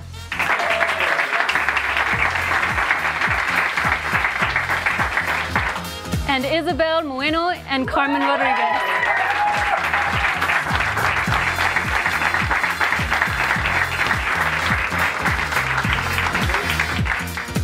Thank you so much for being with us at the first Acton Pitch competition here at UFM Madrid.